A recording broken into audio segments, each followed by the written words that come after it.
Bjorn had been trapped in the Ikea for years now, and the horrors of this world had slowly taken its toll on him. His skin was sallow and clammy from the lack of natural UV light. His body was thin and rickety from the lack of nutritionally complex meals.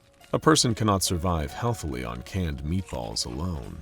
And above all, the sheer boredom and stress of being trapped in an infinite Ikea showroom had warped his mind. He had been one of the original employees in Sweden's flagship Ikea store, working his way up from shelf stalker to manager, a climb that had seen a considerable rise in his wages and a slight increase in respect. But all of that changed when he moved through a part of the store that he did not recognize, and the rest was history. Of course, Bjorn had been luckier than most. He hadn't been caught outside of a settlement at night and beaten to death by the staff. That's right. The staff. The horrifying, misshapen Ikea homunculi in the store's garish yellow and blue uniforms. By day, they seemed dopey and aimless, but at night, they became vicious killers, chasing down anyone they can see and shouting out their typical chilling warning. "The store is now closed. Please exit the building." Bjorn had been discovered by scouts of a nearby settlement, a human village made out of discarded furniture, where a truncated form of civilization flourished. Bjorn had to get used to no longer having any kind of authority. Instead, he was at the lowest rank of this awful new flat-pack world. Much like the people who found him, he was forced to be a scout, heading out into unknown territory to find any resources that the collective might find useful. He crept through the endless aisles, a spool of string stretching out behind him, the Thesis method, which would help him find his way back after the daily raid was done. With other people filling up Tupperware with meatballs and pasta over at the canteen, Bjorn was assigned to office supplies, searching for anything that could have any kind of value out here in the furniture wasteland. Drawer after drawer after drawer, and Bjorn had found nothing.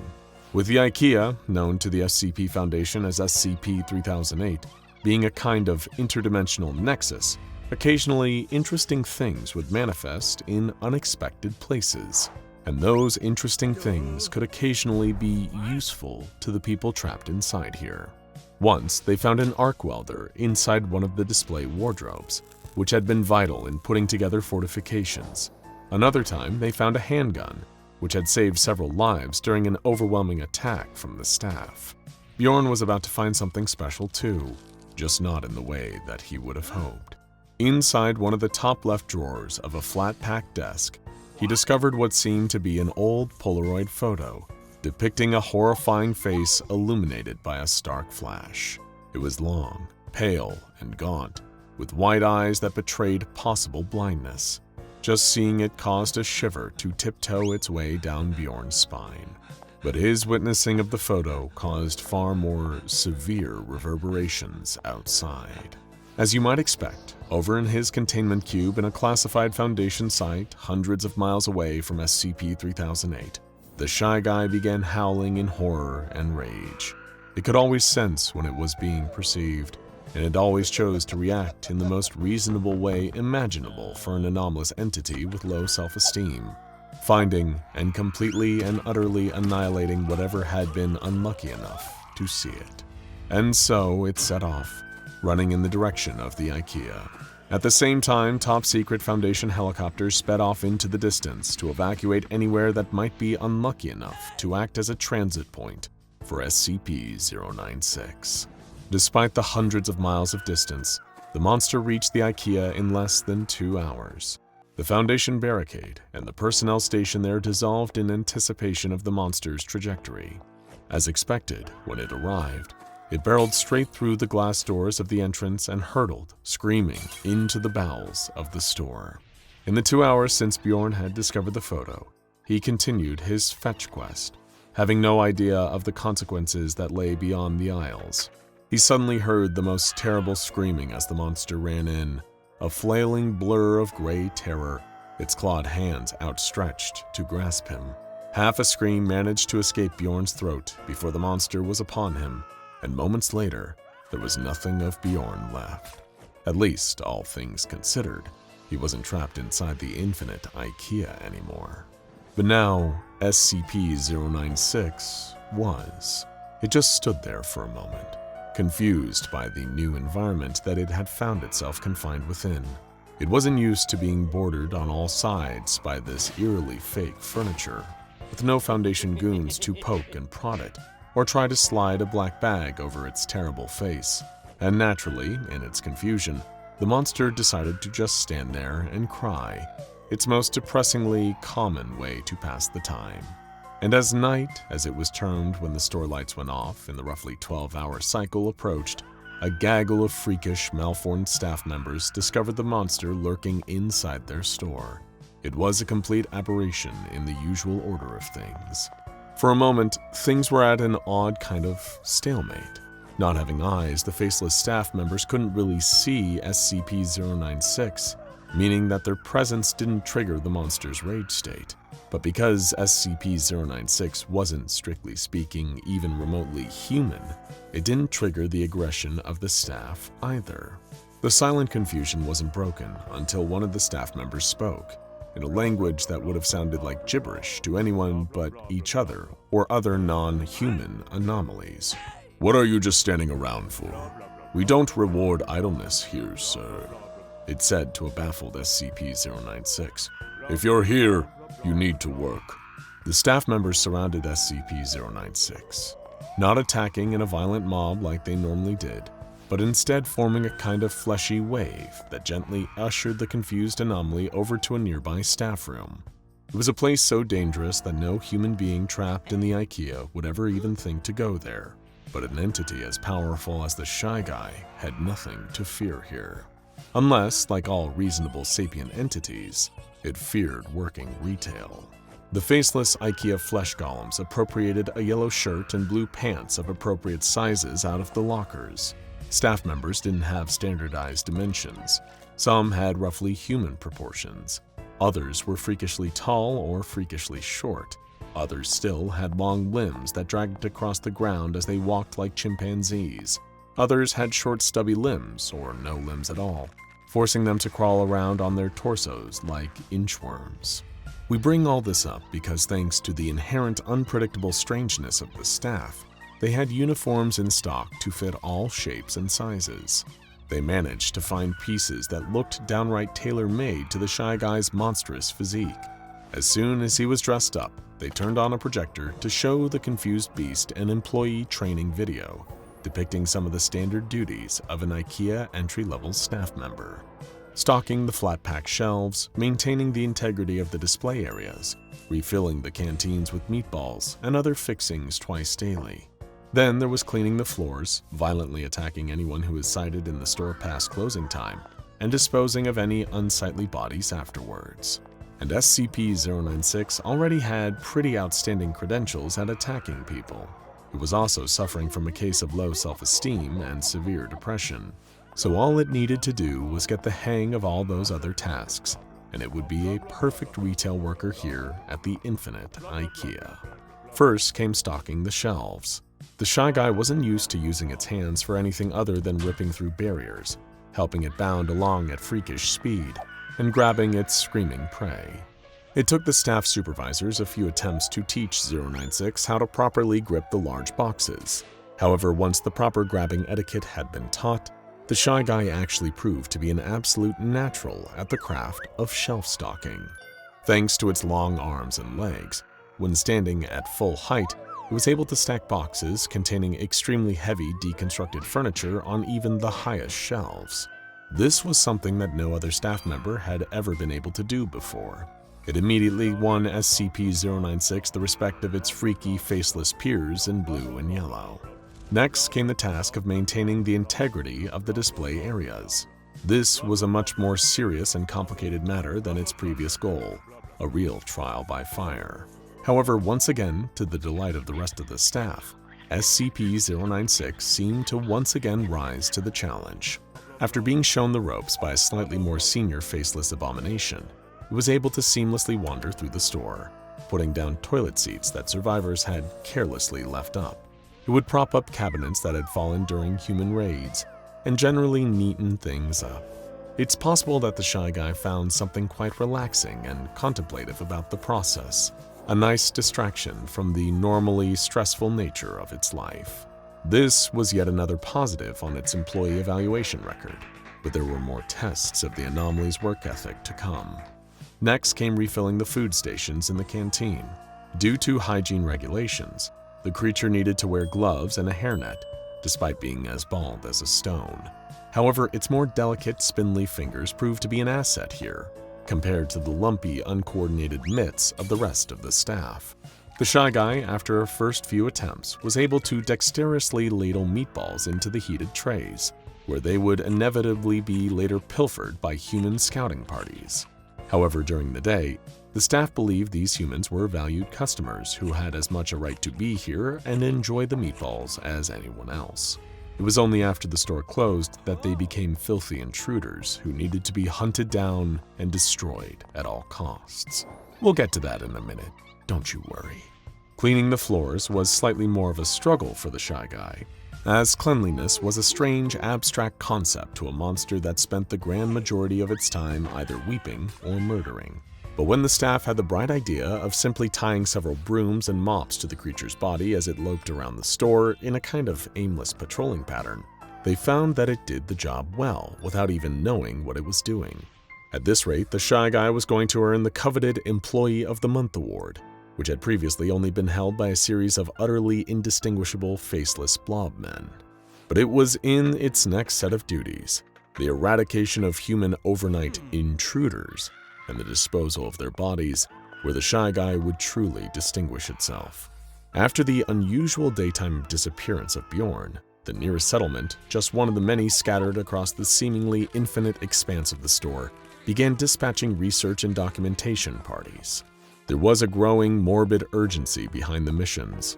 If the staff were attacking during the day now, then all bets were truly off. Little did they know the actual truth of the matter was so much worse, and they were about to bear the full force of the horror that had been unleashed in the infinite Ikea. By pure happenstance, one of these search parties made the terrible mistake of being out just after nightfall. They then unwittingly made an even worse mistake when they clapped eyes on the lumbering form of SCP-096, the Shy Guy, as it went about its evening constitutional. It immediately began screaming and clawing at its own face in rage and horror at being seen, and the scouts scattered, mostly running back to the settlement, and some staying behind in hopes of subduing the creature. Those who vainly thought they could fight back were slaughtered and disappeared first, but the rest who'd still seen the monster's face weren't going to be spared. It hunted them down with ruthless ferocity, barreling through anything in its way, until it reached a whole settlement full of screaming human observers. It tore through the welded-together furniture walls with no issue at all, and within an hour, the entire settlement had been emptied. Not even a single drop of blood remained. Total annihilation was the name of the game. And when the rest of the staff came around and saw how cleanly and efficiently SCP-096 had dispatched all of these good-for-nothing intruders, they were astonished. There weren't even any corpses to clean up. All they needed to do was separate the stolen furniture from the settlement and return it to its proper display areas. Nothing had ever been simpler. In light of its excelling at every possible aspect of the job, the staff bestowed upon the Shy Guy the highest honor they possibly could, a promotion to the position of manager, where its sterling abilities could serve to inspire the rest of the staff to greater heights. Never before did the infinite Ikea have such incredible potential to run at maximum efficiency. And the staff weren't the only ones celebrating the Shy Guy's seemingly permanent new home. The SCP Foundation had observed the monster not leaving the infinite Ikea for an entire week. Hope spread among the Foundation's many researchers that perhaps SCP-3008 could be reclassified as Thaumiel, and the Shy Guy contained for good. Never again would it massacre the staff of another containment site, or cause chaos, death, and destruction in some remote mountainside village. But all of these idyllic fantasies came to an end when a researcher was opening up an old SCP-096 file, hoping in the process to reclassify some of its containment information in light of this shocking new development. However, in the process, the researcher was exposed to another file photo of SCP-096's face, not sufficiently redacted, that some researcher forbearer had carelessly left in the file.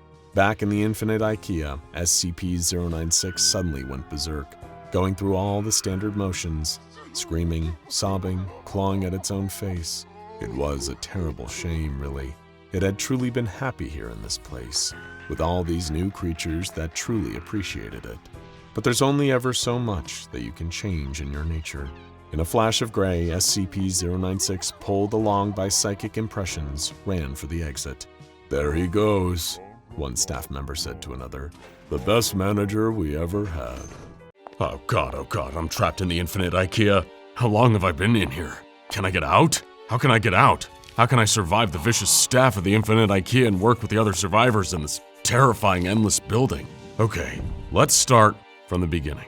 Day 1. I'd come to this flat-pack nightmare with my lovely wife, Brenda, to pick up some stupid sofa she saw online. We could have ordered it in, but me being a cheapskate and a fool, instead decided it'd be a dandy idea to head in and pick it up ourselves, even though I can't stand shopping in these giant stores. Of course, it didn't take long for us to get separated. I was wandering around, just pretending I knew what I was doing, surrounded by unfamiliar people. Then, not surrounded by any people at all. Like the complete doofus I was, I'd somehow gotten lost. Just needed to find my bearings again, and then I could call Brenda to come save me. But I never did find my bearings. The hours went on, and I was still lost. Day 2. My dominant emotion on this day was nothing more than sheer humiliation, knowing I'd been bested by a damn Swedish furniture store. I spent the night before sleeping on a futon, wondering how I'd gotten myself into this flat-pack calamity. I spent the day searching for food, my confusion and exhaustion increasing by the moment. For a while, I even entertained the idea that I might have died and gone to some Nordic hell. That night, I went to bed hungry, knowing if I didn't eat soon, I might be found as a skeleton on a dusty old futon. God, it can't end like this. I can't die on day 2. Day 3. I continued my journey through the labyrinthian bowels of the Ikea, disoriented by the endlessly iterating collections of cheap furniture. You know, there was something terrifying about the emptiness of it all. This affordable but impossible to assemble void. Starvation has always been one of the most horrific deaths, hasn't it? You could only imagine my relief when I saw the figure standing a few feet in front of me, dressed like a member of Ikea staff. I'd found salvation. I'd found someone who could help me out of here. But when I approached, I realized something was horribly wrong. This wasn't a human being standing before me. It was a monster. The being I'd later come to know is called the Staff by the many people who fear them. It chased me, repeating, "The store is closed, you need to vacate the premises," flailing for me with its long, frightening limbs. I only survived day 3 because I locked myself in a closet and just waited while it hammered against the wood with its fists. Once the night was over, it left and I was able to escape. Day 4.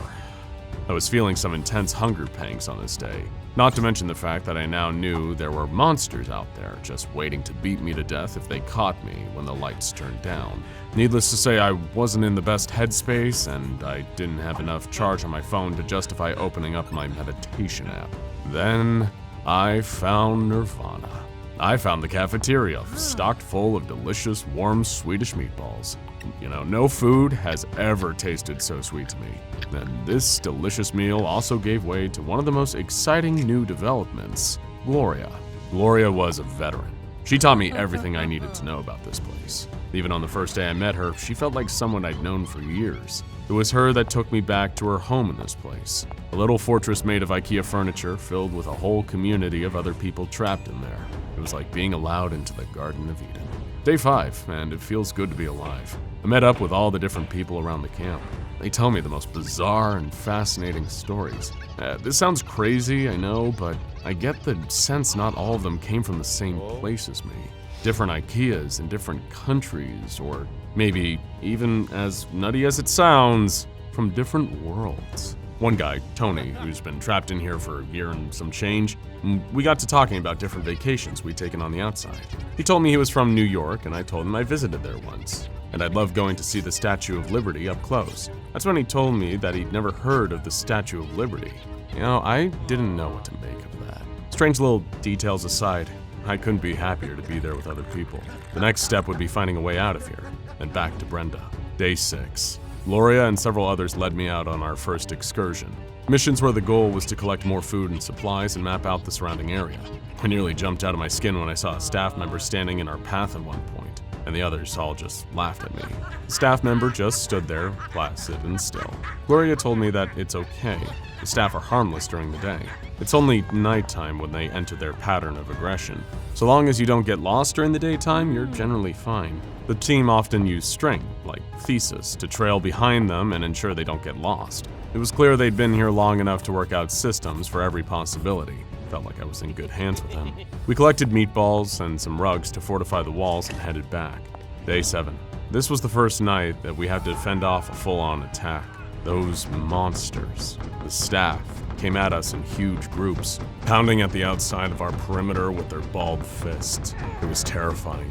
As we were fighting them off, we tied Ikea kitchen knives to the end of curtain rails and speared them, one by one, until all of them were dead. They just kept coming. More and more and more of them. When it looked like one of the walls to the north of the community was going to fall, everyone around me started to panic. That's when Barry, one of the biggest men in the camp, grabbed a hammer in each hand and went outside. He fought like a beast, taking on staff member after staff member, tanking hit after hit. It was something to see. That's when he took off into the depths of the store, drawing the staff away behind him, saving us all. We never saw Barry again after that, but he's the reason all of us made it past Day 7. Thank you, Barry, wherever you are. Day 8. Gloria took me out alone today, on another search for the escape. That's when she told me about her sister. She'd gone shopping in Ikea with her well over a year ago now, when she was separated and got lost in here, just like me. I had a lot in common with her, including my feelings of guilt for abandoning my loved ones and my drive to escape and be united with them. While we were out that day, we didn't find anything useful. Gloria seemed sad, but unsurprised. The infinite Ikea had its way of slowly grinding you down. Days 9 to day 17. Despite a rocky start, I was finding my legs in the infinite Ikea. I started to get to know my fellow Ikea prisoners. I started to understand and truly befriend them. We went on expeditions pretty much daily, either to collect new food, more supplies to help build up our community, or to keep searching for an exit. To me, it started to feel like we were making progress, and that helped a great deal to keep my emotions semi-stable. But it wasn't the same for Gloria.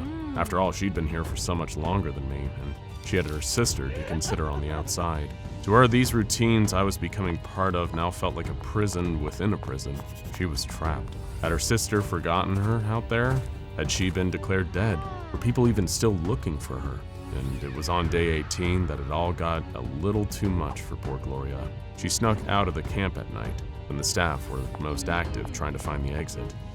Sadly, that had cost Gloria her life. There's no way of knowing what happened to her exactly, but considering how bruised up her body was when we found her, it was easy to make an educated guess. She'd gotten bum rushed by the staff and beaten to death before she could have even mustered up a defense. It was a horrible way to go. We tried giving her a dignified funeral as we could, given the circumstances, closing her up in a body-sized box. That was the day I decided to stop just trying to survive and start trying to escape. I owe that to Brenda. If she really had gotten out, I couldn't keep her waiting. But I wouldn't be alone. As it turns out, another 2 members of the little Ikea community I'd come to know were willing to risk it all with me. A man named Kelvin and a young woman named Vicky. They were sick of just waiting around and fending off attacks from the staff night after night. They both told me they'd rather die during an escape attempt than while cowering under a pile of cheap rugs. And so, each armed with claw hammers from the 6-piece Ikea Fixa toolkit and as many Pruta Tupperware containers full of meatballs that we could carry, we set off into the great unknown of Ikea.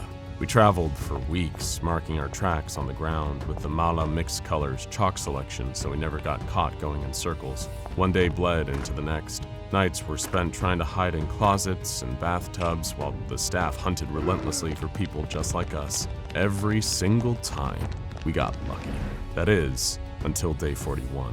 Here's something you need to know about the infinite Ikea.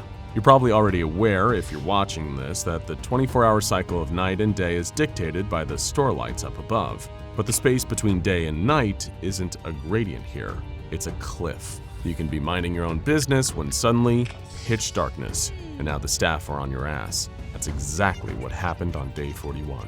We're in the middle of a kitchenware selection, surrounded by a few docile members of staff, when suddenly the lights switched off and they went hostile on us. They look pretty goofy after the initial shock has worn off, but believe me when I say that these monsters can really pack a mean wallop when they want to.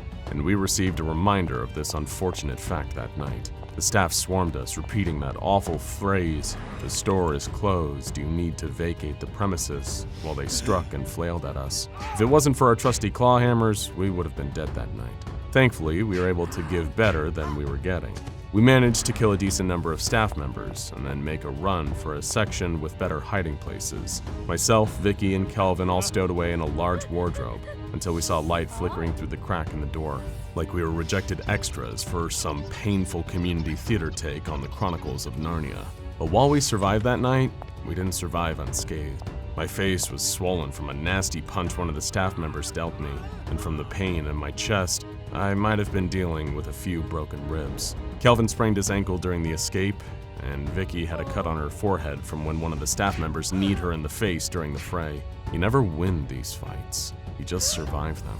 We made a temporary camp in the area where we could rest and recover, as well as shaking off the justifiable fear of death or grievous harm that dampened our resolve to get out of this place. That took us to day 53. Of course, food was always a concern. I don't want to romanticize what happened in there, as much as I'm sure someone on the outside might want to imagine this whole experience as some kind of exciting survival horror game, but I assure you, it was less survival horror and more survival and horror. Meaning not only are we suffering from constant fear, stress, and paranoia for our safety in here, but we also need to keep ourselves fed and watered.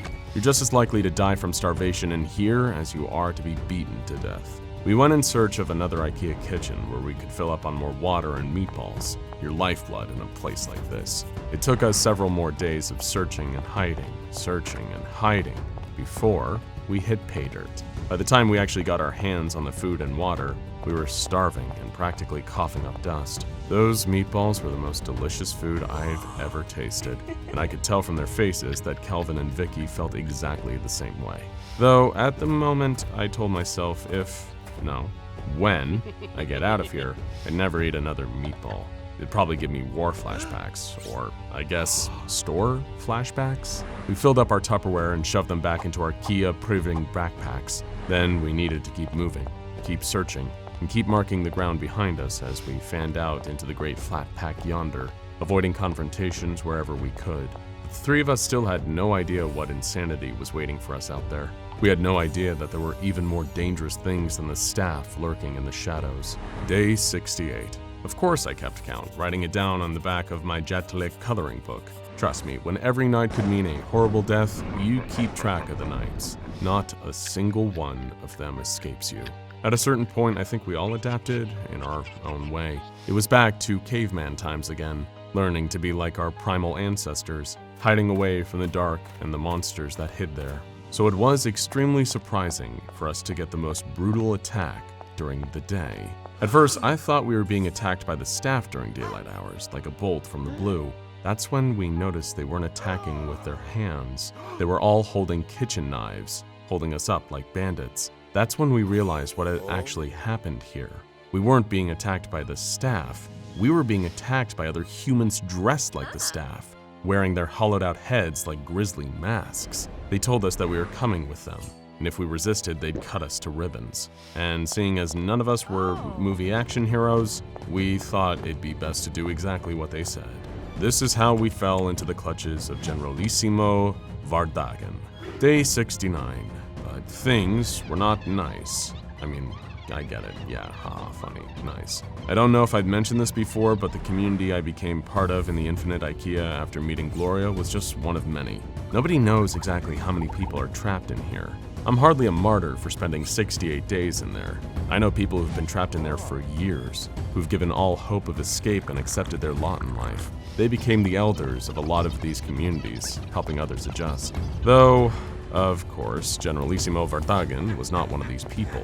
Myself, Vicky, and Kelvin were dragged by the strangers dressed as staff members into a fort made of smashed up wood nailed together into a huge, ominous structure. It was a far more extensive structure than any of the communities I'd visited or even heard about before in the infinite Ikea. It was a true fortress, guarded by many more of those knife-wielding people, dressed in the clothes and in the flesh of the staff. It looked like some evil cult straight out of a damn horror movie. I'd never seen anything like it. We were dragged into a kind of tent in the middle of the camp, made out of stitched-together rugs. That's where we met Generalissimo Vardagan, surrounded by his guards. I'd later learn his namesake was a set of steak knives stocked in the Ikea kitchenware sections, similar to the knives being wielded by his gallery of goons. The Generalissimo himself was dressed like some absurd tin pot dictator, wearing a silly hat and a jacket covered in fake metals. His whole presence felt like a cosmic punishment for daring to believe things couldn't get any more absurd than they already were. His men forced us down onto our knees, and Vardagan cleared his throat to speak. Quake in the fear at the sight of this Ikea's ruler, the great and powerful Generalissimo Vardagan. I have united kingdoms from the gardening and bathroom supplies departments and crushed dissenting tribes in the office furniture sections to the west. If you wish to live, you will swear fealty to me and join my legion of servants. If you do as I say, you will be given safety and security from the staff come nightfall. If you do not bend the knee, I will have you destroyed!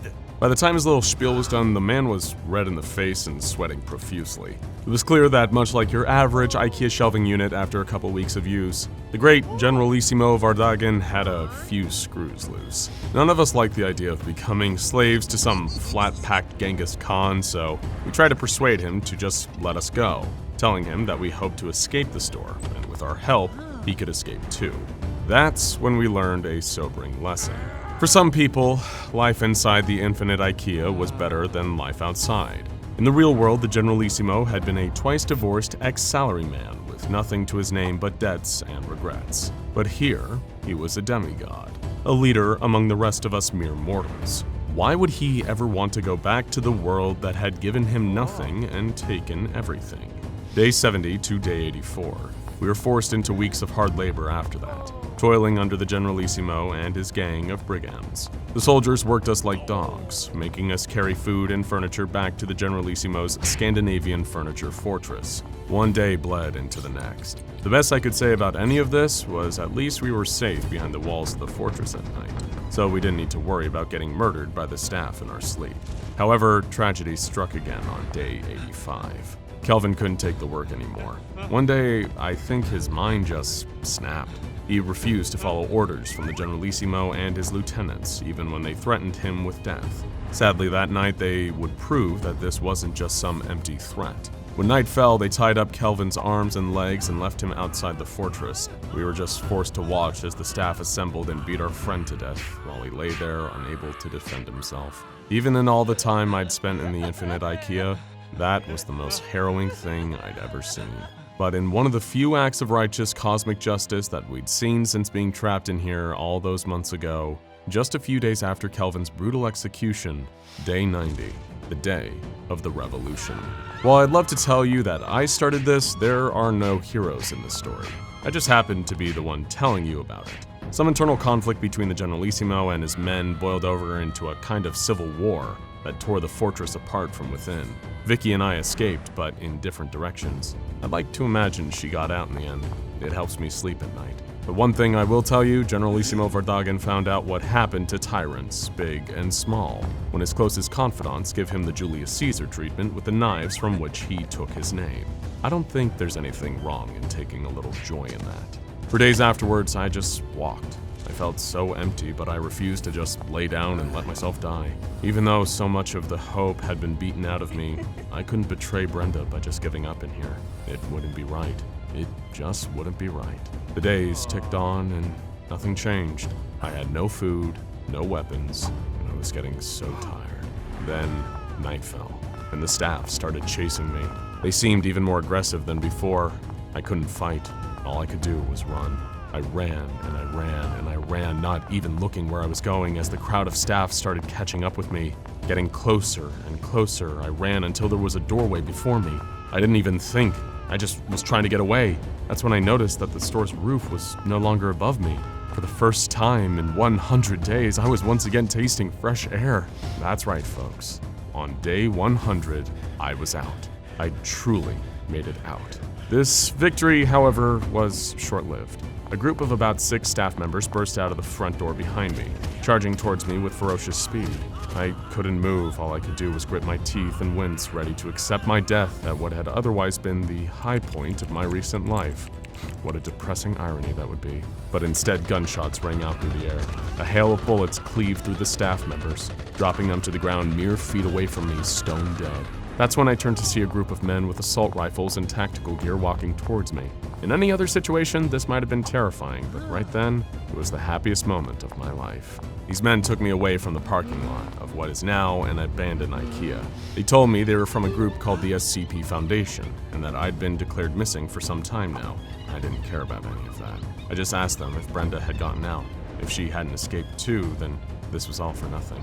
You can't even imagine my relief when they told me that Brenda was never even trapped. She was the one who reported my disappearance after I dropped off the face of the earth in what she thought was a perfectly normal Ikea shopping session, before that building was shut down and cordoned off under some less insane pretense. But Brenda was alive and safe, and I'd get to be with her again.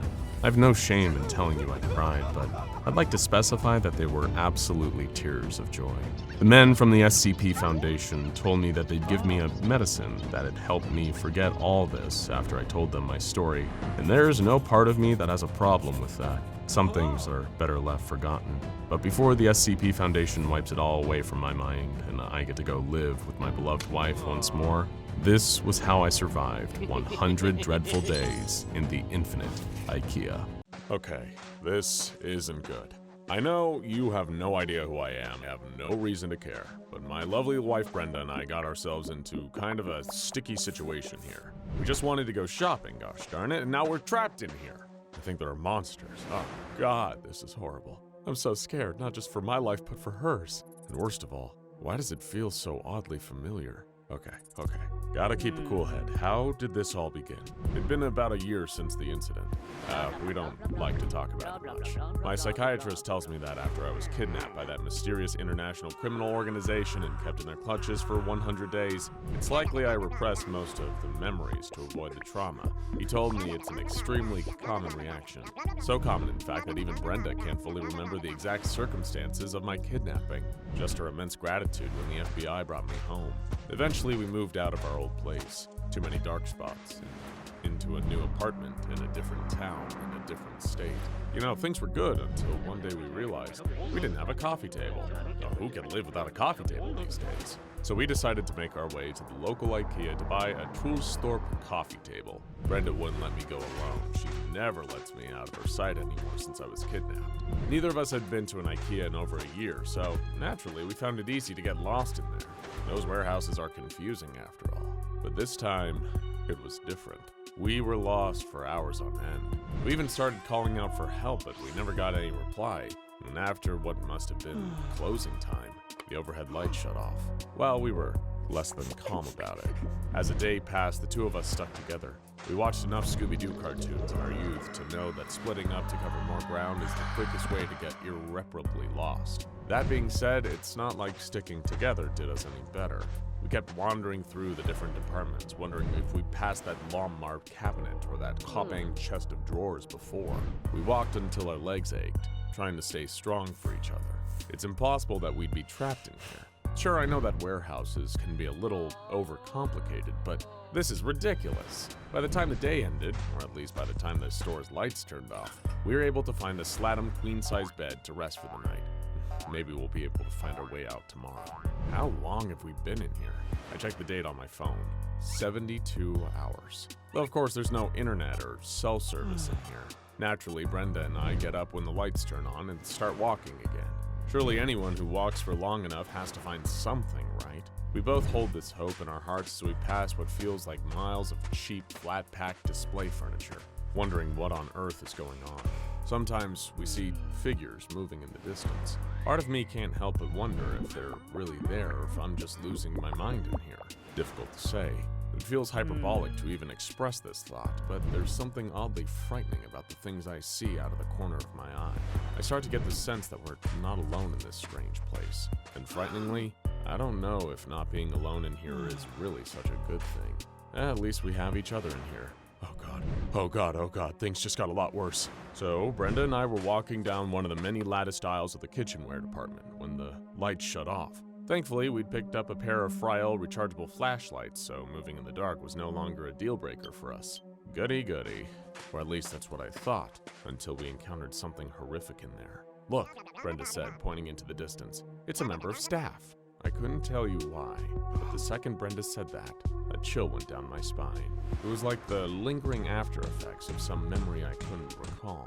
There was a silhouette in the distance, and in the beam of the flashlight, I could make out the faint colors of an Ikea staff member's uniform. I knew right there and then that it was time to get the hell out of there. But before I had a chance to say anything to Brenda, the so-called staff member had already closed the distance. It ran into the beam of our flashlights, its long, drooping arms and featureless face shining in the light. Instinctively, I threw myself into its path to protect Brenda. It forced me to the ground and began beating me with its fists, kept repeating in this kind of freakish, robotic voice, The store is now closed. Please exit the building. If Brenda hadn't smashed it over the head with a Vatnot stainless steel kettle and beat it to a pulp on the ground, I would have been done for. So, now we know. There are monsters in here. Great. Food and water are becoming an issue. It's not something we've needed to address until now because of the healthy supply of snacks in Brenda's purse, but there's a hard limit to things like that. We realized we really needed to find food in this place or we'd be doomed. But after the encounter with that monster, we're moving cautiously. Who knows how many of them are still out there. We can't travel at night anymore. That'll keep us safe, but it won't do anything about our hunger situation. It's only a matter of time. Brenda's a genius. I don't know how I'd ever survive in this terrible place without her. I'd probably die on day one of my own. She remembered that no Ikea is complete without a little mini cafeteria where they serve a variety of Swedish dishes, including their famous Ikea meatballs. All we need to do in the otherwise sterile environment of the Ikea is follow the smell, until we found our way to sweet, meaty salvation. And that's exactly what we did. Eventually, this plan bore fruit, and we found our way to the cafeteria. I'd never been so happy to see crappy furniture store food. We both grabbed a bowl full of meatballs when suddenly, just before I could take a bite, I felt an overwhelming wave of nausea. Something about it felt so incredibly, unsettlingly familiar. What the hell was going on here? Another day, another near-death experience. Our hearts leaped up into our throats when we turned a corner and saw one of those faceless monsters just standing there in the next aisle. We were ready to either square up or run for the hills. But oddly, this time, it didn't even seem to register our presence. It was almost like, during the day, they didn't have the same aggressive nature to them. Curiouser and curiouser. Just like it said when it first attacked me, I think these things really only do attack when the store is closed. Guess that makes them lawful evil. God, I miss D&D. We're getting a little better at the whole freaky supernatural Ikea thing. Brenda figured if there are monsters out there, our best bet would be to arm up and protect ourselves. And hell, I'm not gonna disagree. We scavenged different parts of the store to make ourselves a mini Ikea armory, barred full of meat tenderizers, Vorta chef's knives with Vorta meat cleavers from the same set. We also picked up some fractal rope and tarpaulin, and a pair of stylish Vardlins travel backpacks to carry all our new Ikea swag in addition to the food we've been keeping in the Ikea Pruta Tupperware packs. With the two of us together and all this equipment, I feel like we're ready for anything. In the following week, we discovered that we were not, in fact, ready for anything. While what we would later call the 8 Days of Hell started off rather pleasantly, the standard wandering, foraging, and sleeping, it ended in a no-holds-barred fight for our lives when the lights turned off unexpectedly while we were surrounded by maybe 20 members of demonic Ikea staff. Even with our weaponry, we couldn't fight many of them. Instead, we ran for our lives in the dark. That's when Brenda tripped over a carelessly discarded Lilalbo 3-piece toy train set. I ran back to help her up, but they were already too close for us to make it out of there. Terrified, we hunkered down and waited to die in each other's arms. That's when a series of expertly placed gunshots rang out through the air, and the staff members collapsed onto the ground. each of their faceless heads perfectly perforated by a well-aimed bullet. We looked up to see the face of our savior, a strange man holding a rifle and a bulletproof vest, grinning wildly. "Come with me if you want to live," he said. And we did. So we did. When we woke up the next morning after practically passing out from the stress, Brenda and I saw that we'd been shepherded into a miniature makeshift campsite by our mysterious, well-armed Good Samaritan. He told us that his name was James, and he'd been trapped in what he referred to as the Infinite Ikea for weeks now. Thankfully, he had his trusty rifle with him, or he probably would have been killed by the staff long before now. We decided, out of politeness, to not ask him why he'd brought a rifle and a bulletproof vest into Ikea in the first place. We were just happy to be alive. We even gave him a few of our tubs of meatballs as thanks for the daring assist. James told us that there were others trapped in here, some of which have even made full settlements. With his weaponry and our supplies, we might even have a good chance of finding others out there, forming a group and getting out. And that sounded like a great idea to Brenda and I, so we were more than happy to tag along. Over the next 21 days, we explored more of the Infinite Ikea with James. It certainly felt safer with him around, being able to take on the staff at a distance rather than risk being overpowered and killed in a more traditional struggle. James is a really nice guy, if a little strange. During our 21-day period of searching for others, James killed a few different staff members during the night. For Brenda and I, killing off attacking staff members is a profound relief. But James, he seems to take an almost perverse pleasure in killing them. But we do what we can to overlook that fact. At the end of the day, even if he is a bit of a freaky gun nut, he's a valuable asset in a world like this. However, for days on end, our search for a camp was fruitless. There were supposedly a huge number of communities inside the Infinite Ikea, which often have their own unique cultures and hierarchies. It was hard to believe that all of this was actually happening. Was James just making it up and taking us for a ride? But even if he was just crazy, what other options did that leave us? We just had to keep going, but nothing would prepare us for the kind of madness we were about to face. At some point during our journey, when we were still searching for one of the supposed outposts hidden in the depths of the Ikea, we were ambushed, but not by the staff. No, it was a collection of human beings wielding knives and dressed in the staff's clothes, wearing their hollowed-out heads like masks. There were maybe 20 of them when they got the jump on us, surrounding us and neutralizing any advantage James's gun could have given us. These masked strangers identified themselves of a nomadic gang calling themselves the Sons of Vardagan. They'd come from an outpost that had since fallen, so at least we knew that James was right when he told us about the communities out there in the Ikea. And then something even stranger happened. One of the Sons of Vardagan pointed at me and said he recognized me. I said that was impossible, and that I'd never seen him before in my life. He brandished his knife and started getting in my face, claiming I was lying. That's when Brenda stepped forward to defend me, telling him to step off. As wonderful as her intention was, this just made things worse. A few other members of the Sons of Vardagan began ganging up on her, and that I simply couldn't abide. Without even thinking, I threw an impulsive punch, laying out one of the goons.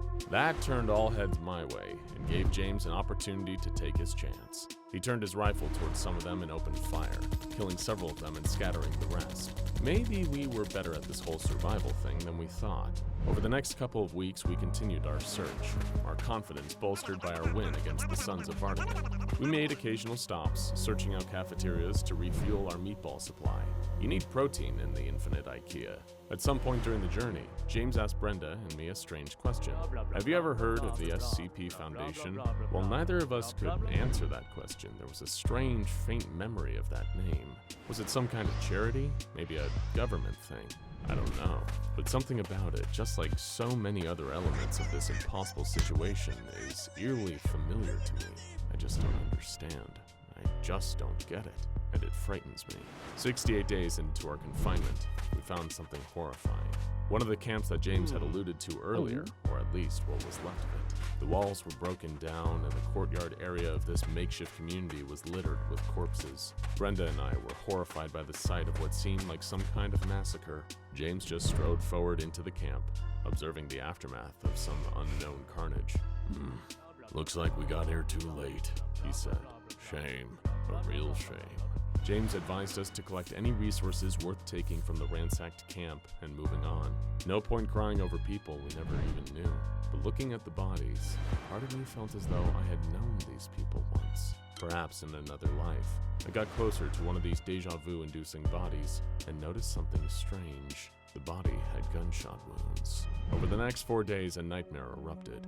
After discovering the massacre at the camp, I came to realize that James couldn't be trusted. He was dangerous and unstable, and I had every reason to believe he was the one behind all those killings. I relayed these facts to Brenda and told her that we needed to get away from him as quickly as possible.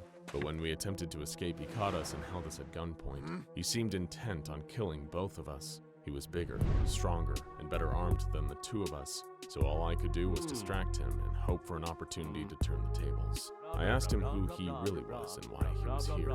So, figuring he had nothing to lose, he told us. Once upon a time, he had been a mobile task force operative, kind of a special ops guy for that SCP Foundation group. He'd been one of the best, but after he horrendously botched a mission, including intentionally murdering many civilians over the course of his career, just for fun, he'd been demoted to D class, which, to the best of my knowledge, seems to be a human guinea pigs this SCP Foundation used for cruel experimentation. One of the experiments they used him for was apparently this very location, the Infinite Ikea. He'd been in here for a long time now, with guns and ammo he'd stolen from other Foundation operatives that had been trapped in here. In a sense, he loved it in here. He got to do his favorite thing of all, killing people with nothing to stop him. And now he was going to do it to us.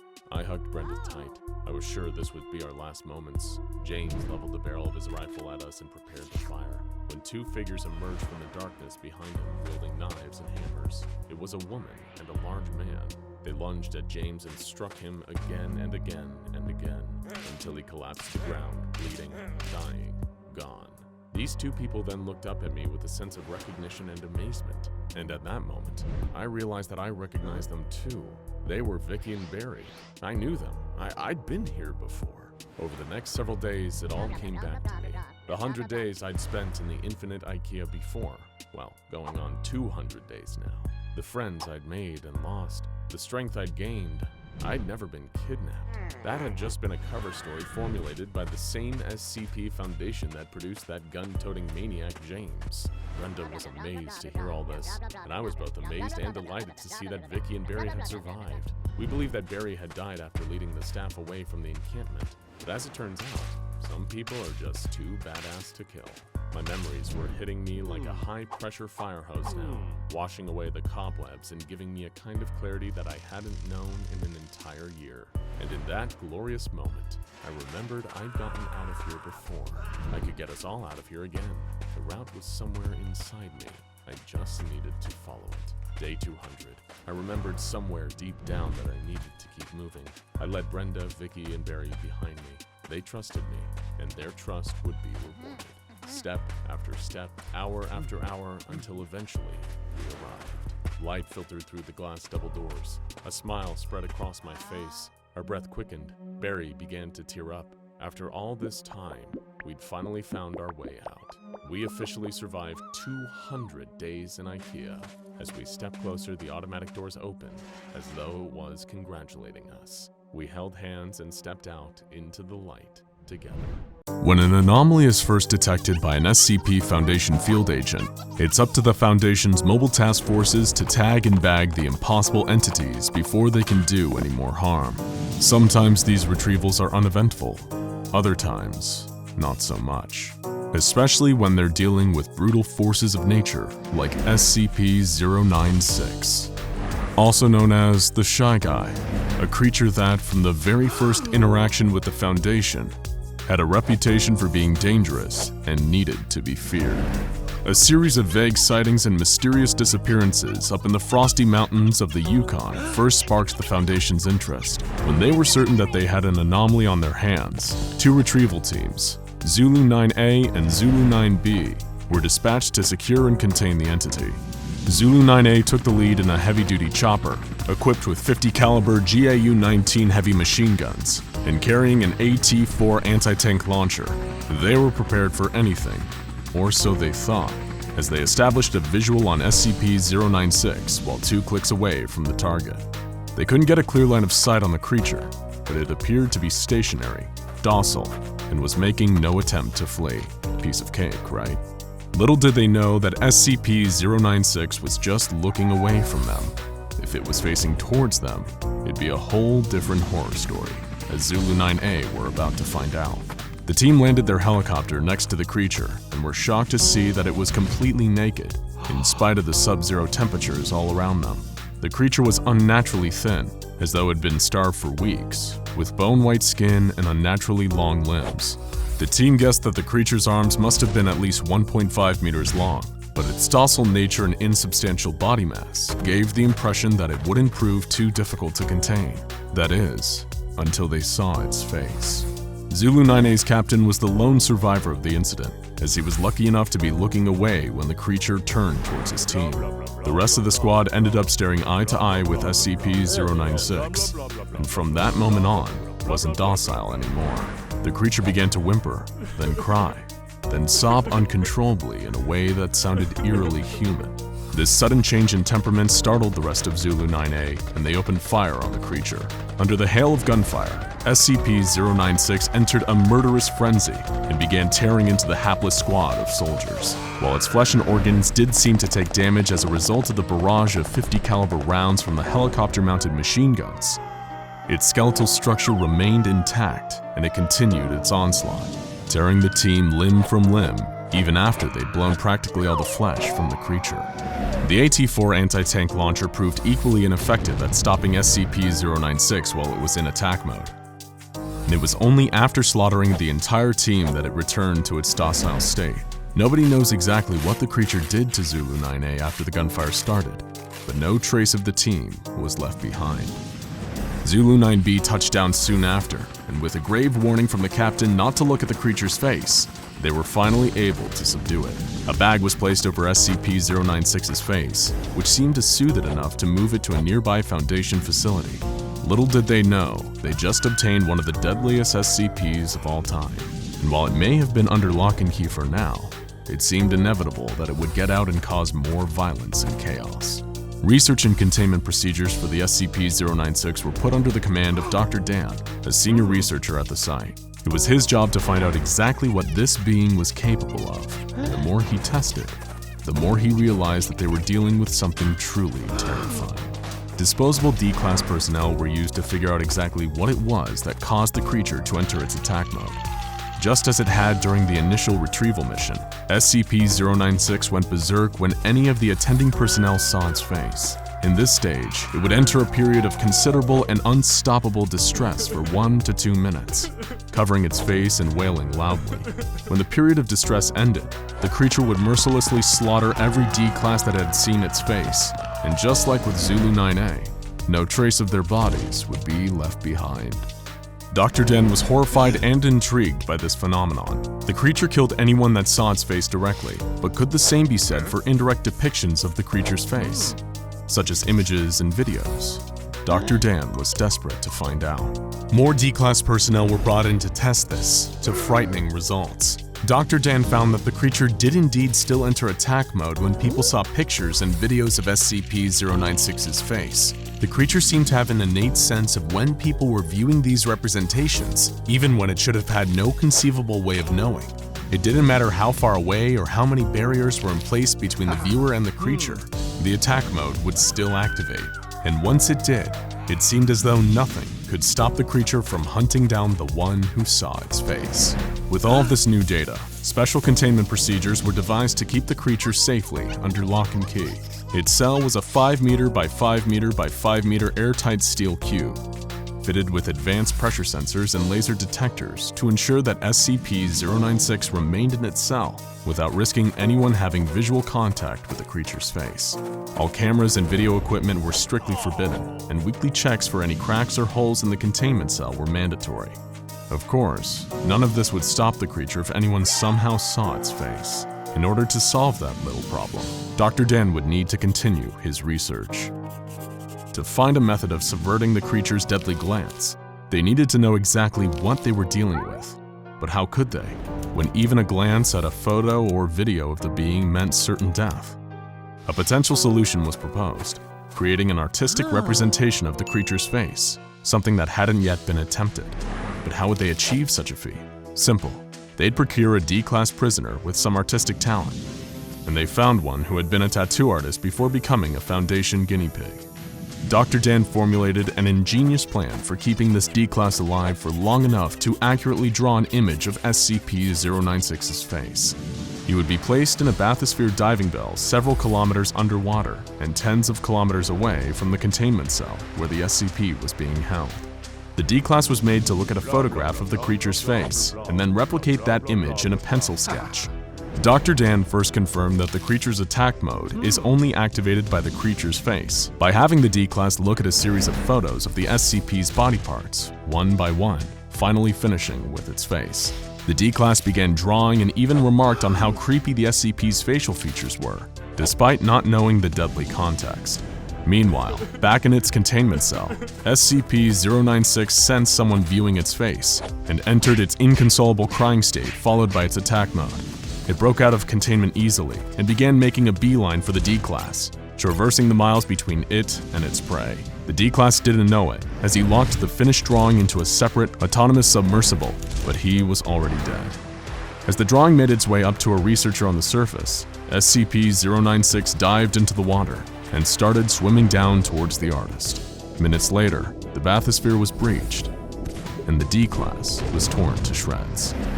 SCP-096 was recaptured without issue by Surface Recovery Team Foxtrot 303A, and further testing on the drawing showed that artistic representations of SCP-096's face were in fact harmless. From this experience, we now know that the creature has a gaunt face with totally white eyes, possibly indicating blindness and a grossly extended jaw. Nevertheless, Dr. Dan was adamant that SCP-096 was too dangerous to be left alive, and requested permission from the upper echelons of the Foundation to terminate the creature by any means necessary. However, the doctor's request would fall on deaf ears, until it all started with a seemingly innocent image. While it's now been redacted for your safety, the black speck inside the yellow circle was once a minuscule image of SCP-096, taken unknowingly in the 1990s by a semi-professional mountaineer. One day they were looking at old photographs when his eyes passed over the tiny speck without even noticing that he had seen anything. But SCP-096 noticed and began entering its attack mode. It tore through its steel containment unit like tissue paper, causing the release of a nerve agent that killed a number of attending Foundation staff. The monster then fled the base and began pursuing its prey, with Mobile Task Force Tau-1 in hot pursuit. Dr. Alexei, who was helping to manage the site where the SCP was contained, was in dismay over the situation. Dr. Dan was out of the country at the time, trying to discover more about the creature's origins. However, he did leave the Mobile Task Force with a new secret weapon against the rampaging Shy Guy: Project Scramble.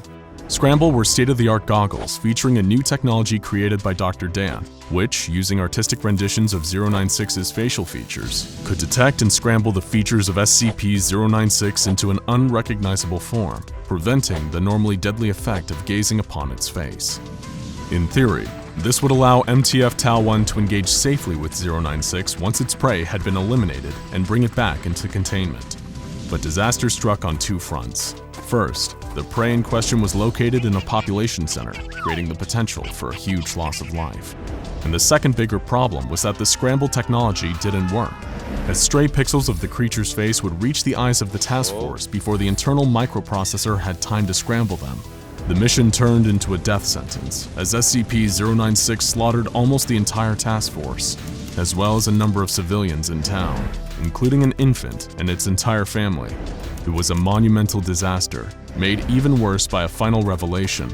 Dr. Dan and Dr. Alexei had themselves facilitated the entire containment breach and allowed the resulting massacre to happen, with Dr. Dan hoping it would be enough motivation for Foundation Command to greenlight his research into destroying the creature. Anything that would give him the opportunity to kill this thing would be worth the bloodshed. His plan worked, and the SCP Foundation saw it his way, approving his request to neutralize SCP-096.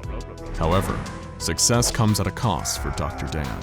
Once he figures out a way to finally kill the creature, though done in his line of duty, he himself will be terminated by the Foundation for his crimes against humanity. But considering how much damage SCP-096 is capable of causing if it ever got to a major population center, or even worse, was ever caught on camera and broadcast to a worldwide audience, the Doctor himself would likely deem his own death a justifiable cost. To this day, the Foundation is researching ways to kill the creature, and they're still looking for their silver bullet. And the pressure is on. They hadn't known about the seemingly innocent picture that sparked the last containment breach, the one taken decades ago, in which the Shy Guy had only occupied 4 tiny pixels. 4 tiny pixels that resulted in multiple innocent lives lost.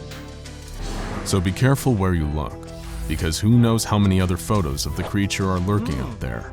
Photos with an innocent dot in the background.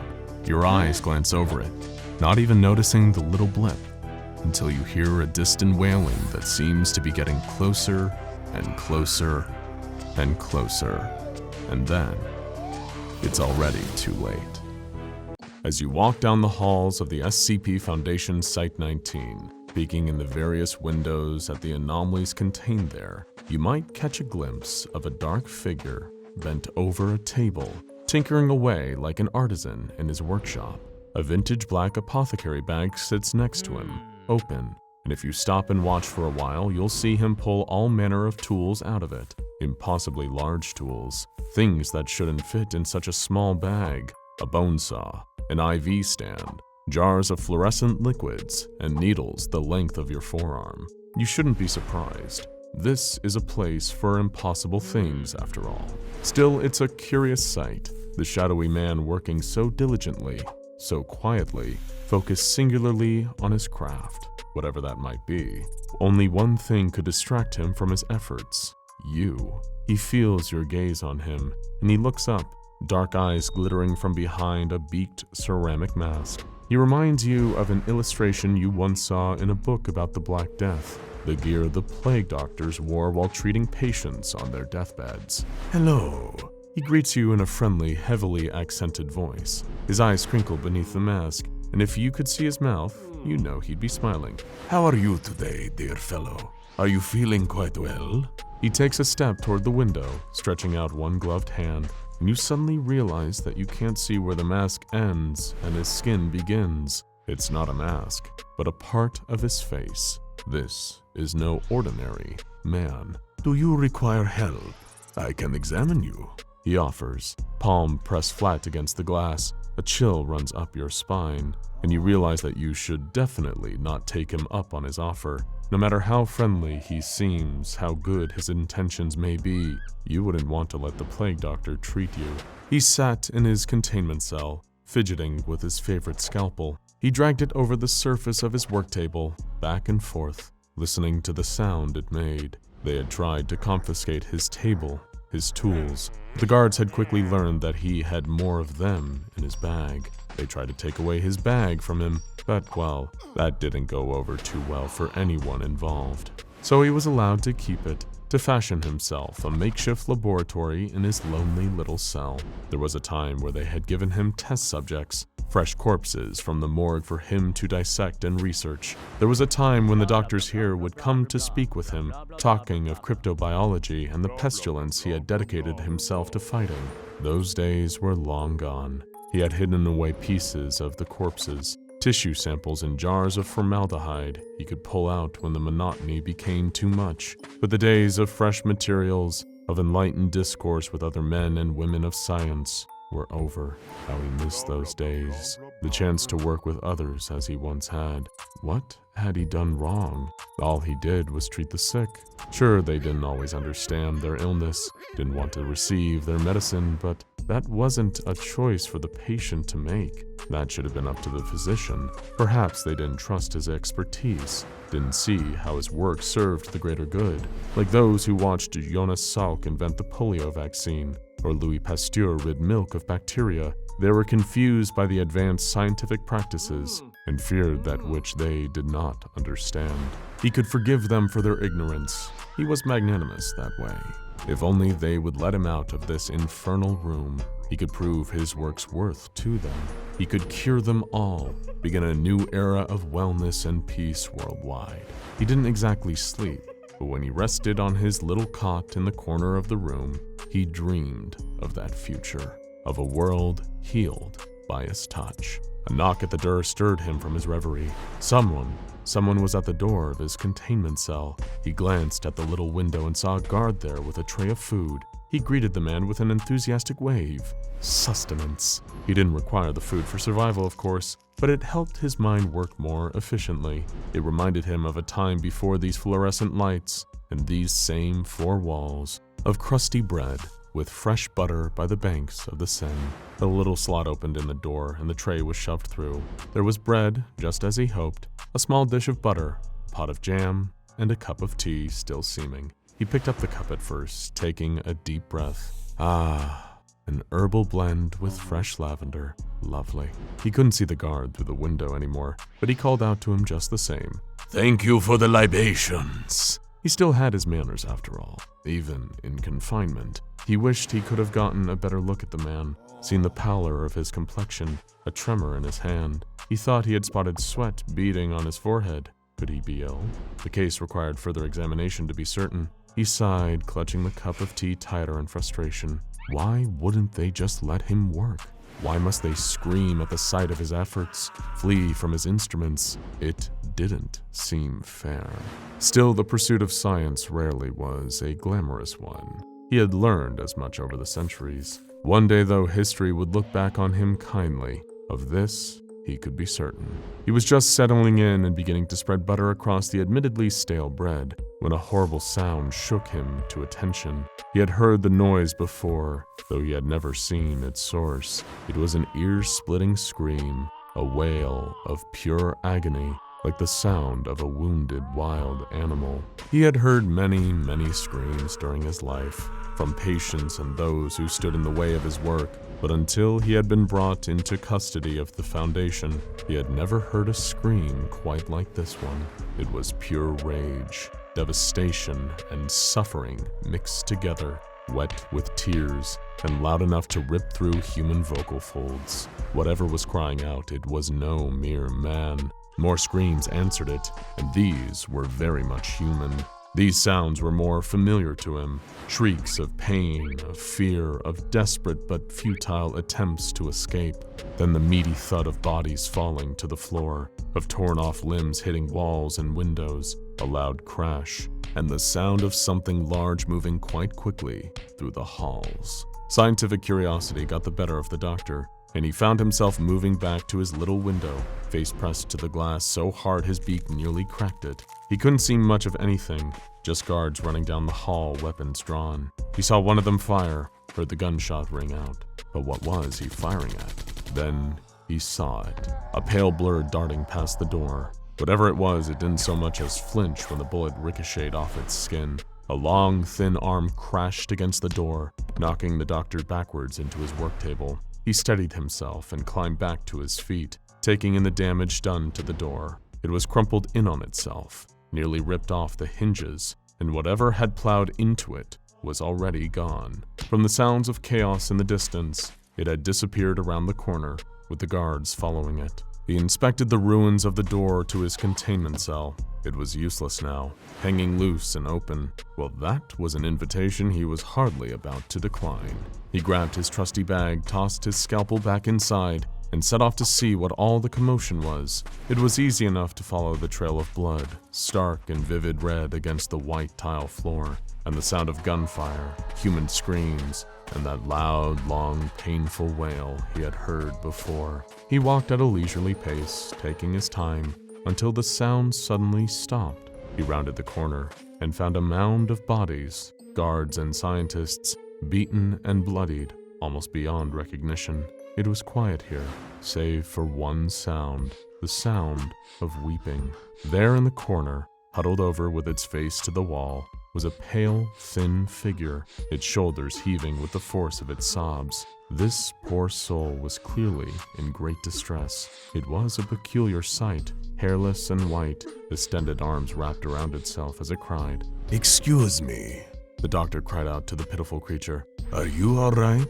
Do you need assistance? It didn't answer.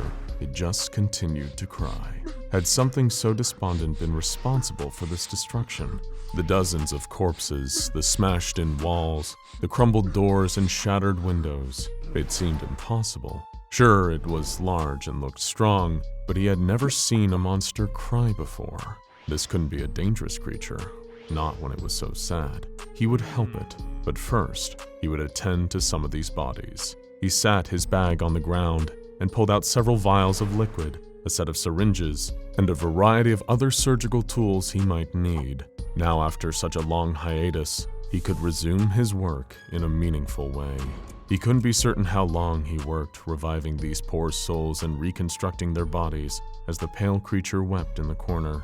The sobbing faded into the background for a while, becoming a kind of white noise as he removed a liver here, placed it in a chest cavity there, poked and prodded, injected and extracted, testing out new methods alongside tried and true cures. One by one, the milky eyes fluttered open, rigor mortis stiff joints creaked into motion, sallow faces looking at his with the vacant gratitude he saw in so many patients over the years. He didn't need to thank him with their words. The work was its own reward. He expected more guards to arrive, to attempt to contain the situation, but none came, even as the alarm blared overhead. As for the morose creature, it didn't seem to notice his presence at all, not even when he had brought all of the intact corpses back to life. The patient shuffled around the room aimlessly, waiting for orders of some kind. The doctor tapped one on the shoulder and handed the reborn man a vial of thick, black medicine. Give this to the poor fellow in the corner, please. It wasn't much, but it should calm him, provide some relief from his suffering. The corpse nodded, mouth hanging loose and open, an eyeball dangling unseeing from the socket. He shuffled over to the strange creature and held out the vial to it. It turned, lifting its head, and as it locked eyes with the cured patient, something shifted in its face. Its mouth opened wide, impossibly wide, and it shrieked, that same terrible sound as before. Tears streamed from its colorless eyes, its arms shaking with unbridled rage as its jaws locked around the patient's head. Like a boa constrictor, in one fluid motion it swallowed the revived man whole, while the doctor watched in shock. He had been wrong. This was not an innocent creature caught in the wrong place at the wrong time. This creature, whatever it was deeply sick. He had never seen such an advanced, aggressive case of the pestilence. He'd heard rumors, of course, but never encountered it firsthand. As a doctor, he had sworn to do no harm, but in a drastic situation, drastic measures have to be taken. It was well known by himself and the doctors at this foundation that he could cause any and all biological functions in an organism to cease with a single touch. And so he approached the creature, arm outstretched, ready to administer that necessary touch to protect the rest of his patients. As he approached, the creature turned to him, its eyes wide and blank, an endless stream of tears pouring from them, spilling onto the floor. It shrieked again, mouth stretching wide enough to engulf his entire head, and ran toward him at a breakneck speed. I am so sorry you are not well, the doctor said simply, as his hand pressed to the creature's chest. As soon as the tough hide of the doctor's hand, which the uninformed might mistake for gloves, made contact with the unpigmented skin of the beast, its eyes closed, its muscles went slack, and it collapsed to the ground with a mighty thud. The doctor paced around the fallen creature, taking in the sight. Then something strange caught his eye. The creature's chest still rose and fell. Was it his imagination? He checked its pulse and thought it was slow and faint. And though it was slow and faint, it was very much present.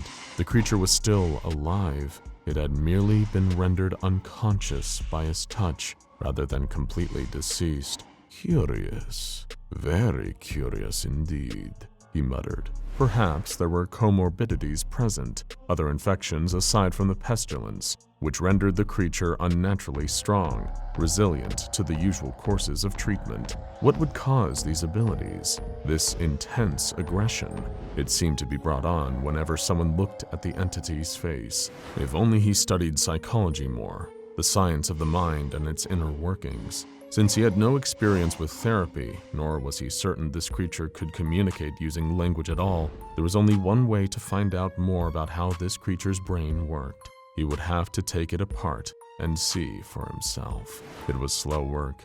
getting the massive creature back to the doctor's containment cell. He required the help of his cured patients, who grasped it by its massive limbs and dragged the limp body through the halls. Once back in a familiar environment, his work table ready and waiting, the doctor instructed his assistants to place the new patient on the table. It was a bit small, unable to accommodate the creature's distended limbs, but if he attempted to use an official Foundation laboratory, he risked discovery and subsequent interruption, so it would have to suffice. First, he set up an IV stand, filled with a vivid green liquid. It was easy to find a vein.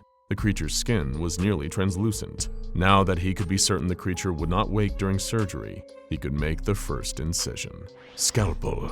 He held out a hand and his favorite surgical blade was placed in it by one of the helpful patients. Thank you. He slid the scalpel along the hairline of the creature, or where the hairline would be if it weren't completely bald. Once the scalp was removed, he set it aside for later, when it could be reattached. Bone saw, please. He held out his hand again, and again his assistant gave him the proper tool. This, however, was when things got strange. The doctor had always been a deft hand at cutting. He'd once even received tutelage from the great Robert Liston, but no matter how hard he tried to saw, it never left a scratch on the creature's skeleton. Naturally, this was somewhat frustrating. He wanted to study the creature's brain tissue, to get a sense for what was going up there neurologically, and he couldn't do that if it was impossible to saw off the creature's cranial cap. He blunted 2 of his favorite saws while trying. Thankfully, there was still a solution to access the beast's gray matter, a little trick he'd learned while studying the funerary practices of the ancient Egyptians. He produced a long, curved hook from his bag and inserted it up the creature's nasal passage. With some fine maneuvering, he eventually managed to remove the brain. It was such a terrible shame that he needed to do it piece by piece via the nasal passage, but one makes do. All that was left was to sew the skin of the creature's head back into place. He was mid-stitch when a voice interrupted his careful work, nearly making him drop the needle. Hey, what are you doing? He looked up to find a guard, aiming a gun at his face. Excuse me, I am in surgery at the moment. Please do not interrupt. He admonished the guard, but the man did not listen or lower his weapon. In fact, he shouted something into the radio, code words the doctor didn't recognize. Then he fired a bullet into the skull of the patient standing at his side. How dare you? The doctor cried, readying himself to confront the guard, but it was too late. Dozens of other guards were swarming the room and neutralizing his assistants. Some in hazmat suits grabbed his arms and pulled him away from the creature on the operating table, no matter how hard he fought or how loudly he protested. Then something incredible happened, something wonderful. The creature opened its eyes and sat up. It looked directly at the guard closest to it, and the two saw one another's faces. The guard tensed, preparing for the worst, but nothing came. The creature simply stared, placid and quiet. No screaming, no tearing at flesh, no mouth opening wider and wider to swallow the man whole. I did it! The doctor shouted, overcome with elation. I've cured you! Now begins the rest of your happy life. He watched as the guards led the shockingly calm creature away, back to its containment cell. The doctor's door was repaired, and he was returned to his state of captivity, but he never forgot the patient he helped that day, and how marvelous it felt to do such a good deed. Meanwhile, SCP-096's brain regrew within the hour, and caused another massive containment breach, murdering a variety of researchers and guards. But the staff agreed not to tell SCP-049 about any of this. Better to just let him have this one. He really seemed like he needed a win. The day-to-day routine of Dr. Gears consisted of a few constants. Piping hot cups of black, unsweetened coffee, plain dry wheat toast, the soothing sounds of his favorite white noise machine, and the endless carousel of experiments with SCP-914. Not that he was complaining. He was perfectly content to spend his time supervising one of the few anomalies he crossed paths with on a regular basis that was unlikely to kill or maim him in any way. Not that the Clockworks hadn't produced its fair share of unpredictable results over the years of extensive testing.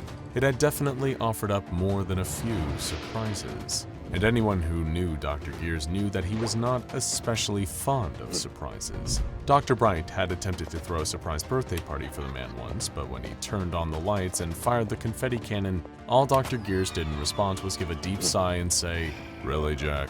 You're making a spectacle of yourself. Still, he had resigned himself long ago to the fact that supervising the experiments with SCP-914 meant witnessing some truly unpredictable outcomes. How could he forget the time researcher Blas tested an incandescent light bulb on the setting Very Fine, and the machine spat out an anthropomorphic humanoid light bulb that spoke in German accented English and claimed to be Thomas Edison himself? This was, of course, impossible, as historical records surely would have indicated if Thomas Edison was a walking, talking light bulb rather than a human man. The imposter was eventually incinerated after its presence became too irritating to ignore. And then there was the time researcher Thompson filled out a Dungeons & Dragons character sheet and placed it into the machine on the setting Very Fine. The output produced was a sheet of paper promoting the previously non-existent tabletop role-playing game Fear in the Foundation. Whenever a person read the paper, they would suddenly find themselves in an out-of-body experience where they were inside the game's world, which contained several characters related to the SCP Foundation, as well as items and locations based on real-world counterparts. A subject in this state would only snap back to reality after winning or dying in the game. Researcher Jacobson rolled a 1 on stealth and saw SCP-096's face in the game and was later found dead in the anomalous item's storage wing. There was no shortage of Foundation staff trying to use the machine for personal gain, too. Dr. Naismith placed his credit card inside on the setting Very Fine, using it to produce a card covered in unidentified corporate insignias and reading, Rank Aleph Infinite Money Privileges. When Dr. Coltrane issued a written warning, Dr. Naismith took that warning and then placed it into the machine on the same setting, producing a piece of official documentation from the O5 Council in support of his infinite money privileges. Junior researcher Summers attempted to use SCP-914 in a misguided attempt at self-improvement, placing not an object, but herself in the intake booth before running the machine on the setting Very Fine. It cleared her skin, lengthened her hair, and improved her figure. This was, of course, in violation of several employee guidelines, and she was promptly dismissed after emerging from SCP-914. Dr. Veritas left a note in the experiment log following this incident, reading, By the time we realized what she was actually doing, it was too late to stop her.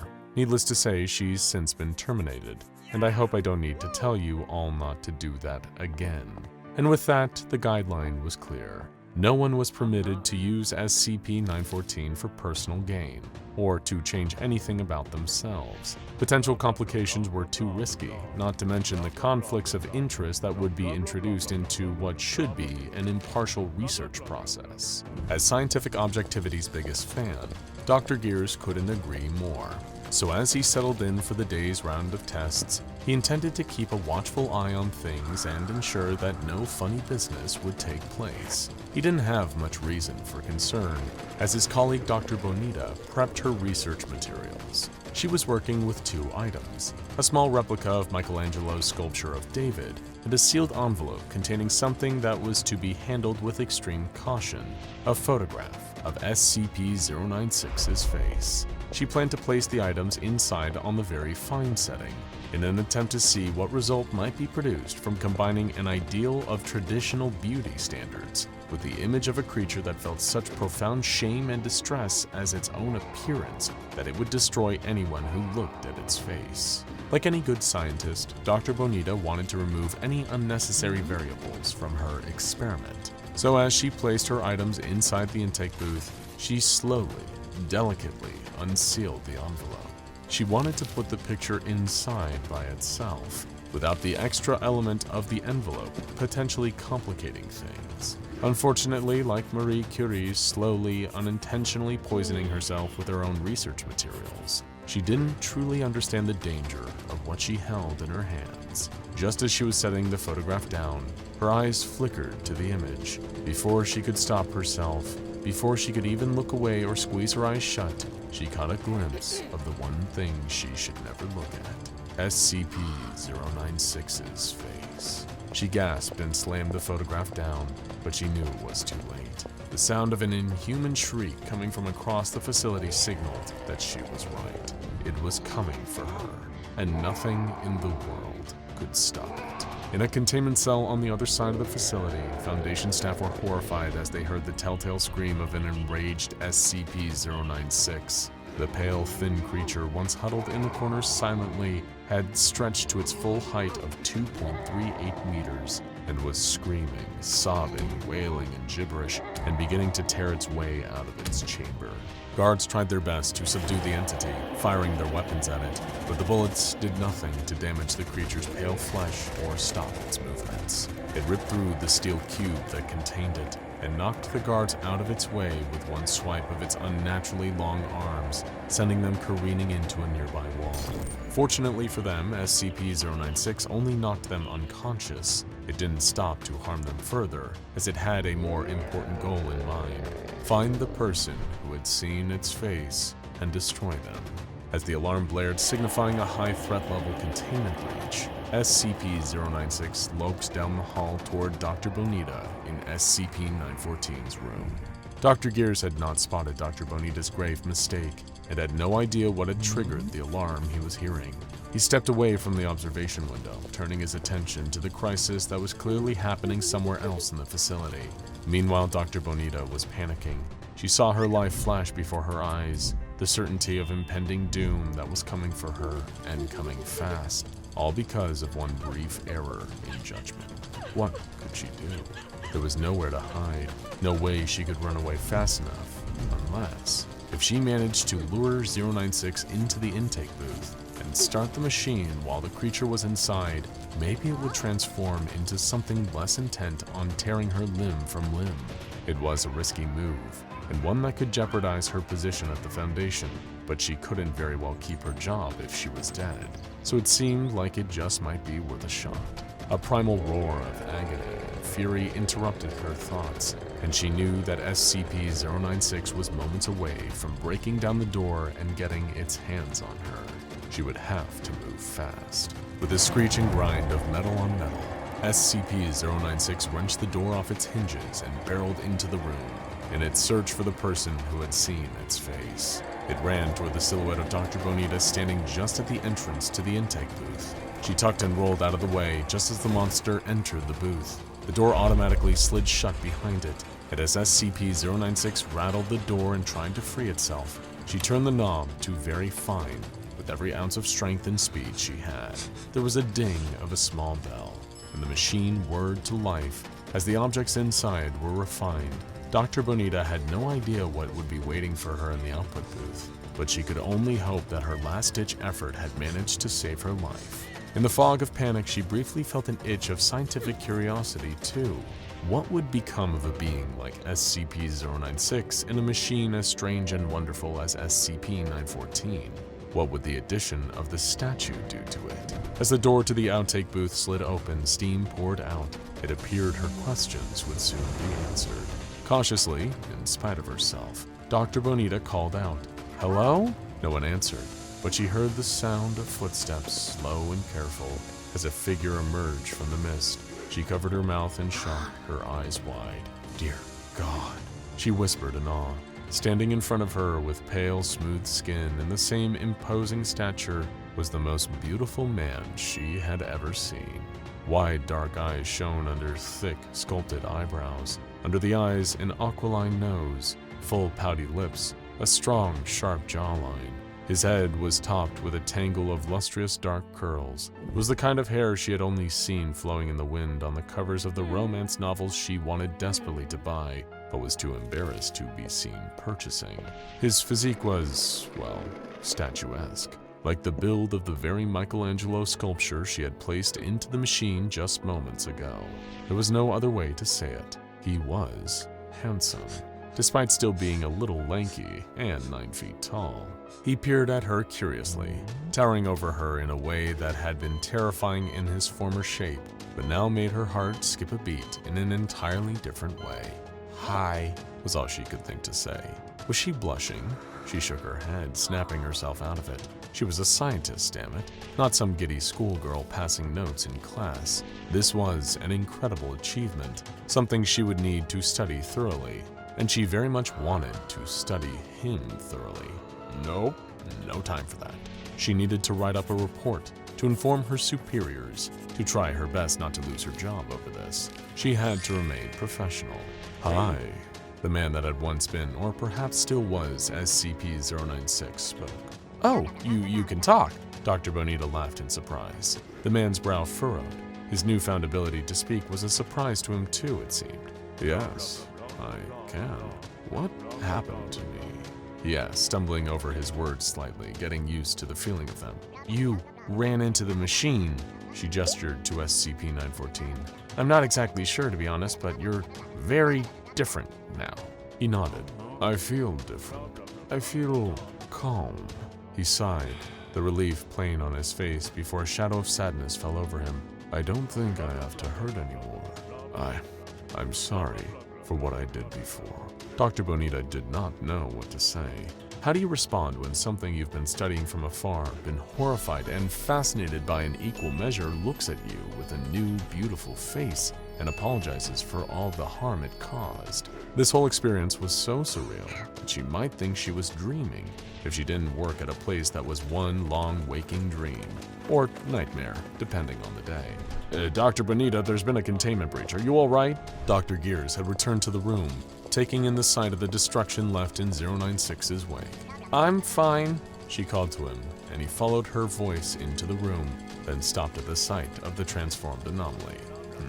I don't have time for whatever this is. I trust you'll handle it." Dr. Gears took a long sip of his coffee, and taking Bonita's shocked silence as confirmation, had a leisurely stroll back to his office. A few moments later, the guards responsible for containing SCP-096 arrived on the scene, expecting to see carnage and find a docile SCP-096 crouched over a lifeless body, but instead, they found the same truly bizarre sight that Dr. Gears had shrugged off, and Dr. Bonita was still doing her best to process. They entered the room with their weapons drawn, but quickly lowered them, scratching their heads in confusion instead, before radioing their superiors and asking for further instructions. Responses from various Foundation staff who caught a glimpse of SCP-096's bold new look included, "Oh, would you look at that?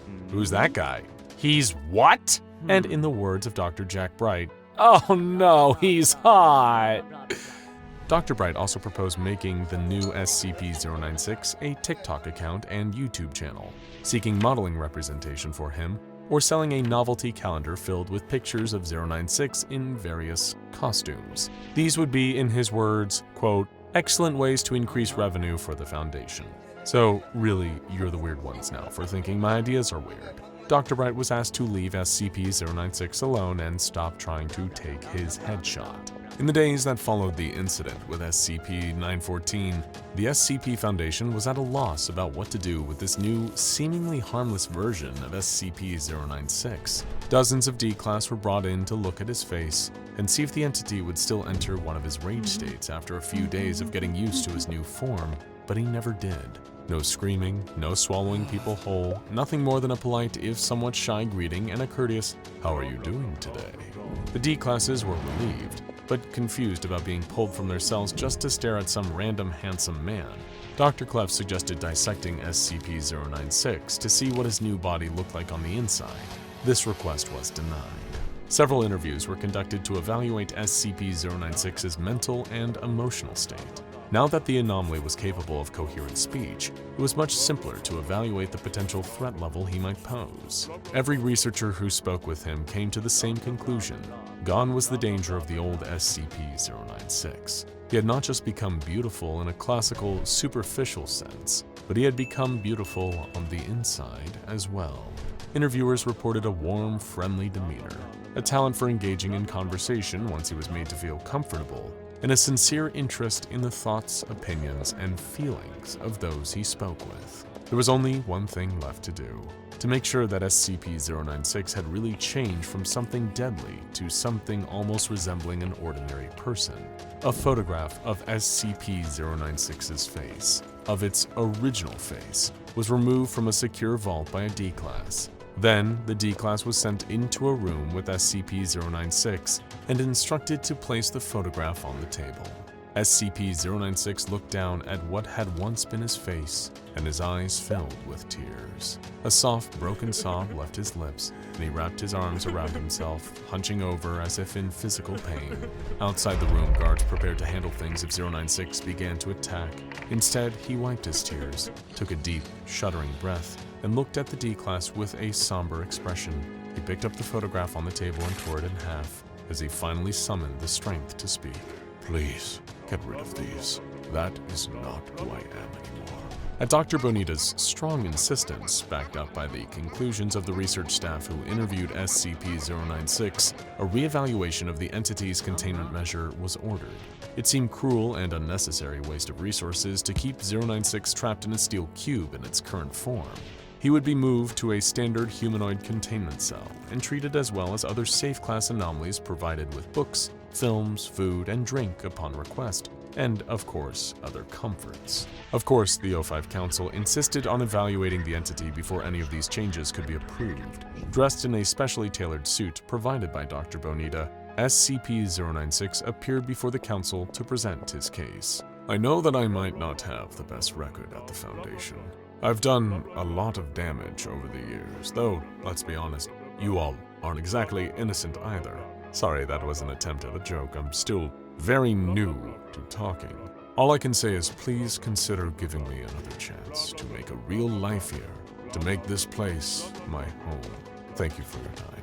What SCP-096 didn't know is that the O5 Council was so flabbergasted by the sight of his new face that they didn't retain a single word he said. They had all given their official approval before he even finished his short presentation. Before long, SCP-096 was moved out of his steel cube and into a new containment chamber that resembled a mid-range studio apartment, complete with a bed, a kitchenette, a television, and a table and chairs. He was provided access to all major streaming platforms, as well as a large stack of books to help him develop his grasp of culture and language after so very long being isolated from human society. Though he wasn't exactly human, he was determined to act like it. Word quickly spread around the Foundation site, and humans and anomalies alike flocked to SCP-096's new home to visit him and see the miraculous transformation for themselves. SCP-999 was the first to come and see the new and improved 096, chirping excitedly as it oozed into his room. He pet the slime gently, his face breaking into a warm smile as its euphoric effect washed over him. The slime became so excited at meeting this new friend, someone it had known as a source of sadness and hurt for so long, that it tackled him to the ground and tickled him for several minutes. 096 laughing uproariously all the while.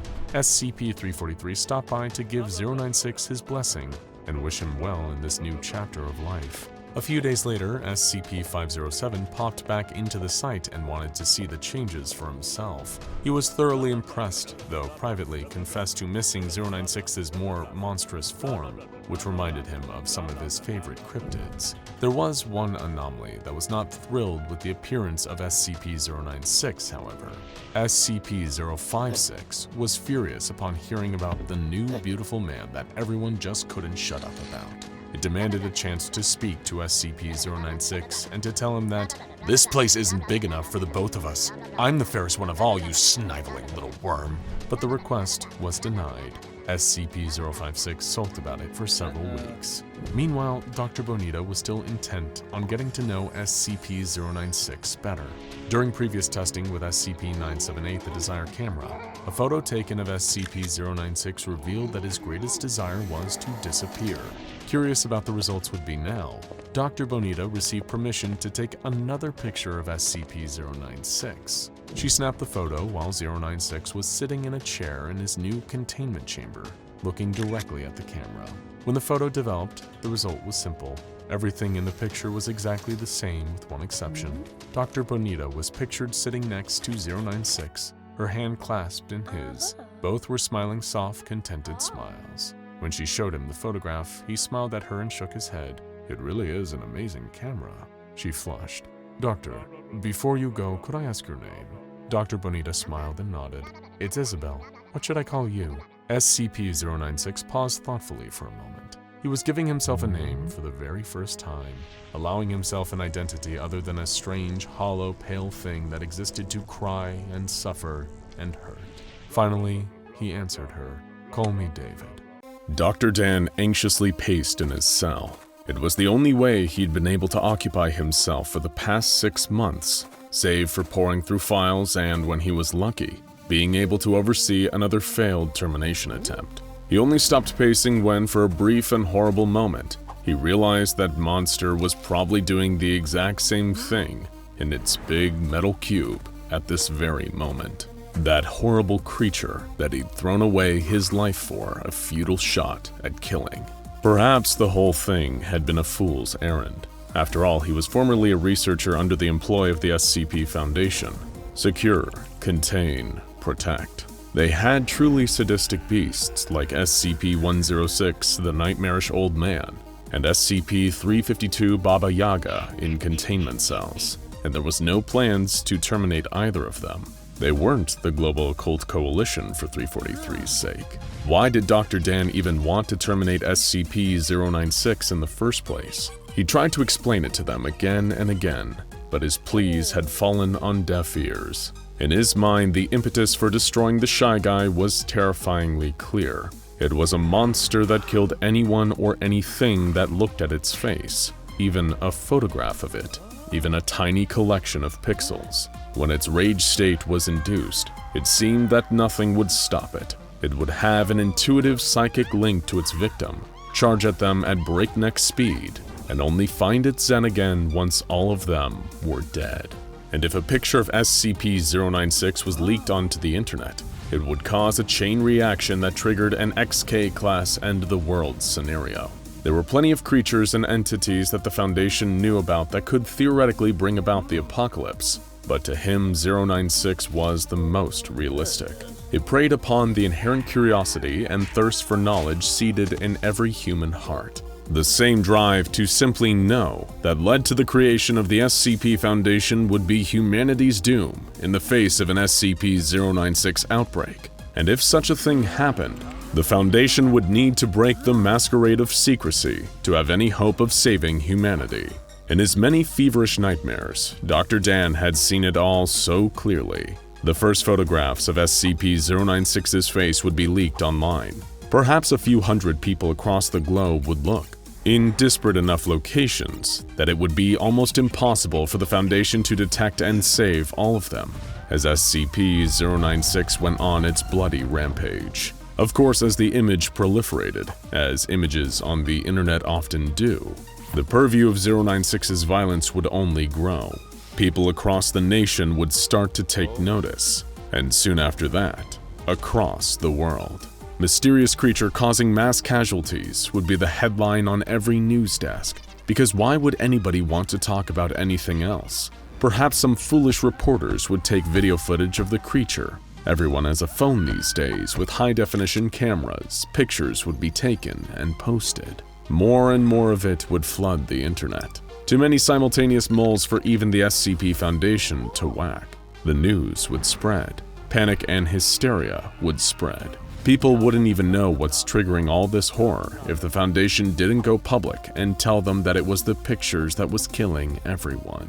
And by then, wouldn't it already be too late? The antidote to fear is knowledge. It's why when anything goes wrong, we're refreshing timelines and feeds and news websites for any kind of information. And if you were told an unstoppable monster was killing scores of people and might be coming to a neighborhood near you sometime soon, wouldn't you want a good look at it? Wouldn't you want to know your enemy? Having no idea that the mere act of knowing was what sealed your horrible fate. By Dr. Dan's bleak estimations, if only several million people died as a result of this kind of scenario, it could be considered a positive outcome. He'd seen it all, but no matter how many times he tried to articulate this to his superiors, he wasn't listened to. They didn't take him or the threat that SCP-096 posed seriously.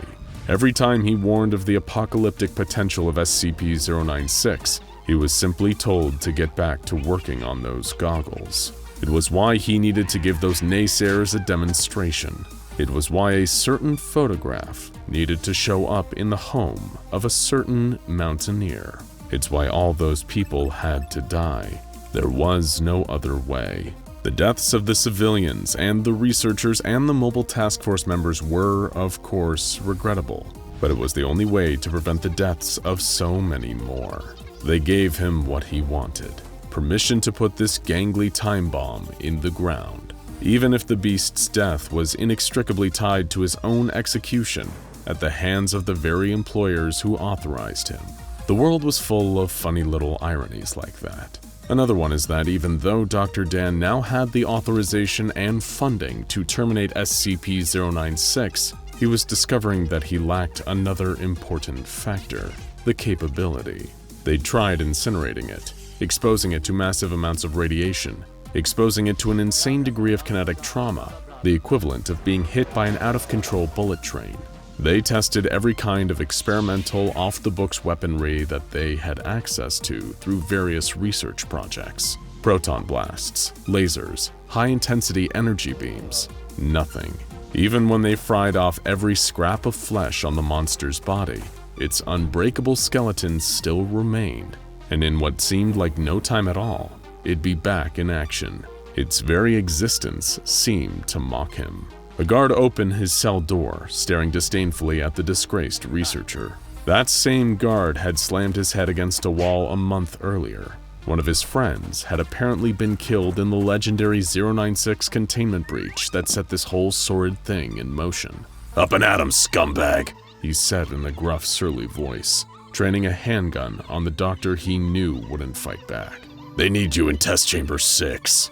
Dr. Dan allowed himself a small grin, imperceptible to the guard who clearly hated his guts. They'd approved his 096 versus 682 cross-test. Marvelous. How marvelous. To all the others, it would seem like just one more entry in a long line of 682 cross-tests. He thought it darkly funny.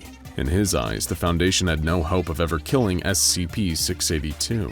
Its defining quality was being impossible to kill, and it didn't present nearly the threat to the entire world that 096 posed. Their futile attempts to murder the lizard were little more than a money sink to justify the site's exorbitant funding. But perhaps he could turn this to his benefit. Maybe SCP-682 would hold the secret to actually killing off his nemesis. Within 30 hours, Dr. Dan had his disappointing answer. Both anomalies had undeniably done a real number on each other, and Dr. Dan did take a kind of sick amusement in the mental trauma that SCP-682 had induced in 096. But ultimately, it was all for nothing. 682 had skinned 096 alive and melted off its flesh with acid, but once again, that indestructible skeleton stood firm. This had been the 27th termination attempt since the incident. The 27th failed termination attempt, Dr. Dan mentally corrected himself. 096's skeleton kept defeating them. Even their most ardent attempts to penetrate the bones and destroy the creature within had failed. During a previous attempt, they tried to access the brain by putting a diamond-hard drill into its eye sockets. Of course, it was the drill that actually broke, much to Dr. Dan's seemingly tireless frustration. Needless to say, in the debriefing interview with Dr. Carver, a researcher who once would have considered him a colleague, he wasn't in high spirits. If he managed to kill this thing, then he would always be the hero who made a terrible sacrifice in order to save many more lives. If he didn't kill 096, he was little more than the monster who murdered all those innocent people for nothing, though you'd never hear him say it out loud. If it wasn't for that damnable, indestructible skeleton, this monster would be long dead already. If only there was some way to break the creature's bones. That's when it hit him. SCP-173, the Sculpture. A Site-19 icon often overlooked because of its more silent but deadly style, but undeniably one of the most frightening and dangerous anomalies out there. It had racked up a truly shocking body count since it was first interred at Site-19 in 1993, one broken neck at a time, and it's one of the few creatures out there that even the hard-to-destroy reptile himself is utterly terrified of. Perhaps a monster that practically has a PhD in breaking bones would be the ideal candidate to vandalize the Shy Guy's vertebrae. Once his proposal was greenlit for initial testing, Dr. Dan arranged for the Shy Guy, with a bag over his head of course, to be brought into a testing chamber with the ever-stoic SCP-173. When all of the researchers and guards were safely outside, all it took was a single blink to make all of Dr. Dan's darkest dreams come true. In the nanoseconds his eyes were closed, he heard the most beautiful sounds in the world. A loud, fleshy crunch, and a pained howl from 096. He opened his eyes to an equally wondrous sight. 096 doubled over at an unnatural angle. Its spine snapped between the 4th and 5th vertebrae, spinal fluid leaking down the creature's flank. That freaky little sculpture had done it. It had actually damaged the integrity of the Shy Guy's skeleton. It was at that moment that Dr. Dan knew he could kill this thing. Admittedly, there was a containment breach shortly after that when the bag slipped off of 096's head, and it charged through the nearby steel wall, killing multiple people before being subdued and recontained. But when it comes to projects involving Dr. Dan, a mere handful of innocent people being killed sits comfortably within the acceptable margin of error. A day later, Dr. Dan was standing before a crowded boardroom, with agents, researchers, and even a few members of the O5 Council in attendance. He explained his findings to them, and the fact that, even more importantly, they may have a way to bring the wretched existence of 096 to an absolute halt. His plans were approved. Not long after, he was putting them into motion. Dr. Dan was surrounded by researchers and heavily armed guards as 173 was escorted into the test chamber with a forklift. 096 was there, still bagged. Off to the side was a giant tub of hydrofluoric acid connected to a hose and injector attachment. If this didn't work, nothing would. Everyone stood back in a safe zone as 173 was released to do its thing. Crunch. Just like the previous time, 096's spine had been successfully snapped. Spinal fluid dribbled down its skin. Everyone had rushed into the chamber. One group kept 173 isolated with their stares. The other, headed by Dr. Dan, prepared the acid injector and shoved it into the breach in 096's spine. As the acid was pumped by the gallon into 096's bones, the creature let out the most horrifying wail. It kicked and bucked as more acid was pumped in, melting those indestructible bones from within. The creature even began to vomit acid as it panicked, melting the bag off of its own head. Some panicked and averted their gaze. Dr. Dan didn't. He stared directly at the creature's face for the first time as it melted in front of him with nothing short of pure elation. Had he won? Had he actually won?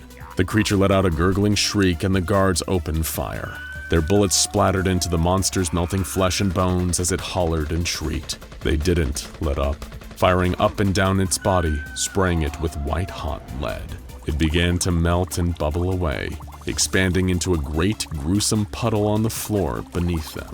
Dr. Dan laughed like a madman. Even as the guards grabbed him and dragged him away from the foul-smelling, greasy mess, bubbling with chemical life, he just kept laughing. Even though he knew the death of 096 meant an equally swift death of his own, it didn't matter. It had all been for something. The world was saved. It was over. He'd finally won. What do you do when the sun turns wrong? When light, which once represented life, joy, and warmth, becomes a symbol of death and destruction? Do you hide inside? Shutter the windows, keep out the light by any means necessary? Do you retreat underground, where the sun's rays cannot penetrate, burrowing into the dark and the cold?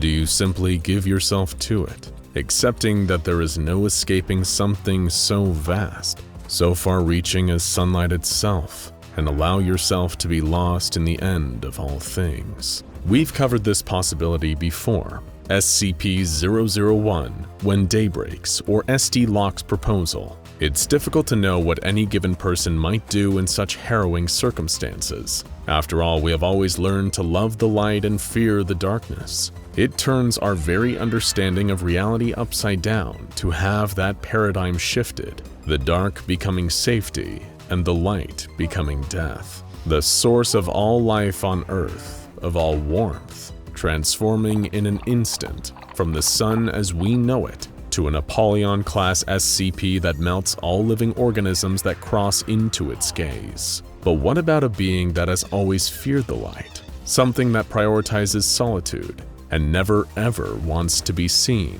How might it live out those darkened days? Today we're taking a look at what happens when daybreak meets a familiar face, even if a constantly hidden one. SCP-096. SCP-096, or the Shy Guy, is something of a celebrity around here. It is a humanoid creature with long distended arms, pale skin, and a jaw that can open 4 times wider than an ordinary human's. There is only one thing above all else that this entity desires: for no one to see its face. When someone views its face, it flies into an uncontrollable rage and seems to have no other option but to destroy the person who has seen it. So it is unlikely that a creature so intent on solitude would be in much danger from the transformed sun. In fact, it might even be a positive thing, and for some time it was. With so many human beings gone, reduced to gelatinous masses with no desire but to slither around in the ghoulish sunlight and merge with one another, there were fewer people to observe his face than ever. He could stay inside and know with almost complete certainty that no one would come to bother him.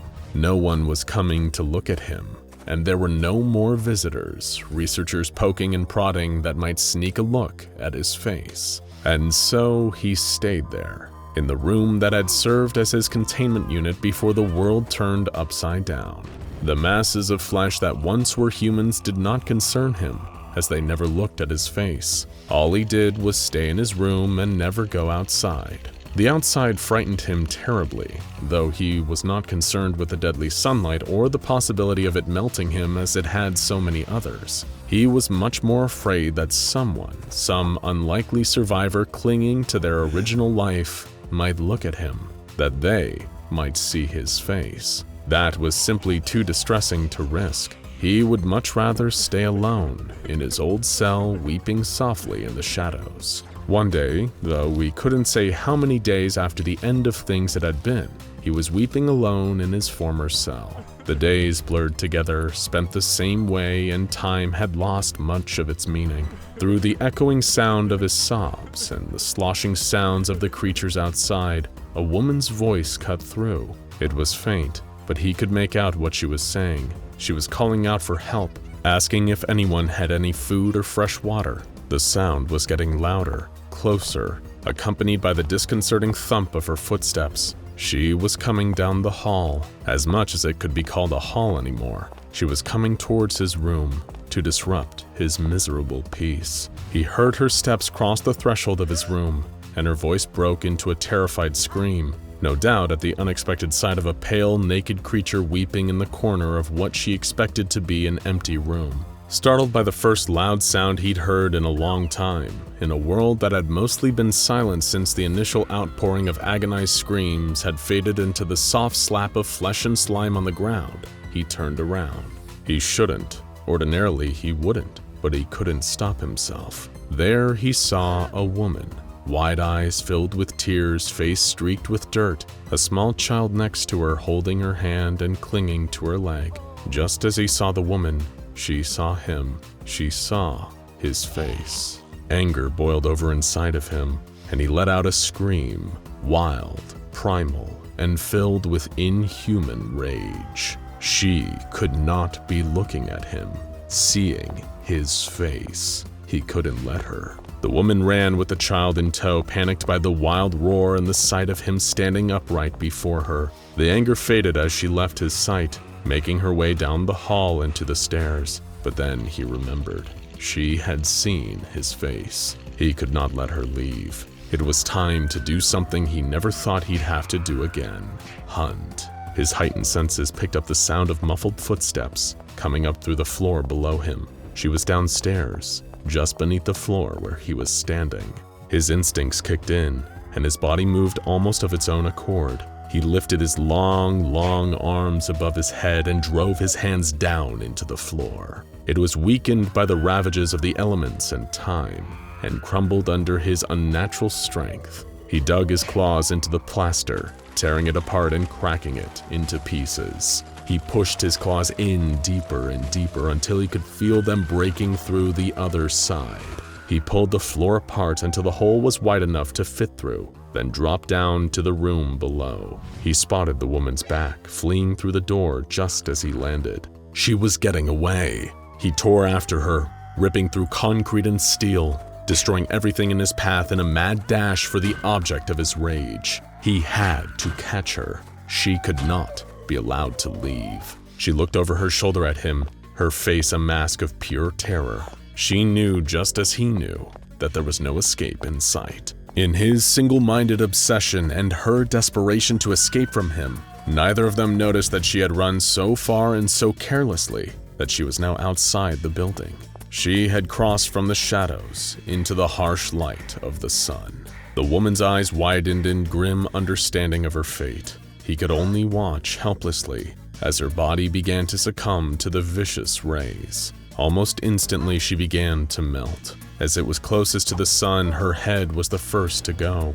Her nose drooped like hot wax, dripping as it went until it slumped off her face and landed on the ground with a sickening splash. Her eyes were next, popping out of their sockets and hanging loose and limp on her cheeks and dangling from sinewy strands. She tried in vain to stuff them back into place, but they squished in her hands like overripe fruit. She attempted to run into the comparative safety of the ruined building, but her feet were already beginning to spread out onto the street, melting into a sticky red smear on the pavement. Her legs crumbled beneath her, and she collapsed to the ground, her face leaving a trail of gelatinous flesh as it landed. She tried uselessly to drag herself along the ground back into the darkness, but her arms were melting into the dirt, mixing with it into a horrible red mud. She let out a last scream of agony, but the sound turned to a thick gurgle as her lips fused together and her mouth melted into nothingness.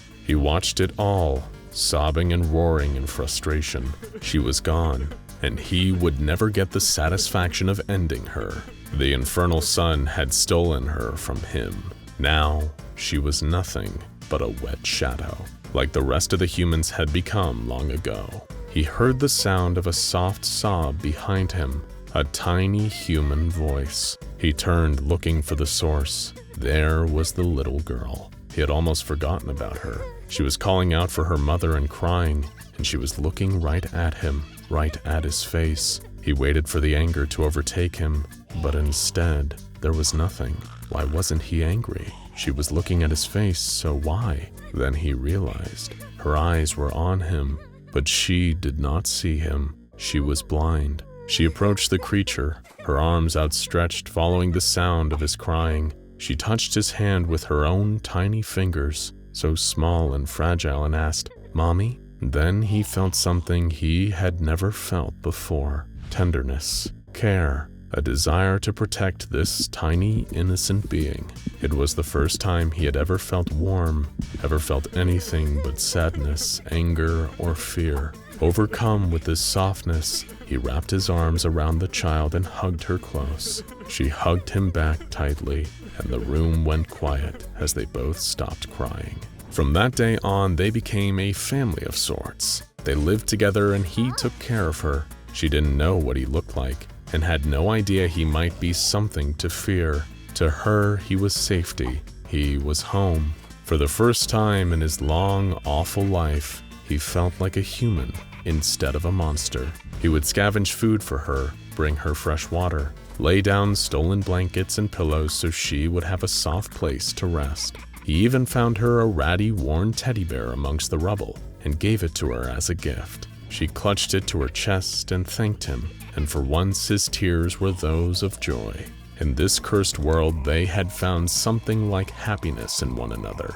He knew he would protect her, no matter what. Then one day, everything changed. The creature and the little girl were playing in the abandoned site, making up little games together, when he took a break to look out at the window and monitor their surroundings. Outside, the evil red sun waited. When he turned back, the little girl was gone. One of the shadowy creatures, once human, was imitating his voice to lure her away. He could hear it in the distance, and her tiny footsteps following it. He chased after her, the only thing he had ever loved, and saw her just as she stepped out into the light. She screamed as one of her arms began to melt in the light, and he knew what he had to do. He grabbed her and pulled her back inside, using his body to shield her from the horrible rays. As he wept over her, his tears stopped her body from melting any further, but his body continued to fall apart. It was too late for him. He ran as far as he could, Once he transformed, he did not want to end up hurting the girl. He ran until his legs melted away and he could not run anymore. He had reached the shoreline and stared out at the ocean, unable to move anymore. He screamed a final time in agony, in heartbreak, in mourning for the happiness he had finally found and now would lose. But at least he knew, as his eyes melted away and he was nearly gone, that the girl would be safe. And then he was gone, and the world was quiet. It was such a normal morning, almost comically uneventful. For the first time in what felt like forever, the morning newscasts had very little to say. They covered Fashion Week, some protests in the capital, a new health craze sweeping the nation, a funny viral video of a dog eating a pancake, the inspirational story of a young boy from the Midwest beating cancer, a minor political scandal out of Tallahassee, Florida that nobody would remember in a week, a round of interviews with an expert who'd written a new book about the long-term effects social media might have on our children. None of them knew back then that long-term was a luxury they couldn't afford. People went to work, to school, some took the day off. Plenty took walks or jogs, deciding to exercise outside for a change. After all, it was such a beautiful sunny day out. What a terrible shame it would be to waste the light indoors. People were sleepwalking, so placidly, blissfully unaware of what was rattling down the tracks towards them. It was an uncharacteristically slow day down at Site 19. There hadn't been any containment breaches in over a week. A couple of new anomalies had been brought into containment, one safe class and one Euclid, but neither were the kind that was likely to bring the SCP Foundation any trouble. Right now, the biggest threat facing their employees seemed to be boredom, and they definitely take that over any other members of their rogues gallery. Dr. Bright poured himself a mug of nice, hot coffee and decided to watch some TV in the break room, just to pass the time. The President of the United States was giving a press conference on the White House lawn, surrounded by microphones. It was really nothing special, just the same inane babble about how he was going to fix the deficit, and with inflation on the rise, we'd all need to work on being more fiscally responsible. The Immortal Foundation researcher sipped his coffee. These normal, boring problems felt like the perfect escape from the insanity he needed to deal with every day at the Foundation. The president was saying something about the importance of families and about farmers being the nation's real backbone when something happened. There was an odd shift in the quality of the light. Dr. Bright barely registered it. Maybe it was something to do with the cameras. However, things started to get stranger. The president's speech began to slur, as though he'd just been pumped with enough morphine to take down an elephant. But it wasn't just that. He was sweating buckets, too. Wet patches expanded all over his suit, and perspiration was dripping off his skin. Dr. Bright was in suspense. Was he about to watch the president have a stroke live on air? Would he be called in to replace him yet again? But no. The situation unfolding was far, far worse. The President of the United States slumped forward over his podium while the reporting corps screamed. His face sloughed off his skull like melting wax, the President's words slurring off into infinity. It was the worst a U.S. President had looked on film since SCP-1981. Dr. Bright dropped his coffee cup. It tumbled and shattered onto the ground below. The camera fell as the operator screamed. It pointed down into the crowd where the reporters were shrieking in pain and terror, steam coming off their bodies with the sudden intense climb in heat. They were all melting. All of them were melting before his very eyes, broadcast out to how many people? It would be the mother of all containment nightmares. Little did Dr. Bright know, that wasn't even the half of the true horrors unfolding. Alarms went off across every containment site in the world. Any SCP Foundation employees unlucky enough to be standing outside at the time were lost in the rapidly unfolding horrors. They screamed as the sun cleaved their atoms apart, reducing them into semi-liquid states without the mercy of death. People lucky to be just out of the sun could only watch as those less fortunate disintegrated across the ground in unholy shrieking puddles. Never had such a normal day been thrown into such terrifying chaos in so little time. Billions of voices cried out at once as the sun changed in the sky above them. Since the dawn of humanity, it had given us everything. Light to bask in, warmth to keep us safe, and the life of the plants and animals that kept us fed. It had been worshipped as a god by countless cultures over thousands of years, one great mother to all of humanity. And now, that mother was drowning us in the bathtub. And perhaps the most frightening part of all, it was for seemingly no reason at all. The SCP Foundation was forced to now break their silence forever. The masquerade, the veil, it melted along with so much of humanity. They took over every communications channel in the world and did what they could to inform people on how to get out of harm's way. Stay inside, wrap yourself in sun-shielding clothing, and only move at night. Air travel is preferable, if possible. If you can, make your way to one of the SCP Foundation's secure sites. Their only chance of preserving humanity and figuring out how to reverse this new nightmare. Now more than ever, the SCP Foundation would be humanity's only hope. Until, of course, there was another terrifying twist in the tale. While those who were melted into piles of living flesh sludge were sadly assumed to be lost, even the Foundation didn't expect the transformed humans to become a threat in and of themselves. Just as their bodies were melted, so were their minds. They became slaves, cultists of the growing tyrant hanging up above. Some would coagulate into huge fleshy masses, horrifying threats that would seek out victims, overpower them, and drag them out into the light to be absorbed and transformed. Even those hiding inside Foundation containment centers weren't safe. These behemoths of melted flesh would find their way in, using their many twisted voices to slowly break the minds of their victims, then gather them up with great flesh tendrils and yank them out into their doom. Little by little, the numbers of humanity dwindled. It looked like we had a bright future ahead of us, and in this particular context, that's far from a good thing. Survivors, for whatever time they had left, would forever remember this walking nightmare. The Foundation dubbed it SCP-001 to reflect its ultimacy, but to everyone else it had a different name: When Day Breaks. In a world where anything but darkness will kill you, is there anywhere left on Earth that's truly safe from the horrors of SCP-001? 5 months into the never-ending horror of the solar singularity, Alice spooned herself a bowl full of warm Swedish meatballs.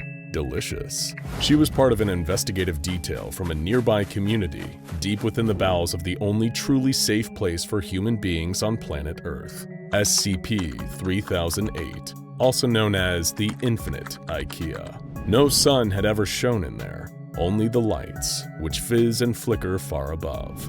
Everyone inside thinks of it as a prison. Little do they know, what's left of humanity out there would kill to be inside this sanctuary. Alice had a team of 10 with her. Their mission was simple: continue the mapping effort of the area surrounding their community, and collect rations for the rest of the camp. It was dangerous work, especially as night drew close, but there were certain rewards. When they reached a feeding station, they were able to enjoy fresher food than anyone else. All they needed to do was wager their lives for it. To Alice, it seemed like a fair trade. Her Lieutenant Darcy kept watch to the north. He and several others wielded makeshift spears made from curtain rods and clubs fashioned from bedposts. Knives scavenged from the kitchen section hung from their belts in makeshift holsters. During the day, they were little more than a precaution. At night, it could mean the difference between life and death. Speaking of, Darcy kept a close watch on a member of staff. It was a lanky, faceless monster in that garish uniform, with a bulbous, oversized head and long arms,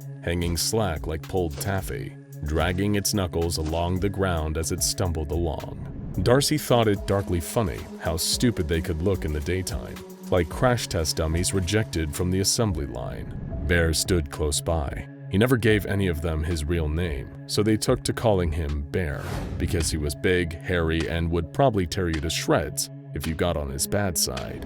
He wielded the largest club of all, a customized creation with sharp objects sticking out of it on all sides. It cleaved the heads of many staff members off their bodies. Bear seemed to relish the task of putting those monsters down.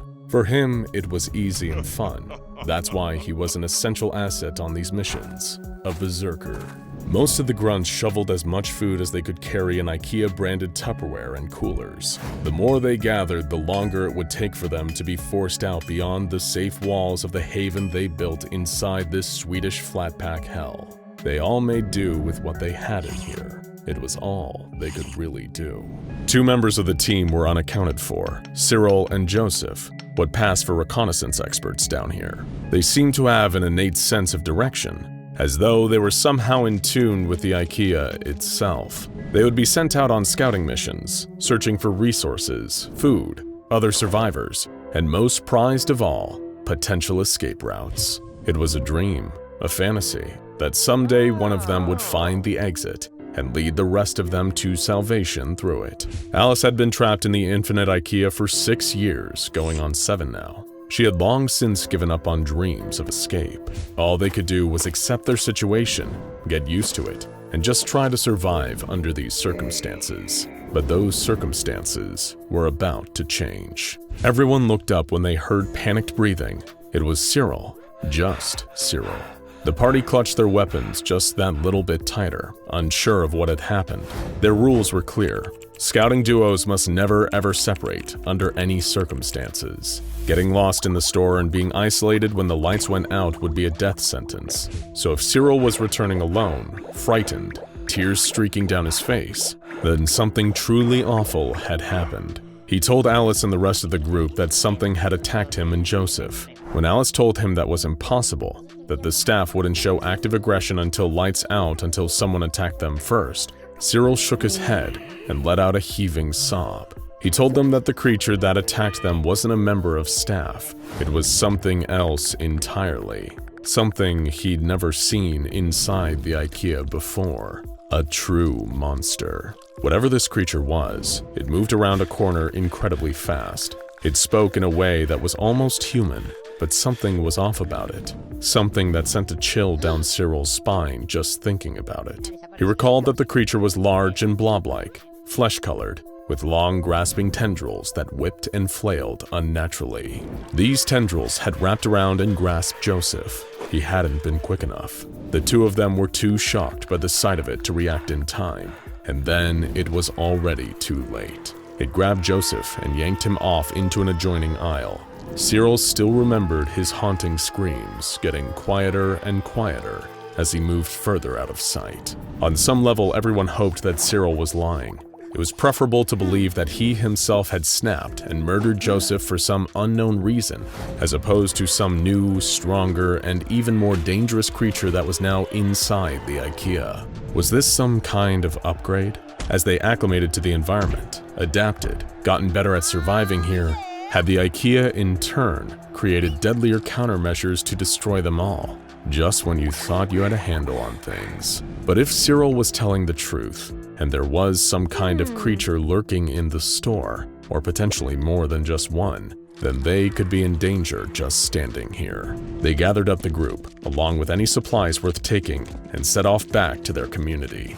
They would need to deliver the bad news so they could potentially prepare for the worst. It was just one of the many communities housed within SCP-3008. Many have theorized over the years that the infinite Ikea acts as a kind of nexus point for Ikeas all across the multiverse, accounting for the truly insane number of people who have gone missing without a trace into the building over the years. There were children who had been born in the Ikea, raised in the Ikea, known nothing but the Ikea. Nobody knew an exact number for sure, but it was more than possible that the population of a small country resided within its walls. Sometimes communities would fracture and fall apart, occasionally due to a lack of resources or infighting, other times due to an overwhelming attack from the staff that physically destroyed the settlement, often leaving many of its members dead in the process. Those who weren't picked off while wandering the store in the following days would likely integrate into other nearby communities as refugees. Life was cruel in the infinite Ikea. By the time Alice and her party returned to their community, it was almost lights out. They spoke to the community leaders and informed them of Joseph's tragic disappearance, as well as this awful new creature that Cyril claimed had taken him. They thought it best not to inform the rest of the community tonight. It might hurt their focus and cause unnecessary panic. Alice agreed to join the watch that night. She could feel something wrong in the air. Even more so than usual, there was something terrible in this anomalous Ikea. Alice stood atop the furniture wall with several other rangers. As the lights flickered off, the distinctive calls sounded across the store from the activated staff members. The store is now closed. Please exit the building. It was almost soothing in its familiarity, compared to the frightening thoughts that Cyril had left swimming through her mind. The staff she could handle. It was at least the devil she knew, and there were worse beasts than the devil out there. She knew it in her bones. They killed a few staff members that happened to wander towards the community and began beating their deformed fists against the walls. All standard procedure. But as Alice's eyes adjusted to the darkness, she saw a huge shape in the distance. It looked like a mountain that breathed. A huge wobbling mass of flesh, moving impossibly fast for a creature of its size. It was so much vaster than the creature that Cyril had described earlier. Was this a different one, or had it simply gotten bigger? Either way, it was coming straight towards them. The community came alive in sudden panic. Every able-bodied adult grabbed their weapons and prepared for the fight of their lives behind the wall. Whatever this monster was, they needed to kill it as quickly as possible before it destroyed everything they built. Sadly for everyone inside the community, this was one fight that none of them were prepared for. The beast crashed into the furniture wall, crushing it inwards. People struck at the monster's immense and terrible flesh with their weapons, making awful wet slaps, but seeming to cause no lasting impact. It just kept rolling in, grasping everyone it could with its long, sinewy tendrils. But the horrors were only just beginning. With the wall destroyed, the staff began to pour in, chanting in monstrous unison. The store is now closed. Please exit the building. It was a massacre, perhaps one of the worst that the inside of the infinite Ikea had ever seen. While the community battled the giant flesh beast, the forces of the staff swarmed and overwhelmed them. Darcy was tangled in the nightmarish tentacles of the beast. Bear was surrounded by a truly insurmountable number of staff members, each one balling their terrible fists and beating him to death. Somewhere Cyril screamed, though his scream was soon cut short. Alice watched in horror as everything she'd known was destroyed. Alice realized her friends were dead and her community was in ruins. She grabbed her spear and did the only thing she could. She ran. She ran from the lost cause that had once been her life, tears running down her cheeks. What had even happened? What the hell had that great monster been? The Ikea's trump card? She ran aimlessly for as long as she could, then walked and eventually limped. She went on for hours, getting lost deeper and deeper into unknown territory. She'd stop when she was dead. Why not? She had little left to live for. But like the Holy Grail, when she eventually truly gave up and stopped looking for salvation, it found its way to her. As she turned a corner down a mysterious aisle, she saw something that she hadn't seen in years. Glass double doors. She stifled a sob. Could it be the way out of here after all this time? And it was. The world. Escape. She'd lost everything, but regained this. Outside, dawn was breaking. After years, the great red sun. It was the most beautiful thing she'd ever seen in her life. She took a deep breath, smiled, and stepped into the light. That's right. It's time once again to activate the famed Anomatron 6000, our patented machine that definitely wasn't developed in affiliation with Dr. Wondertainment. We swear. After recalibrating, rebooting, and hitting restart, our infamous specialized supercomputer is ready to bring you all manner of improbable scenarios. We'll simulate encounters between the SCP Foundation's various anomalies and any other character from any other universe you could possibly imagine. Here's a question for you. What do you think would happen if SCP-096, the notorious Shy Guy, ran afoul of someone he couldn't just kill for daring to look at it? What if the Scourge of the Underworld, Battler of Demons, and the Devil himself set his sights on SCP-096. Well, we're about to hit the button and discover the outcome of SCP-096 versus the dreaded Doomslayer. So, you've heard the old philosophical debate about a tree falling down in the woods, and whether or not nobody being around to hear it brings into question if it actually happened at all, right? Well, let's reframe that one a little. If an interdimensional rip in the very fabric of the time-space continuum opens up in an SCP Foundation secure facility and nobody is around to witness it, does a 6-foot-tall, 360-pound hulking killing machine still emerge to slaughter everything in his path? It turns out, yes. Yes, he definitely does. Horrified screams and the loud bang of shotgun blasts rang out through the hallway as Foundation researchers ran for their lives. The Doom Marine had just been unceremoniously dropped out of a portal into a strange and unfamiliar environment. Mere minutes earlier, he had been awakened inside a sarcophagus within a facility on Mars in the year 2148. Unfortunately, Doom Guy hadn't had the best start to his day, given that the base he'd woken up in was being overrun by the forces of hell itself, thanks to a rogue scientist opening up portals to the underworld and allowing all manner of demonic abominations to come pouring through. So naturally, when another portal brought the armor-clad Demon Slayer to a site run by the SCP Foundation, the intensity of battle had led to the Doomslayer believing that the unsuspecting staff were actually all demons in disguise. And to him, the only good demon is one he got to send back to hell in the most brutal fashion imaginable. He wasn't going to stop until he'd torn through wave after wave of Foundation personnel, thinking perhaps if he killed enough, he'd be returned to his previous locale for more demon killing. As the Foundation dispatched its security forces and mobile task forces to take down the unstoppable force of carnage decked out in head-to-toe green armor, it seemed nothing they could throw at the Doom Marine was enough to take him down. A hail of bullets rained down on him from the MTF's weapons, ricocheting ineffectually off his protective plating as he continued his assault, remaining tireless thanks to his immense physical conditioning. The SCP Foundation tried and failed to contain Doom Guy. They assumed him to either be a new, undocumented anomaly or a violent and unhinged maniac from the Church of the Broken God, given his armor resembling cybernetic augmentations and machine parts grafted to his body, along with his arsenal of advanced weaponry. But there were no enhancements, no augmentations made to the Doomslayer. He may have once been mortal, but centuries of killing demons had allowed him to transcend ordinary human physiology. He did not tire, never lost strength, never needed to eat or drink, and was near enough immortal.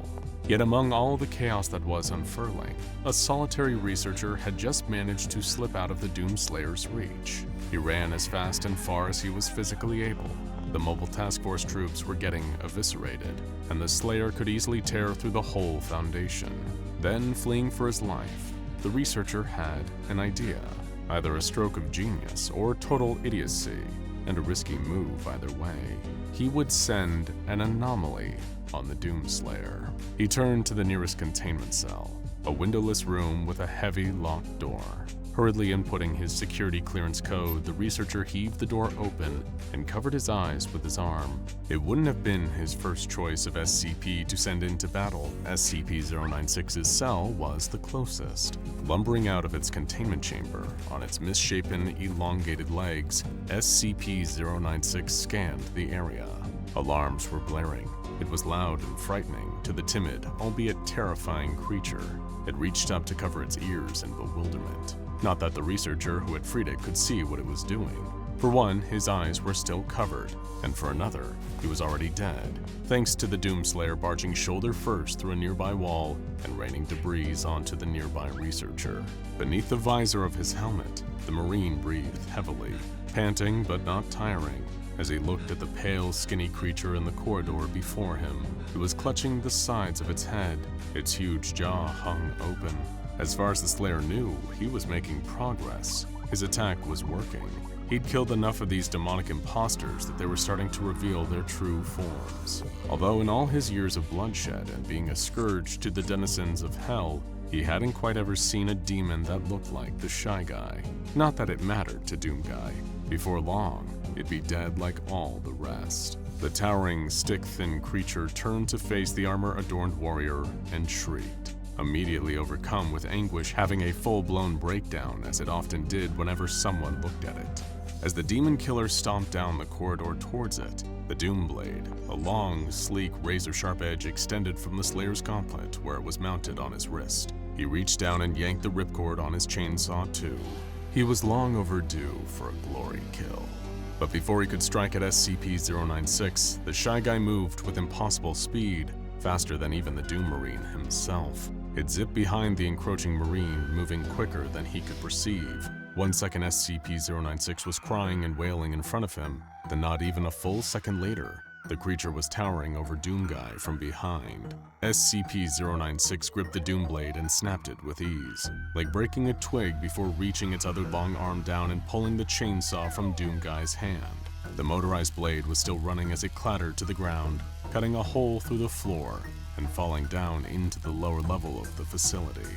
Enraged, as he very often was, the Doomslayer reached both arms back behind his head and gripped the elongated torso of SCP-096. The virtually immortal killing machine hurled the creature over his head with ease, thanks of course to his immense strength. Doom Guy could lift objects far heavier than most ordinary humans, and carry heavy weapons without tiring. He had even grappled hand-to-hand with demons. Throwing the Shy Guy down the corridor like hurling a basketball was no trouble for the spacefaring slaughterer of Satan's spawn. Screaming and howling in pain, SCP-096 crashed to the ground at the far end of the corridor, tumbling over itself thanks to its long limbs before landing in a confused heap.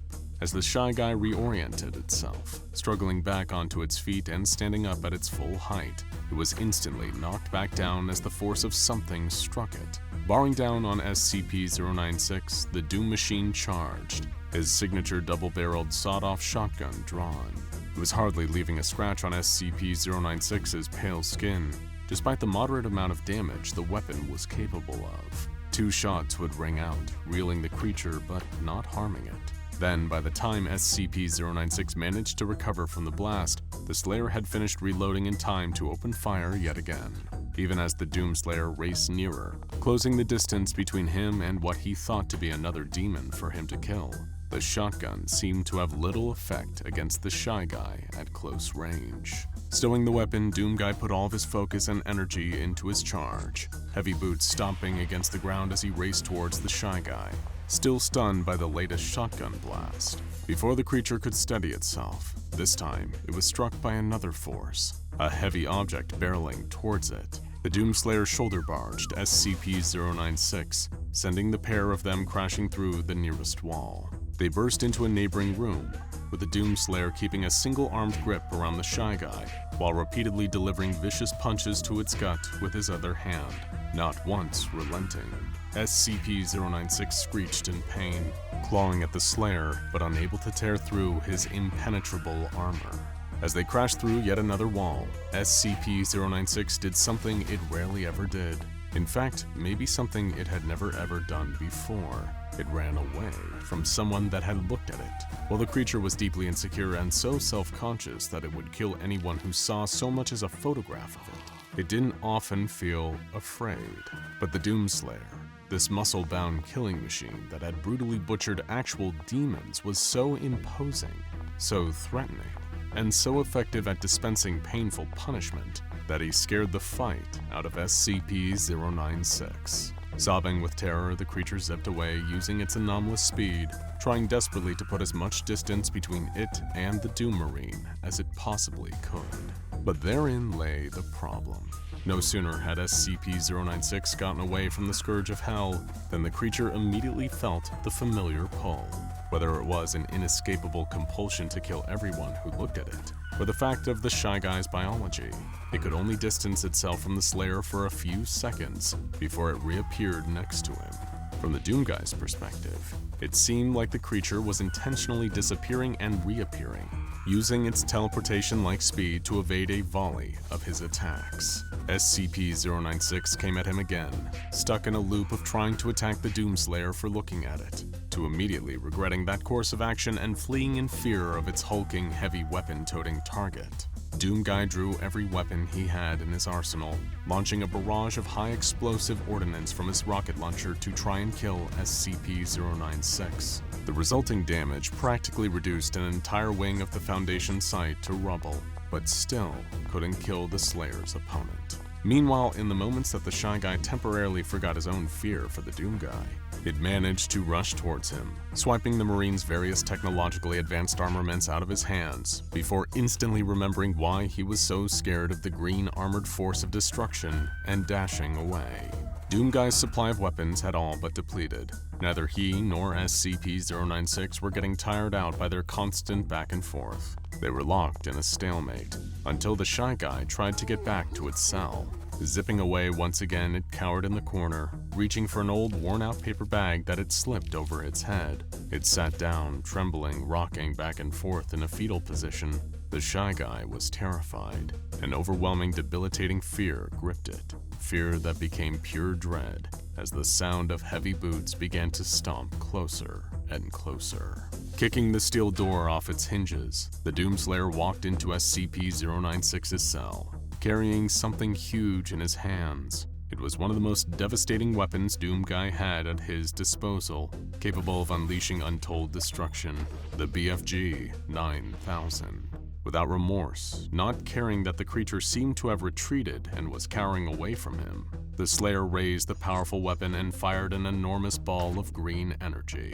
The blast engulfed the entire room, tendrils snaking out from the energy projectile, causing additional damage to the surrounding area until there was nothing left of SCP-096. This video is about two things. The first is SCP-096, also known as the Shy Guy, a horrific monster who murders anyone and anything unfortunate enough to look at its face, directly or through photos or videos. The second is you, because we asked you for your favorite questions, theories, and hypothetical situations involving 096. We even asked if you thought someone would be safe from 096 on the moon, and you delivered. If you haven't watched our first video on the infamous Shy Guy, we recommend checking that out first, but feel free to stick around even if you haven't. First of all, let's take a look at the questions you had about the SCP Foundation's most dangerous introvert and see if we can't find some answers. How close would you have to be to trigger it? Like if it was 5 kilometers away, would it still count? The short answer is that 096's homicidal rage can be triggered from pretty much any distance. We'll get into some of the potentially crazy extents of this later on. But if you see the Shy Guy's face while you're sharing a dimension with him, you're in serious trouble. People who viewed the creature's face in different countries or even miles underwater have met gruesome ends. 5 kilometers would definitely not keep you safe. What were his origins and how strong is he compared to SCP-682? The origins of SCP-096 are still shrouded in mystery. All we know for sure is that he was discovered by the Foundation in a snowy mountainous region. As for physical durability, he's about even with 682 as both survived their encounter. We know 682 has the psychological advantage though, as 096 has been terrified of the lizard ever since they met in cross-testing. However, you could argue that 096 is technically more dangerous, since unlike 682, 096 has never been pacified before killing its intended target while on a rampage. If he goes into an unstoppable attack mode when someone sees his face, shouldn't you not show his face in the thumbnail? Thankfully, according to the official documents, artistic representations like paintings or digitally drawn YouTube thumbnails have no effect. Only actual photographs or videos of the creature can be deadly, so you're safe. Unless we decide to do a 096 face reveal to celebrate our next 100,000 subscribers, of course. This leads us to our next question. If it attacks you when you look at it, then how did the scientist draw the picture of the thing without looking at it? That's a good question, and also one that occurred to the Foundation's scientists who came up with an extremely elaborate solution. They put a D-class tattoo artist inside a diving bell miles underwater and had him unseal a photograph of the creature before drawing a copy. This copy was then released from the diving bell in a sealed container before 096 inevitably got to the poor D-class. Does the Shy Guy have to be viewed through a good quality image to enter a rage state? Unfortunately, no. Even the most poorly rendered or minuscule image of 096's face is a death sentence. One of the most infamous incidents resulted from a man seeing a small dot that was only a few pixels wide in a photo from an old ski trip.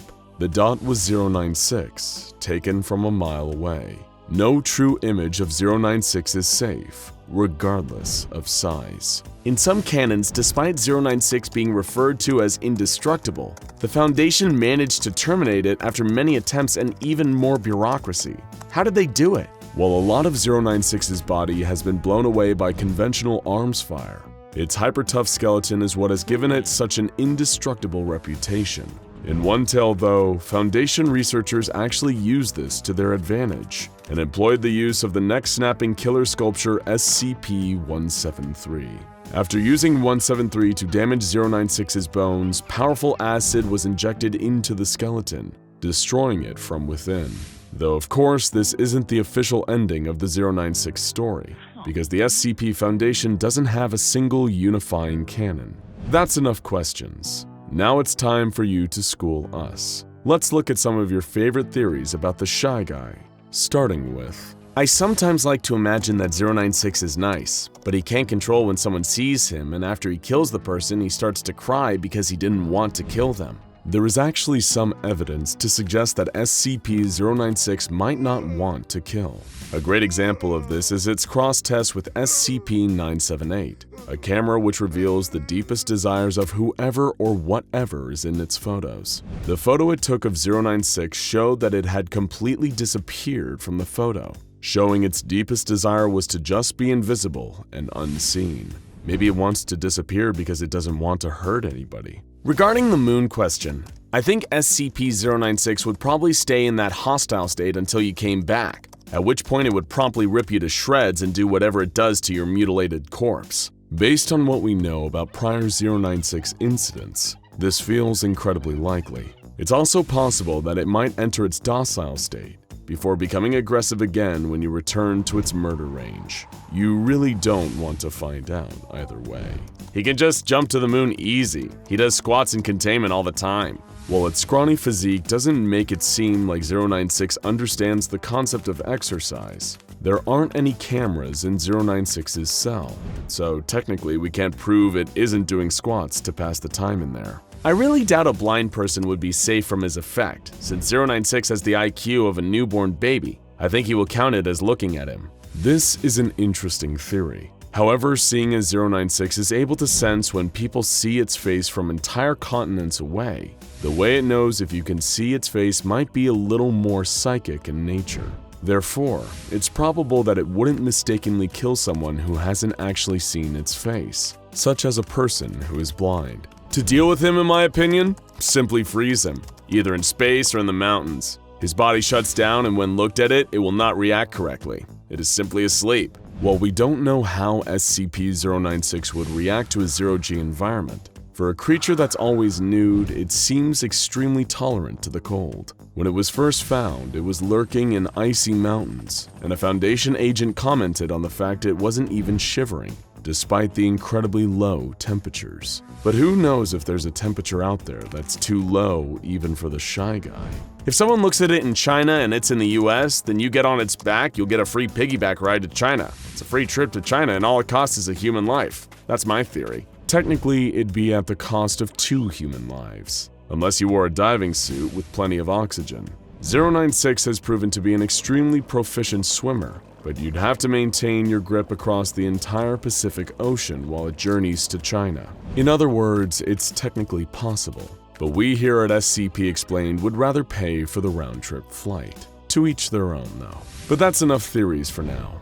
Let's move on to the main event. Hypotheticals. You pose some great possible scenarios involving SCP-096, so we're going to see if we can find the answers. What would happen if someone looked at a picture of it while in or before entering another SCP's pocket dimension or mirror dimension? There aren't any canon examples to prove either way, but if there's any kind of consistent entry point into this dimension, it's likely that 096 would find a way to follow you in.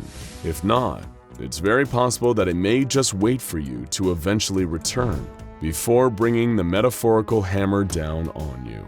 So technically, if you were pulled into the old man's pocket dimension and he closed the portal, you'd be safe from 096. But then you've got a whole other problem to deal with. What happens if a person sees his face then gets their memory of the creature wiped? Considering how good the Foundation seems to be at wiping people's memories and their access to amnestics, if this worked, they probably would have made it standard procedure by now, so it's unlikely. What happens if a person looked at it and that person then went on a plane? Or just staying in the air or space, what would it do? 096 has shown the ability to jump up and destroy low-flying aircraft, but otherwise, it's likely that the creature would probably run to a point directly below you and remain there until you touch back down. Since you'll need food and water at some point and aircrafts need fuel, you'd probably just be prolonging the inevitable.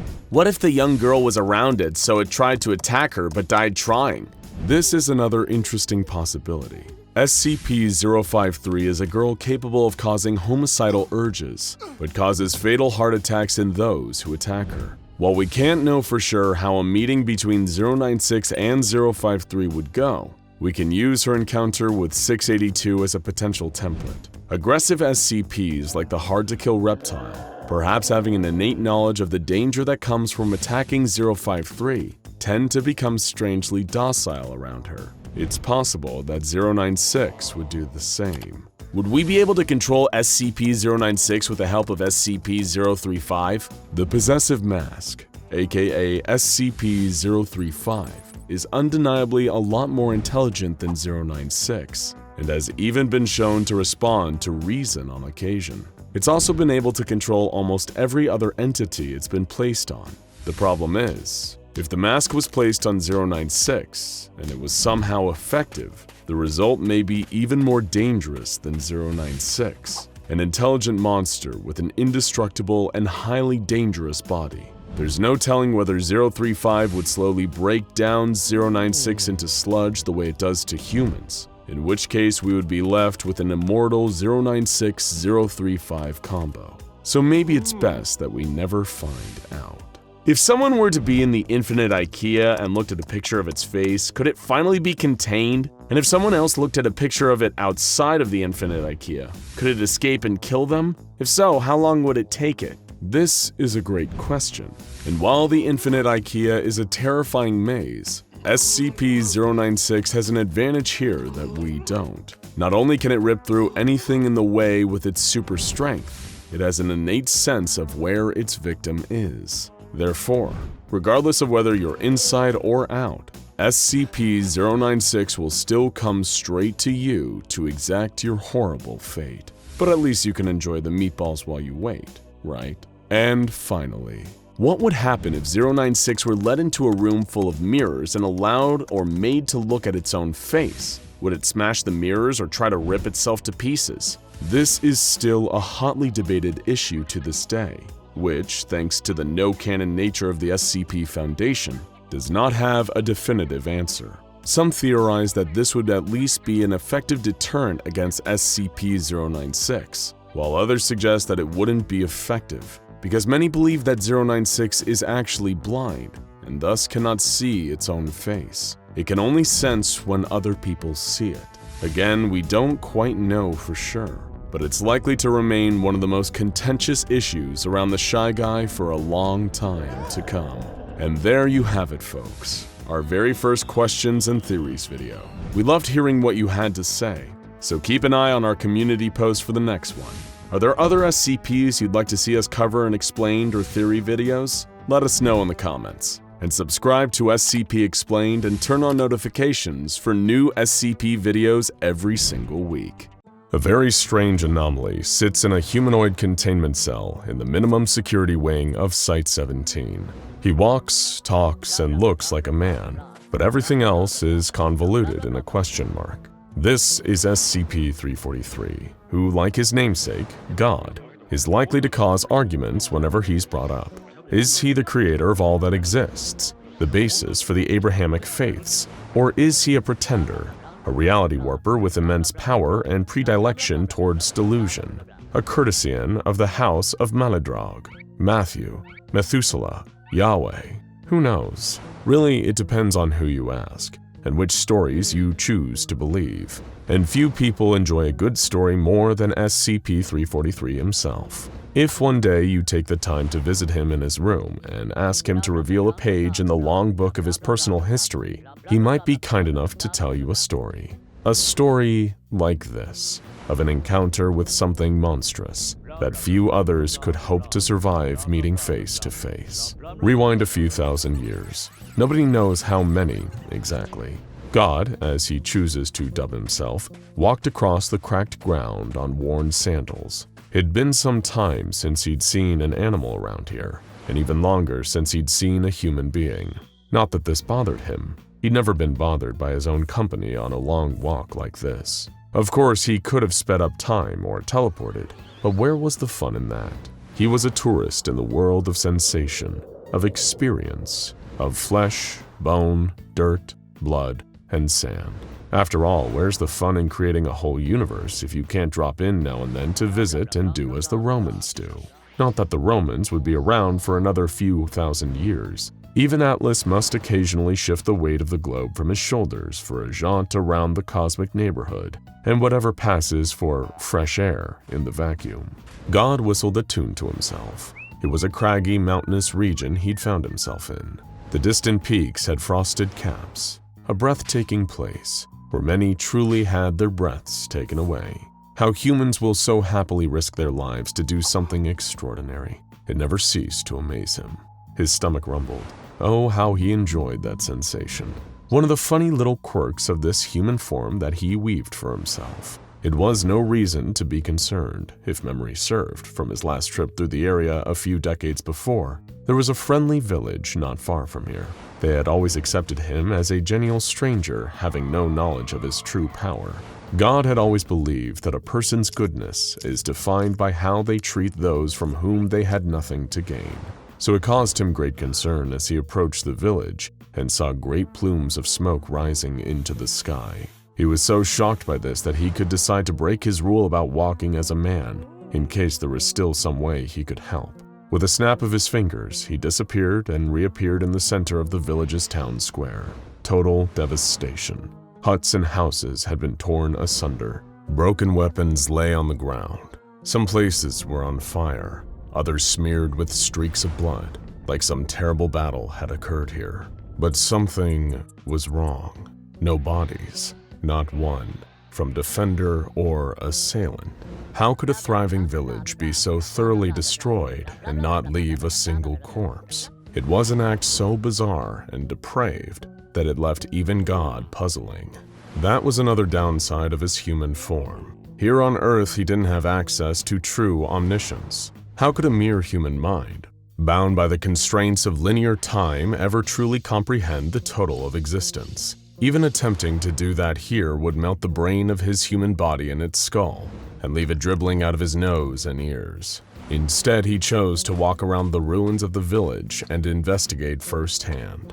Arrows and broken spears and swords littered the ground. Some buildings were demolished, but there were no tracks or stray projectiles that could suggest the presence of siege weapons. No, these buildings looked like they were ripped apart. Some even still had claw marks. What terrible beast could have set upon this town and done this? Then he heard a voice, quiet and pleading, beneath some nearby rubble. A survivor. He rushed over to the pile and evaporated it with a thought. Underneath, a feeble old man, covered in stone dust, was quivering. God helped him up and guided him into one of the few remaining huts still standing in the village. They both took seats. God held up two hands, cradling empty space. Two cups suddenly occupied that space, both filled with warm, healing tea. He passed the old man one of the cups while sipping from his own. He asked the old man if he'd seen what had happened. The old man told him no, he hadn't seen anything in decades. He'd been rendered blind in his youth. Little did either of them know, that very blindness was the only reason he was the sole survivor of the massacre. The blind man told God that one of the village's scouts had gone up into the mountain with a small hunting party. The group was gone for days, until one of the members, the youngest among them, returned weeping, frostbitten, and covered in blood. He said that his friends had been killed by a beast in the mountains, something that almost looked like a man, but terribly wrong. And its face, its awful, awful face. He would never forget it. He was just lucky to escape with his life when the others were torn apart. But when the young man returned, he'd brought the shadow of death with him. It was a curse that doomed the entire village, men, women, and children, to a terrible fate. And that fate was upon them a mere hour after the survivor had returned. Of course, there were gaps in the blind man's understanding, given he was lacking one of his major senses, but the sounds he could describe with perfect clarity. It was faint and distant at first, that awful wail, and the galloping, hands and feet thundering against the ground faster than any horse could move, getting closer and closer. Another villager saw it approaching and screamed. Then it was upon them. The villager screamed, but it screamed louder, always wailing and shrieking and sobbing like a monster crawling straight up from hell. People tried to fight it by the sounds of it. The blind man, with teary, blank eyes, recalled the sounds of arrows knocking and swords clashing against something. But even their greatest warriors had screamed and died. Those who saw it and tried to flee and hide were slaughtered all the same. Soon enough, there were only two sounds left in the village: the monster and the blind man, both weeping. He didn't understand why it never took him. It wasn't fair. It took everything else. To leave him here alive when everyone and everything he'd ever known was destroyed was a greater punishment than even death. After killing all of these innocents, the monster had simply wandered off to the mountains again, the sound of its quiet sobs getting smaller and smaller until it was gone altogether. God comforted the blind man as he wept for the loss of all his loved ones. He told the blind man that he would venture up to the mountains himself and confront the creature on its own territory, and at the very least, find out why it had done this terrible thing. But first, he must relocate the blind man to a safer place. He placed a hand on the blind man's shoulder and he vanished. He would appear in another friendly village, miles away. God sent a silent message into the minds of every villager. Take good care of this man. He has undergone horrors you can't even imagine. Your kindness will be rewarded later. For that, you have my promise. God sighed and turned his tired eyes to the distant mountains. A monster lurked up there, perhaps one of his own creations, or maybe a corruption of one of his creations. Either way, whatever existed without his knowledge existed without his consent, and he intended to know of the beast in the mountains. Though given what he'd seen already, he didn't expect to receive a warm welcome from this murderous demon.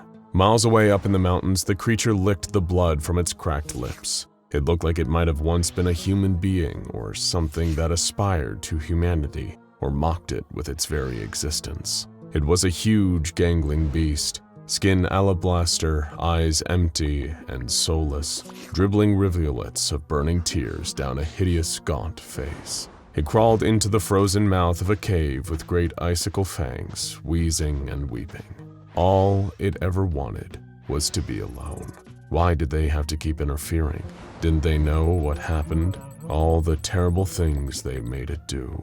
The creature curled its long, gangly body into the fetal position, scratching great ruts into the sides of its bald cranium with long, sharp fingers. Terrible things. Terrible, terrible things. And then there was a brilliant flash just a few feet away. The monster was surprised. It turned to see a figure silhouetted in the mouth of the cave. He wore sandals and thin robes. His eyes glowed with a kind of power that the monster didn't recognize. This stranger stared at the monster without an ounce of fear in his heart.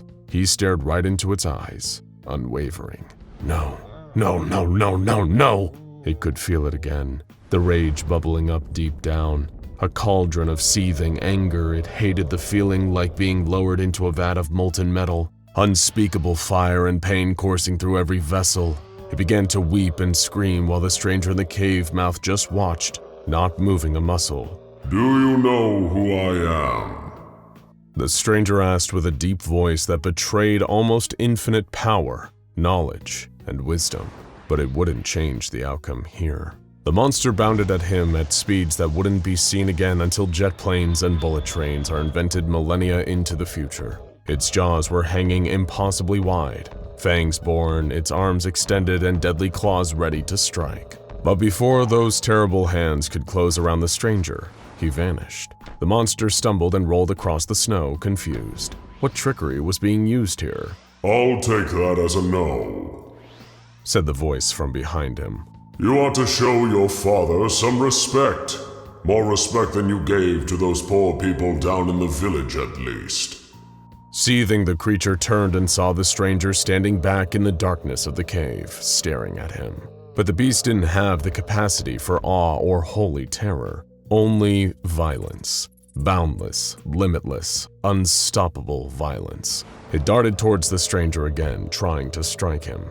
Somehow it was like fighting an empty robe. Not a single one of its deadly strikes seemed to hit the stranger. The stranger leaped backwards, putting some space between himself and the monster, but still not breaking a sweat. He breathed in deeply, then exhaled. The breath came out like a mighty typhoon, shocking even the monster with its sudden force. It was blown backwards, a leaf in the wind, until its long claws dug into the ground and anchored it in place. The stranger gave a wry smile at this, impressed. My, you're certainly a tenacious one, aren't you? He said. Perhaps we can talk for a little while instead of fighting. I want to know why you killed all those people. No answer. The beast roared, its mighty limbs pounding into the ground as it closed the gap between itself and the stranger in fractions of a second. It would kill him, rend him, destroy him just like all the others. He'd left it no choice. Suddenly, the ground below it seemed to give way. The creature was confused. It looked down to see that the ancient stone below had somehow taken on the properties of a liquid, and it was sinking. The beast panicked and it began to thrash. It was a strong swimmer, but it didn't expect to need to swim here. The shock was too much, and soon the ground submerged it entirely, muffling its terrible roars and shrieks. And just like that, the ground was solid again, trapping the beast inside. The stranger stepped forward and looked at the ground. A much-needed timeout, he said. You do yourself no good struggling like this. Despite its terrible capacity for evil, God couldn't help but admire the beast, at least on the level of construction. It was so pared down, so unburdened. A killer to the core, but seemingly unkillable. Had he made this creature? Billions of species, and the species those in turn had created through billions of years of breeding and evolution. And somewhere along the line, this thing happened. It was easy even for the universe's creator to lose track of some of the tinier variables. And in the grand scheme of things, even this monster was still a tiny variable. But right here, right now, it was still one hell of a problem. The ground rumbled below God. Cracks formed. The mountain peak shook. God raised an eyebrow, genuinely impressed, as the monster ripped free of its stone prison and re-entered the fray. It roared and screamed still, its blank eyes fixed on him. Its skeletal body throbbed and heaved with power. Unlike any other creature in nature, it was almost like the longer their conflict went on, the more energized the beast became. God sighed. All those poor villagers. They never stood a chance against this monster. It lunged for him, even faster and stronger than before. He teleported out of the way in the nick of time, and the beast's claws cleaved through a nearby cave wall. Effortless. God materialized nearby, but he didn't have time to speak. The beast lunged again and again and again.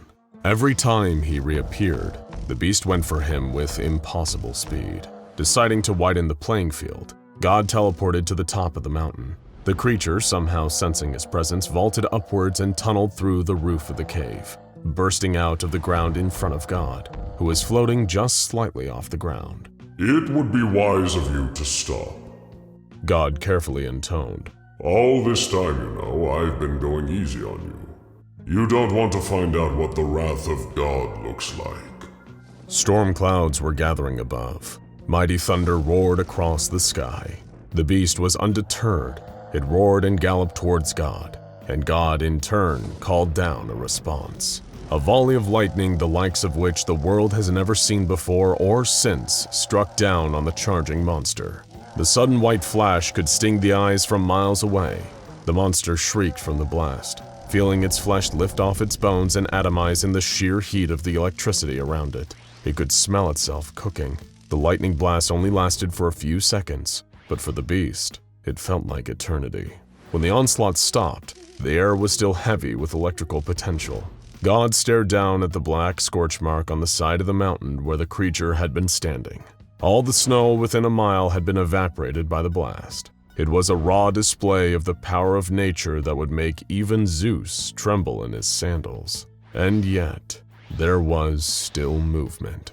Something started to get up from the burnt patch where nothing should be left alive. A blackened skeleton, rising shakily from the ash, but still very much alive. As it started to rise, new flesh began growing over its bones little by little.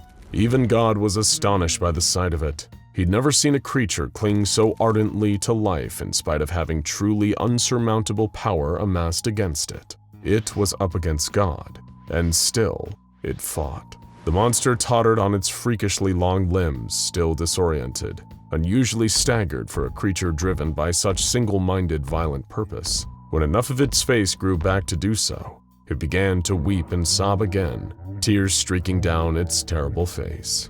Looking at this creature after all of this, God couldn't help but feel a new emotion, pity. He lowered himself to the ground and approached the creature, like none had ever done before. He gathered it up into his arms and he held it, feeling its heaving, wretched sobs against him. The beast was in so much pain, he could feel it, radiating from within. Speak, my son, God said in a soft, fatherly voice. And for the first and only time, the monster spoke. Can look, can see, make me hurt people, don't want hurt people, can look, please. That was all it managed to choke out before devolving back into unintelligible babble. But it was enough. Enough for God to understand its pain.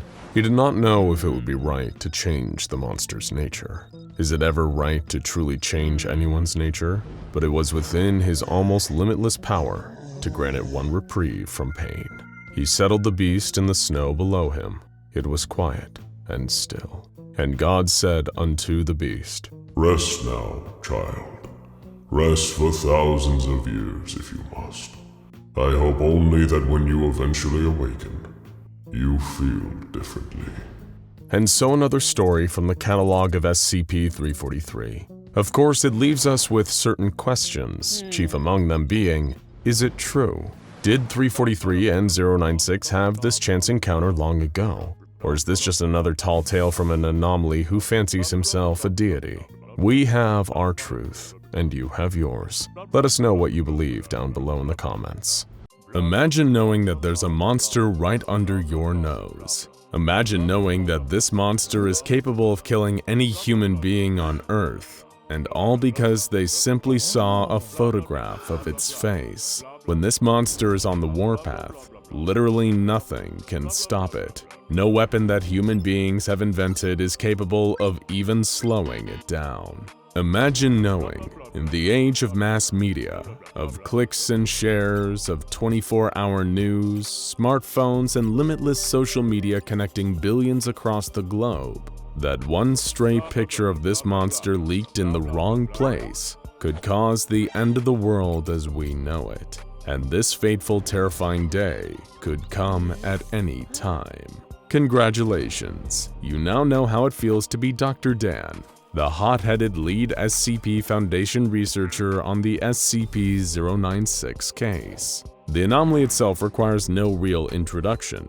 The infamous mass-murdering Shy Guy has haunted the nightmares of Foundation experts for years, but nobody is more haunted by this thing than Dr. Dan himself. For over a decade now, he has firmly believed that there's one solution to the 096 problem. Termination with extreme prejudice. In his eyes, to think that 096 is ever truly contained is an illusion.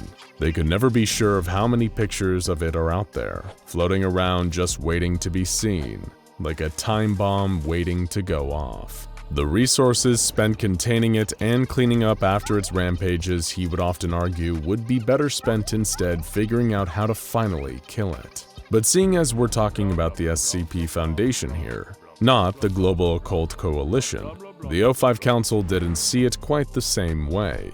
They constantly overturned Dr. Dan's termination requests, leaving the paranoid researcher more furious with each rejection. He tried to warn them again and again and again. Don't you see? It's like a stick of dynamite, and the fuse is already lit. If you don't let me put it out before it's too late, there won't even be anyone left to pick up the pieces. But his pleas fell on deaf ears. Until, of course, Incident 096-1-A. A dark and bloody day still looked back on with shame and horror by even the most hardened members of Foundation staff. It was the day that SCP-096 gave everyone a taste of the mass carnage it was truly capable of. Dr. Dan wasn't even there when containment was first breached. He was off on an expedition in the snowy mountains where 096 was first found, trying to discover clues to its true origin. Dr. Dan's second-in-command, Dr. Alexei, was also lucky enough to be outside of the containment area when the Shy Guy escaped. According to interviews he gave at debriefing tribunals, he was in the break room, treating himself to a warm cup of joe. All the other personnel assigned to 096's containment and research were near its containment chamber, a giant cube made of reinforced metal, observing a live feed of data being collected from the cube's interior. As usual, sensors indicated that 096 was pacing within. For obvious reasons, the Foundation doesn't maintain any kind of live visual surveillance on 096. It wouldn't be worth the risk. But what seemed like an otherwise quiet day suddenly took a turn for the insane. The monitors began displaying terrifying data, indicating an imminent containment breach as the wails of the creature within the cube echoed out through its metal walls. Some tried to run. Others did all they could to engage emergency procedures, while guards armed with heavy weaponry rushed into the room. They all knew in their hearts that it wouldn't save them, but what else could they do? A huge dent bulged out from the side of the cube, then another, before the metal was torn open like tissue paper as the furious hands of the Shy Guy began clawing their way through it. Secondary layers of protection were deployed, but they didn't help. 096 just kept ripping through all the barriers. As everyone in attendance knew, once it was in its rage state, nothing could stop it. Literally nothing. The guards attempted to fire on the anomaly, but their bullets did no good. As the creature burst free, most of the people in the room had at least momentary visual contact with its face. In response, Code Lima was declared, and the entire chamber was flooded with a fast-acting nerve gas, killing everyone. Everyone except for 096 itself, of course. Within 2 minutes, 096 had broken free of the entire containment site and began running through the desert at breakneck speeds towards its distant target. The Foundation needed to act fast and find a way to stop it before it hit a population center where the death toll would skyrocket. Team Echo Romeo were dispatched to pursue the creature in a heavily armed attack helicopter, while MTF Tau-1, a task force specializing in SCP-096 containment and recovery, forged ahead to identify the anomaly's target, designated 096-1, and to move any other civilians out of harm's way. Dr. Dan was alerted of the disastrous situation and offered guidance to both teams from afar. Echo Romeo's chopper pursued 096, barely able to keep up. Dr. Dan recommended attempting to at least slow the creature down with heavy arms fire, even though he knew actually stopping it would be impossible. A member of the team used a modified XM500 anti-material rifle to fire several rounds at the creature, but even the shot that passed directly through its head appeared to have no effect on it. But at least they had a lock on its direction now. 096 always travels in a straight line, directly towards its target, smashing through any obstacles in its way. This means its intended direction is relatively easy to track. and people in the path of its trajectory are even easier to save. But it's a high-pressure job reserved for MTF Tau 1. Tau 1 passed over Echo Romeo and 096 in a series of 8 V-22 Ospreys, hoping beyond hope that they could outrun the creature, since there were several different towns in its direct path. But thanks once again to the one and only Dr. Dan, Echo Romeo and Tau 1 had a secret weapon that neither team had ever possessed before: Scramble. Scramble was an advanced computer program created by Dr. Dan with the help of Dr. Alexei, which was coded into microprocessors for modification into camera feeds and viewing goggles. The program had been fed intricate data concerning every single detail of 096's face, and as the name suggests, when encountering that visual data in real life, it scrambles it beyond recognition. In theory, it would make it far safer for operatives to be around SCP-096 without activating its rage state. In theory. It wasn't long before disaster struck. 096 had made its way onto I-40 and had begun attacking vehicles it encountered, killing the people inside. By this point, it had already outrun the Echo Romeo chopper, rendering them essentially useless. Tau 1 just had to forge ahead along 096's trajectory and try to get as many people out of the danger zone as possible, until 096-1 was located and destroyed by the anomaly. Years of training for an awful day like this had paid off, as the first 3 towns along 096's path were successfully evacuated. The Shy Guy just ran right through all of them, and no lives were lost. The same, however, could not be said for town number 4. As was standard procedure, Tau 1 had everyone in the town gathered up and blindfolded. The entire team in attendance had modified night vision goggles with Scramble microprocessors, so in theory, they were better off than most from 096 if things went south. The Tau 1 members tried in vain to keep everybody in line. They were threatening to shoot anyone who dared to remove their blindfold when 096 finally appeared. It tripped during its approach, rolling and shattering through several houses. Chaos erupted. Some people instinctively removed their blindfolds to see what was going on, and panicked members of Tau 1 began firing into the crowd. The screams of the civilians and the bursts of gunfire were all drowned out by the horrific wailing of 096 itself, as it tore through everyone and everything to kill the unfortunate souls who had seen its face. And given how many had removed their blindfolds during the initial pandemonium, SCP-096 had a huge number of the townspeople on its list. 096 located and grabbed the original 096-1, the person that had first glimpsed its face and caused all of this. But in the grand scheme of things, he was just one more body on the pile that day. Though of course we mean this in a purely metaphorical sense. 096 never leaves entire bodies. The Foundation operatives in attendance were able to figure out what had caused all this madness and death. 096-1 had been an amateur mountaineer and spent his vacations hiking around any mountain ranges he could gain access to, including the mountain range that 096 had been inhabiting prior to its initial capture and containment. But he hadn't actually seen 096 on that fateful trip, which had been taken over a decade ago. But in a photograph taken that day of himself, standing on a picturesque mountainside, 096 made a cameo.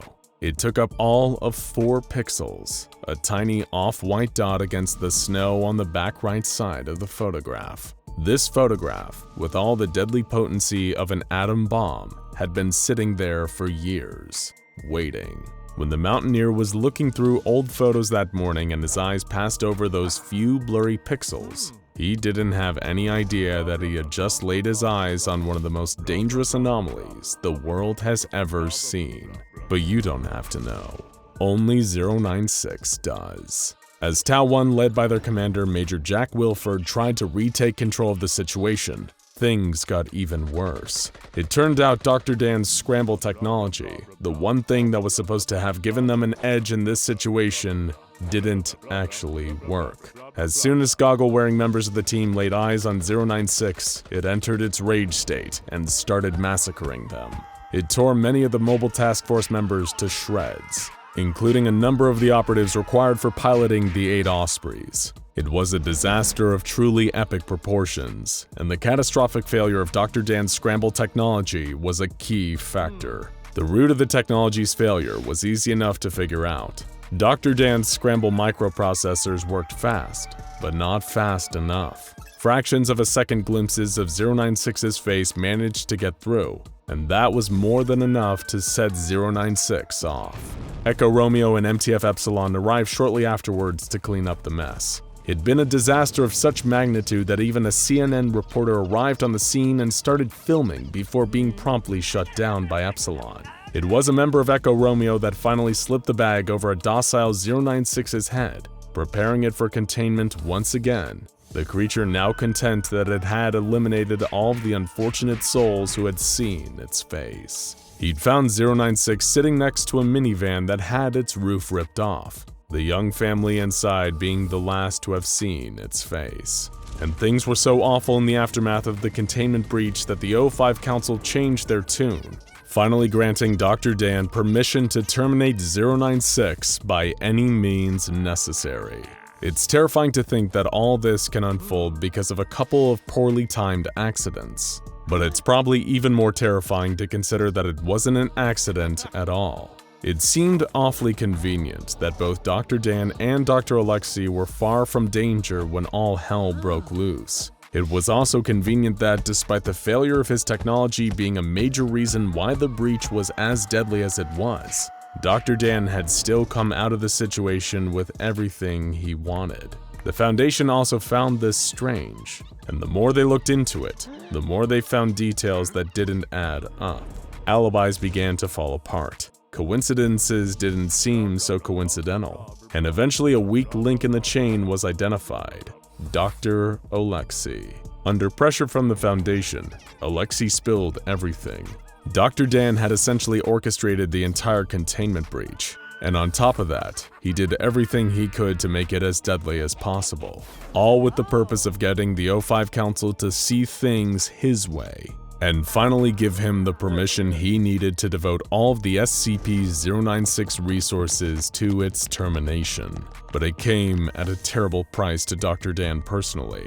For his crimes against the Foundation and humanity, he was permitted to try and figure out a way to terminate 096 once and for all. But as payment for his crimes, he himself would also be terminated as soon as his task was complete. Were the lives of all those innocent people, and Dr. Dan himself, worth the price of finally being authorized to terminate SCP-096? When asked why he did all of this, Dr. Dan simply said, "It worked. There was only a matter of time until that happened in a major population center, and its face spread over the world news. I can kill 096, but I've killed myself in the process." While we don't agree with his methods, there's something almost admirable about a person so single-mindedly devoted to their cause. It happened in 1981, in a small rural village in West Germany. Siegfried Geis, 9 years old, ran across the bitter snow, tears freezing to his cheeks. It was Christmas Day, and not long ago he'd been so happy. He was celebrating with his family, his mother, his father, and his young sister, the centers of his universe, when that monster had attacked and destroyed everything he'd ever known. The White Terror, the destroyer of Christmas cheer, the Yule Man, SCP-4666. Though of course, young Siegfried had no idea. In hindsight, Siegfried's parents had been noticing strange things in the lead-up to Christmas Day. Unfamiliar bumps and knocks, strange smells coming from the attic, the occasional tall, dark silhouette on the horizon outside their isolated old farmhouse. But in all the hustle and bustle of the season, nobody really paid the proper attention to all the signs of an incoming Weihnacht event. Every eerie feeling was just written off as stress or overactive imaginations. None of the Geis family knew about the true danger they were facing until they woke up to see the Yule Man standing over them, sharpening a rusty blade and staring at them with hungry, sadistic eyes. "Merry Christmas," the creature rasped and chuckled. Siegfried was lucky to escape alive, but of course he would never see his family again. He'd be picked up a day or so later, traumatized, catatonic, and almost frozen to death. When he was finally able to speak again, he spoke of a monster having killed his family. When the police investigated his home and found the remains, they deemed it to be the work of an all-too-human serial killer, and poor Siegfried Geis was entered into the foster system. Years of work with psychiatric professionals tried to convince young Siegfried that the monster he claimed to see, the unnaturally tall, gnarled, bony freak with those shimmering black eyes, was merely a product of his trauma. But he knew the truth. He always knew. What he encountered that day, the thing that took his family, was nothing less than a true monster. And at 9 years old, Siegfried made a vow he would one day kill the monster, no matter what it took. When Siegfried was finally adopted and returned to school, he did everything he could to apply himself academically. He had no interest in friends or romantic relationships, even as he grew into his teenage years. The only thing that drew his interest, in addition to the perfection of his academic life, was his own private research into the supernatural. He became an expert in all things occultic and anomalous, sightings of ghosts, phantoms, aliens, and monsters. He wanted to know it all. No, needed to know it all. He would arm himself with knowledge, wanting to know everything he could in advance of the confrontation that would be his final destiny. He also began obsessively researching attacks similar to the ones that killed his family, and found an eerie pattern seemingly to unfold all over the Northern Hemisphere. During the 12 days of Christmas, entire families would be found dead in their homes, mutilated horrifically, often with children having gone completely missing. They happened far enough apart in terms of time and space that no connection was drawn between the events, all just random attacks according to the police and media.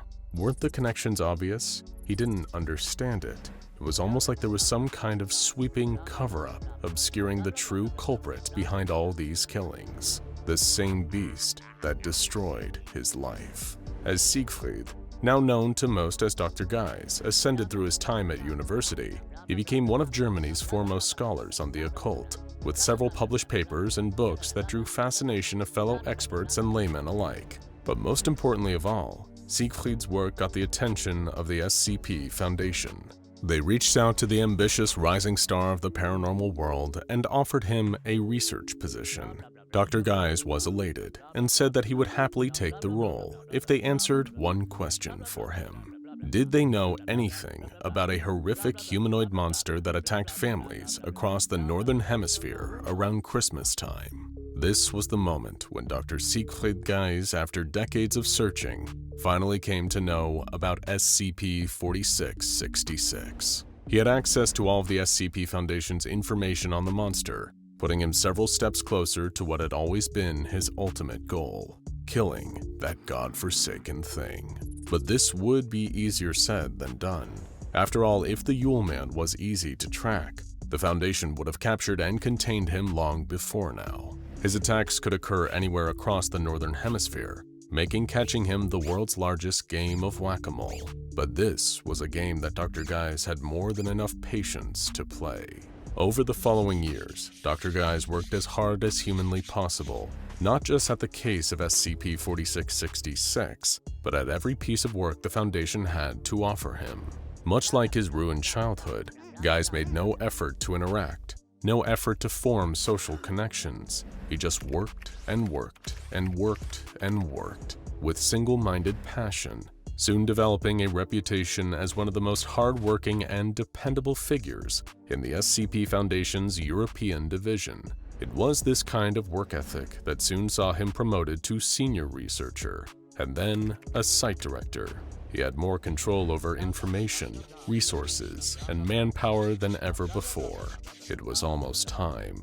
He could sense it. Delegating other tasks to his subordinates, Dr. Geis began to work on his masterpiece, an advanced algorithm connecting police, social media, and surveillance databases across the Northern Hemisphere. You see, while Dr. Geis had never faltered in his quest, neither had the Yule Man.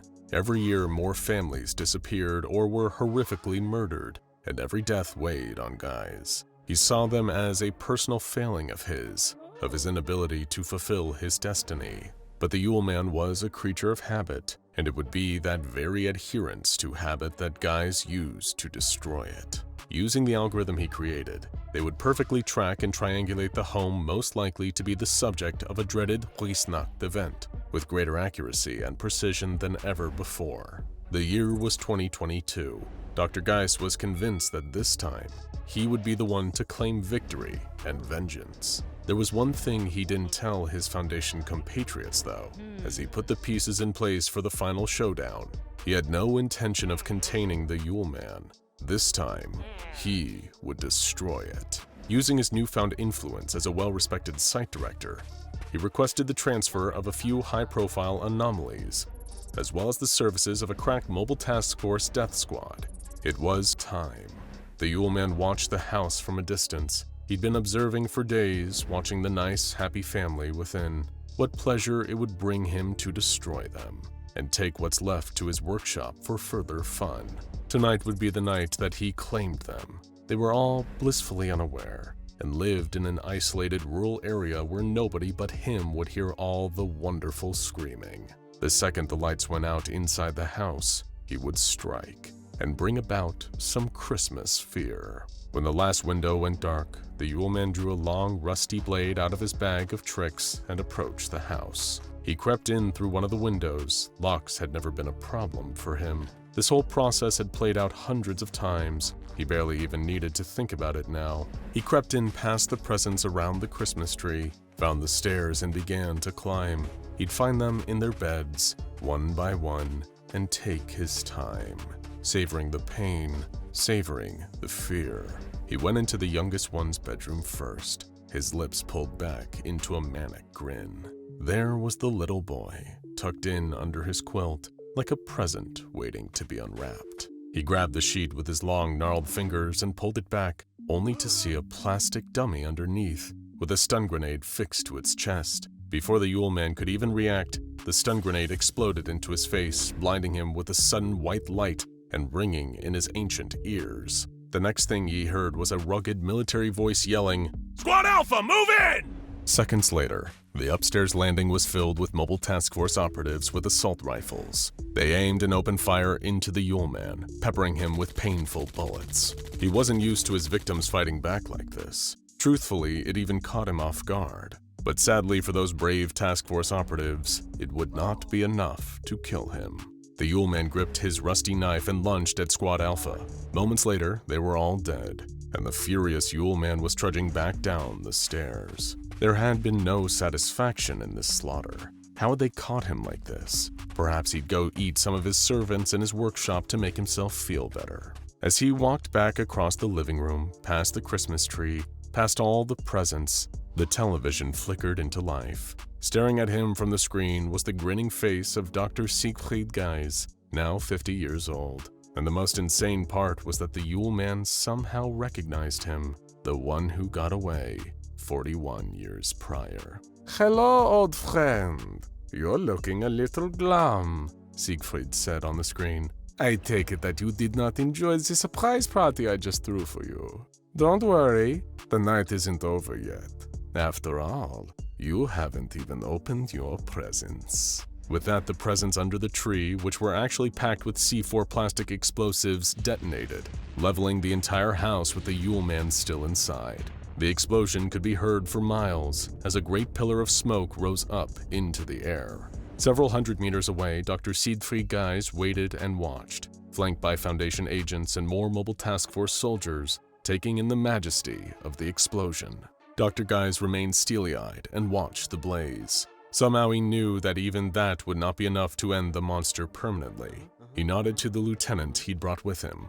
Squad out! Squad Bravo, time to engage! The man barked in response. The remaining agents and MTF operatives, armed with assault rifles and submachine guns, descended on the burning wreckage of the house. Moments later, a tall, dark figure, the Yule Man, injured but alive, crawled out of the blaze. Immediately, the team opened fire, giving the monster everything they had. But once again, everything was not enough. The creature pulled out two long, rusty knives and leaped into the fray, making short work of the Foundation brass. Soon enough, it stood alone on blood-stained snow, until it caught another bullet in the head. Dr. Siegfried Geis was standing there, the last one alive to face the Yule Man, leveling a revolver. The Yule Man scowled. Guys held his steely gaze. We meet again at long last, Siegfried said. You killed my family. You've killed so many others. Tonight, it is your turn, Yule Man. This is your Wisnacht.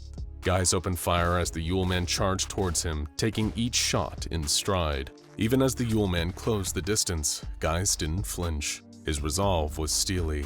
It made the Yule Man feel confused and furious that he didn't detect an ounce of fear in this man. Even when he drove a knife into the site director's stomach, Siegfried dropped to his knees and collapsed as the Yule Man ripped the knife back out. His gun clattered to the ground. It had been a mortal blow, and still, he seemed unfazed. Why aren't you afraid? The Yule Man growled. Siegfried spat blood and said, You took my family 41 years ago. Everything since then has just been killing time until I got to see them again. Where you're going, all you'll ever see are flames and torment. The Yule Man, furious, stabbed Siegfried again, this time through the heart. The doctor was dying, his life's work having seemingly amounted to nothing.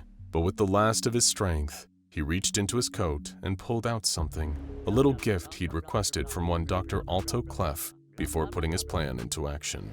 Dr. Siegfried Guys lifted a photo of SCP-096 right in front of the Yule Man's eyes. Merry Christmas, he said with his last breath. The Yule Man was confused. A photograph?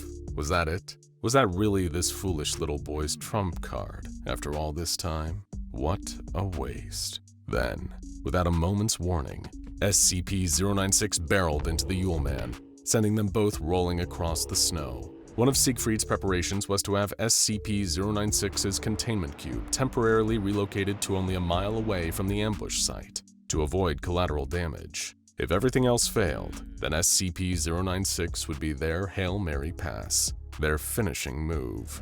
And it worked marvelously. As strong and evil as the Yule Man was, he'd been weakened by the night's battle, and the Shy Guy was an order of magnitude more powerful than his sadistic foe. The Yule Man screamed in horror as SCP-096 set upon him with claws and teeth. After hundreds of years inflicting it on others, the Yule Man had died in terror, and Dr. Siegfried Guys had died with a smile on his face. Adapting to sudden and unexpected changes is a core tenet of human survival. However, abruptly finding yourself trapped in an apparently infinite extra-dimensional pocket dimension in the form of a never-ending Ikea, well, that can take a brief adjustment period to get used to. Callan hadn't even noticed for the first few moments wandering through the aisles, aimlessly passing aisles of hemnes and trisils, all the assembled display pieces of affordable flatpack furniture. It would have been more exciting, shopping for all of the accoutrements for his brand new apartment, if Callan wasn't being perpetually reminded that he was moving in there on his own. It took him almost 20 minutes of walking through the row of Ikea products for him to realize something felt off. He had hardly seen anybody else around. In fact, the more he thought about it, there hadn't even been any employees in their garish yellow polo shirts and blue pants at the front of the store. Squinting off in the distance, Callan couldn't even see the far wall of the store. Sure, he knew Ikea outlets were big inside, somewhere between a supermarket and an industrial warehouse, but this place seemed to go on forever. Figuring that he had unknowingly stumbled out of the store proper and into a large storage area, Callan turned around and started to try to retrace his steps back to the entrance. It was after another 20 minutes of taking this approach that things went from feeling off to being overtly unsettling. By the time that over an hour had passed, Callan was starting to panic, racing through the seemingly unending store, the rubber soles of his sneakers squeaking against the epoxy resin floor as he yelled loudly for somebody, anybody, that might hear him. Before long, the latest victim to find themselves lost inside SCP-3008 was hitting the first existential hurdle that came with being trapped in the infinite Ikea. Callan sat on a display couch, a two-seated Soderham with a shade lounge, in case anyone was wondering. He was curled up into a ball, knees tucked under his chin, as he gently started rocking himself back and forth, in a futile attempt to comfort himself. It hadn't yet quite sunk in just how trapped he was. The thought that he might starve to death amongst the endless stock of Sores and Fjartigs. The store is now closed. Please exit the building. The sudden sound of a voice startled Callan, snapping him out of his dread-filled daydream enough to realize the store now seemed darker. The lights had been gradually dimming the longer he had stayed, creating an artificial night within SCP-3008. Normally the sign of another person after being isolated would come as a relief, but whoever had spoken was nowhere to be seen. A slow shuffling moved around the sofa Callan was sitting on until he finally called out into the dark. "Hello? Is anyone there?" There was a pause. The movement stopped for an agonizingly quiet moment. "The store is now closed. Please exit the building," the voice repeated as the unseen speaker stepped out of the shadows. Even in the low light, the creature was horrifying. Everything about it was just wrong. For a split second, Callan thought it might be an Ikea employee who was wearing the uniform after all, but the bodily proportions were all off, arms hanging nearly all the way down to the floor, hands and fingers enlarged and elongated. As for its face, it didn't have one. The ordinary features were all missing, and now it was running right for him. Callan leaped over the back of the Soderheim and ran. His first instinct was to get away and hide. Checking over his shoulder, he caught sight of the faceless creature dashing right past the couch with enough force to knock it over. In his startled state, looking out of the corner of his eye at the encroaching staff member, Callan tripped over his feet and tumbled back down to the hard floor. The creature loomed over him as he tried to crawl towards a nearby aisle. Looking up at it, the staff member was reaching for him, its big, disproportionate hand outstretched, trying to grab at Callan as he lay there helplessly. Suddenly, something struck the faceless creature. Someone barely visible in the dim lights of the store had leaped down from the shelves of the aisle and swung a makeshift weapon at the staff member. As it connected, the creature reeled, stumbling over itself, long enough for the mystery assailant to take another swipe at it. Their weapon, comprised of what looked like part of a curtain rail with a pair of kitchen knives at one end, impaled the staff member, ripping through its bright yellow Ikea polo and out on the other side. Striding over to where Callan was still laying on the floor, awestruck by the display he just witnessed, the figure pulled back the hood of a rudimentary cloak they were wearing, fashioned by hand out of an hyena curtain fabric. Revealing herself with a stern, serious look on her face, the woman reached a hand out to Callan, offering to help him up, rather than whatever that faceless creature had wanted with him. "It's okay, I'm not gonna hurt you," she stated as she pulled him back to his feet. "This is probably all pretty confusing for you, right?" Still too stunned to speak, Callan just nodded. "Yeah, it was for me too," the woman replied. "We don't have long until more staff show up, so you need to come with me and don't ask questions, okay?" Seeing him nod again, she took Callan's head and led him through the dark recesses of the infinite Ikea. Stealthily, the pair of them snuck through the aisles, keeping low and ducking down out of sight whenever more of the staff lumbered into their path, until they had wandered elsewhere, clearing the way for them to proceed. Callan's new guide seemed to instinctively know her way around the layout of the sprawling maze of flat-packed Swedish furniture, quietly urging him to stay close, offering him a hand up when they climbed up shelving units, until finally they arrived at their destination.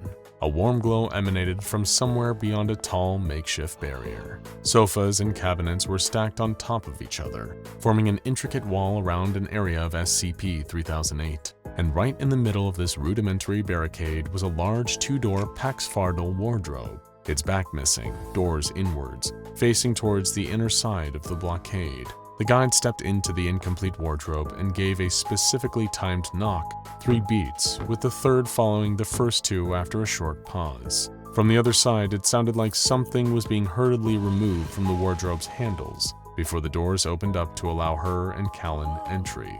Beyond the outer wall, this part of the infinite Ikea looked to have been converted into a small town, with a sign hanging above that read, "Decoration, Population 58. There were even more people within, most in handmade clothing crafted out of scraps of fabric, along with the remnants of old clothes from the outside world they'd been cut off from. Some looked like they were standing on guard, carrying weapons similar to the guide's weapon. Others were sitting around together, talking casually under the light of the Solifetta floor lamps. "Okay," the guide sighed, turning back to Callan. "We're safe now that we're inside the wall, so you can talk again now." Thank you, he replied awkwardly. For saving me, I mean. Don't mention it. She smiled for the first time since they had met. I'm sure you've got a lot of questions, so ask away. I'll do my best to answer as many as I can. Where am... Kellen's voice trailed off, thinking of a question he wanted to know the answer to even more than where he was or what was up with this place. Who are you? The girl smiled and offered him an outstretched hand. My name's Kia.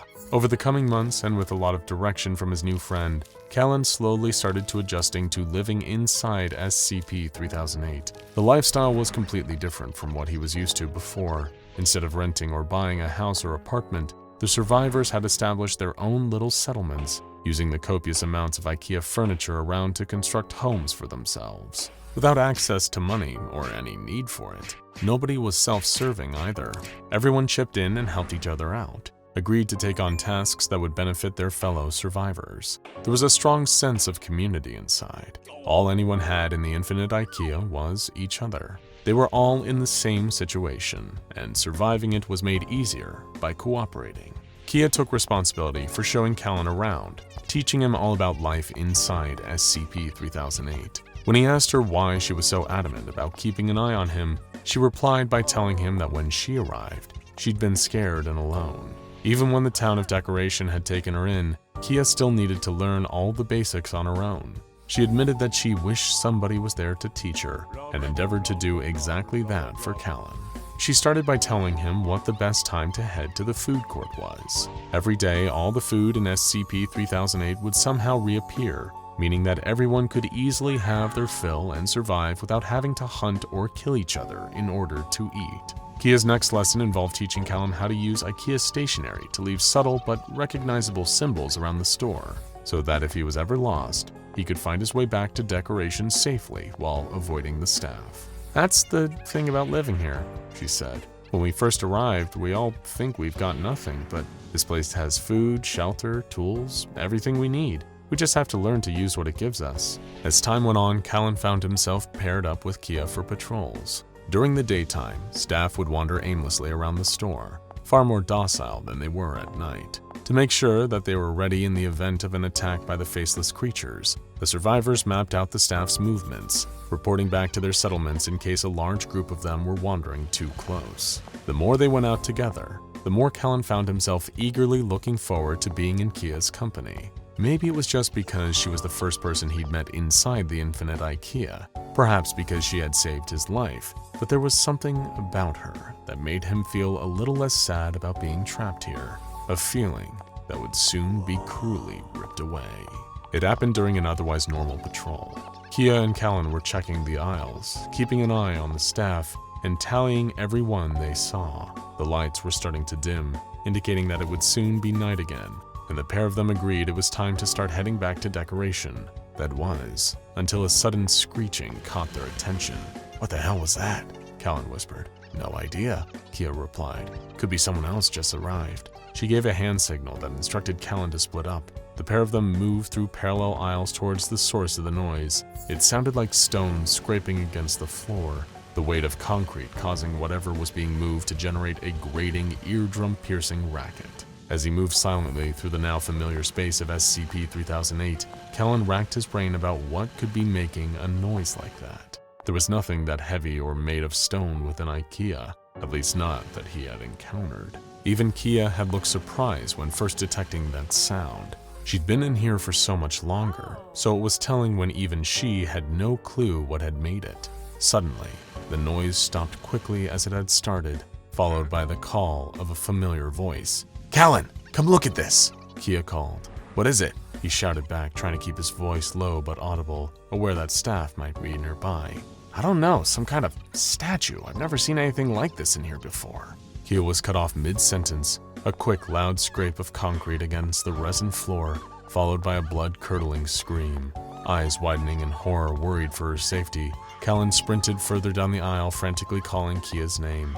As he reached the nearest corner, the scream stopped. Her cries didn't fade, lowering gradually then petering off. Instead, her voice just cut out abruptly with a sickening muffled crack, like the sound of bone breaking beneath the skin. Panting, Callan whipped around the corner. That's when he saw her, lying on the floor, totally unnervingly still. Her head was tilted at an unnatural angle, the bones of her neck misaligned as blood dripped from her nose. Kia's body was lying at the feet of something Callan had never seen since he arrived at the Infinite Ikea. It was some kind of sculpture, constructed out of concrete over a metal rebar skeleton, with a crude attempt to add spray paint over its outer surface. He had no idea that this statue was often referred to as SCP-173, otherwise known simply as the sculpture. But then Callan was more focused on how distraught he felt at seeing Kia dead on the floor. He had never worked up enough courage to tell her, always worried that it would make things weird between them. And now he'd never get the chance again, would never get to see her smile as he took on the lessons that she taught him about surviving in SCP-3008. Feeling his eyes well up, Callan blinked away, tears. Suddenly, the sculpture shot forward. In the split second that his eyes were closed, Callan staggered away in shock and stumbled over, landing on his back on the floor. As he went to get up, SCP-3008 was inches away from him, having moved yet again of its own accord. Carefully, Callan stood up, making sure to keep looking straight at the sinister statue.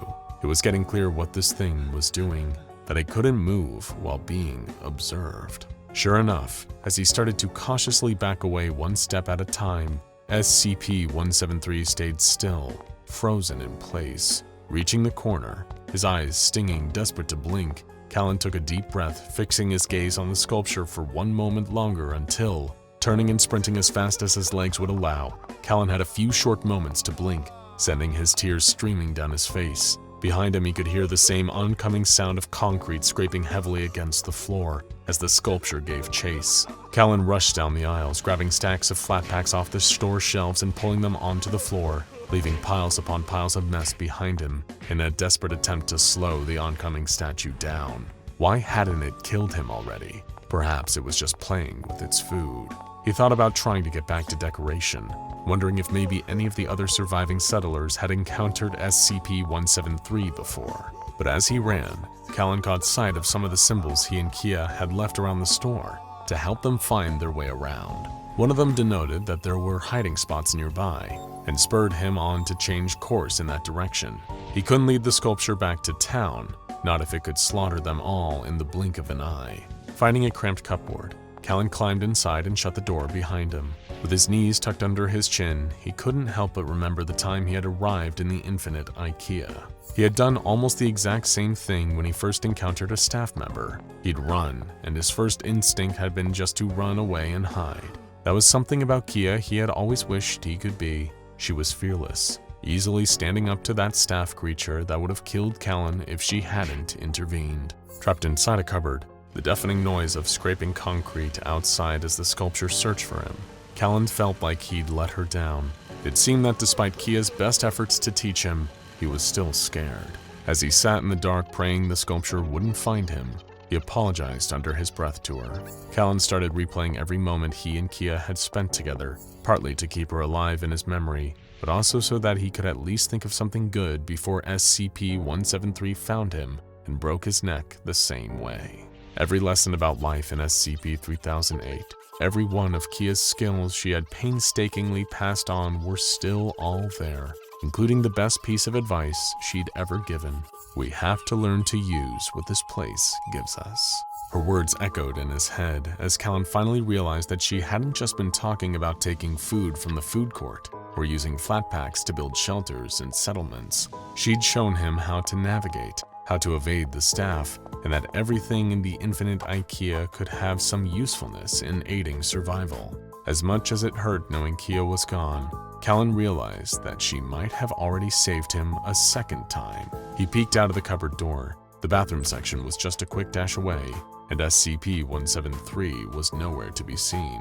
A few moments later, the sculpture detected a loud sound. Someone knocking things together, shouting and whooping had caught its attention. Unobserved, the concrete creature zapped its way towards the source of the commotion, moving quickly over towards the bathroom department of the store's endless aisles. It came to a sudden, instinctive stop, sensing eyes were watching it. Its entire stone body froze, rigidly fixed to the spot it was standing on. It didn't matter that the eyes watching it this time were its own, reflected back at itself in an assortment of mirrors. SCP-173 was stuck, Someone had sprung a trap for the statue, making it so that from the moment it shot over to its current position, it wouldn't be able to move. It was constantly being observed by itself, no matter what angle its reflection would be within its own direct line of sight. Standing atop a nearby stack of shelves, Calvin looked down at the concrete statue, trapped in a collection of mirrors that he had assorted into a ring. "Hey you!" He called down at it, hoping it could hear him, even though it was frozen in place. "The store is now closed. Please exit the building." He struck loudly against the metal frame of the shelves, hoping it was loud enough to be heard. Sure enough, the staff quickly descended on the source of the noise. The night made the staff feral, hostile towards anything they sensed to be an outside presence. They instantly honed in on SCP-173, attacking it to little avail thanks to its stone body. Eventually, the group of staff grew in number, starting to heave the sculpture as they went to remove it from the premises. Climbing from shelf to shelf, Callan followed them the entire way. The staff had no eyes, so technically couldn't look at SCP-173, but he could. Even through tears, he didn't blink until the sculpture had been removed. He wanted to make sure. It was what Kia would have done. Having your ordinary life unceremoniously change forever without a moment's notice is something that people can often find themselves hoping for. Anything to break life's monotony and change circumstances to make them more interesting. Although when that change comes in the form of being trapped in an endless Ikea outlet, it's not exactly the different kind of circumstances that people usually hope for. That was the situation that had befallen Winston not too long ago. What started as a simplistic, straightforward shopping trip with the goal of purchasing some affordable, stylish Swedish furniture had resulted in him having to adopt a completely different lifestyle. You see, Winston was one of the untold number of people to have an encounter with SCP-3008, better known colloquially as the Infinite Ikea. Appearing as an ordinary store, those entering the doors of SCP-3008 find themselves in an unending labyrinth of aisles upon aisles filled with flat-pack homeware. It can be quite the system shock, of course, especially when people that find themselves inside the Infinite Ikea learn there's no way to escape, even by retracing their steps back the way they came. Doing so, they'll only be met with a disheartening realization that the entrance isn't where it was upon their arrival. Now, at first, learning that you've lost your entire life and are doomed to spend the rest of your days inside a limitless Ikea is admittedly a lot to take in. Your friends, family, job, all your worldly possessions are now unreachable, and everyone back home might likely spend many years wondering what happened to you. But it's not all bad news. As previously mentioned, Winston wasn't the only one to find himself in this predicament. Over the years, countless people have found their way inside the Infinite Ikea. Given how expansive the interior of the never-ending store was, there has never been a way to know for certain exactly how many people have come to reside within SCP-3008, but it's enough to populate the number of small settlements that these survivors have been able to establish inside. By innovatively repurposing the materials around them, these individuals have found themselves to be the new denizens of SCP-3008. Imagine whole towns constructed from chairs and tables that have been used as building materials to provide a place of sanctuary to those that need it when they first arrive in the Infinite Ikea. Sure, it takes a pretty big adjustment to this new lifestyle, but luckily, SCP-3008 provides for its inhabitants by automatically replenishing the food within its canteen. Naturally, it only offers items that are on the Ikea menu, but that's at least a consistent source of food and nutrition for those dwelling in its aisles. With food already taken care of, people inside SCP-3008 didn't even need to work. That was the strangest part that Winston found himself having to adapt to when he first got to the settlement of Cookware, named after the nearby sign that hung from the ceiling nearby, denoting one of the many departments of the store. It was odd to him how friendly everyone was, how much the people trapped inside 3008 cut off from the outside world forever seemed happy. There were many who'd been there for the longest that even claimed it was a better sense of life than out there in the real world. Inside the Ikea, there was a strong sense of community. Settlements helped each other out with construction, and because everything was provided for, no one had any need for selfishness or greed. After all, there was plenty of food to go around and money had no relevance. Ironic given they were all living inside a huge furniture store. Witnessing all of that helped Winston adapt to his new life inside SCP-3008 and made him feel a lot better about being in this predicament. The only real thing anyone inside the Infinite Ikea had to worry about was the threat of the staff. These were the tall, faceless humanoids with elongated arms and legs that roamed the aisles of the furniture store while wearing distinctive Ikea uniforms. Most of the time, they remained docile, paying the human survivors little attention. That is, until the fluorescent lights above dimmed, signaling the beginning of nighttime. The staff usually became aggressive, repeating the ominous phrase, "The store is now closed. Please exit the building," and attacking anyone they came into contact with. Thanks to their ingenuity, the survivors in the Ikea had constructed barriers around their settlements to keep the staff out. And that did the trick, repelling the faceless employees that come at night. But little did anyone inside SCP-3008 realize that simple barricades wouldn't stop an entirely new threat from entering the store to disrupt their peaceful way of life. For outside the Infinite Ikea, something wicked was stirring. Meanwhile, at a facility belonging to the SCP Foundation, a researcher by the name of Corbin Donnell had recently been assigned to SCP-035. Also known as the Possessive Mask, this white porcelain mask could shift between a comedy grin or a tragic frown. It also had the nasty trait of being an evil psychic artifact that could manipulate anyone around it into placing the mask over their face. At that point, SCP-035 would take full control of its wearer, making them into a host for the mask itself. So, would you like to take a guess as to what happened to researcher Donnell? The voice in his head, that persuasive whisper, it wouldn't leave him alone.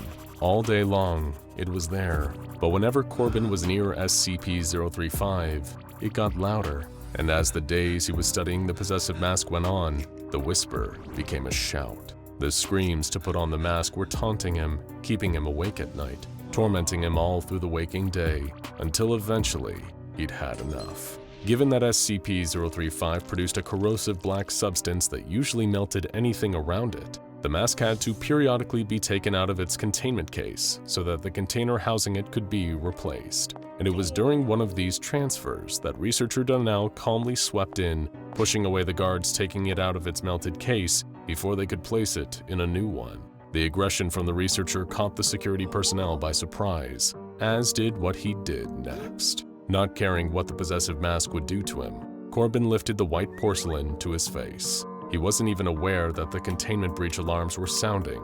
All that noise sank into the background as the psychic voice in his head got louder than it ever had before.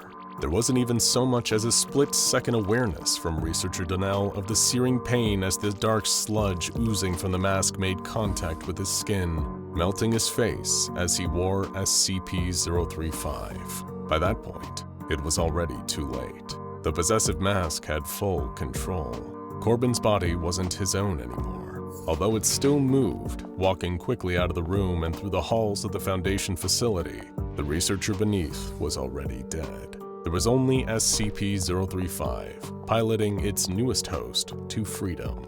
Of course, while containment breach was still an urgent matter, the Foundation knew that SCP-035's biggest weakness was itself. The black secretion that poured out of the possessive mask would melt anything it came into contact with, and would ultimately cause the body of its host to melt into nothing.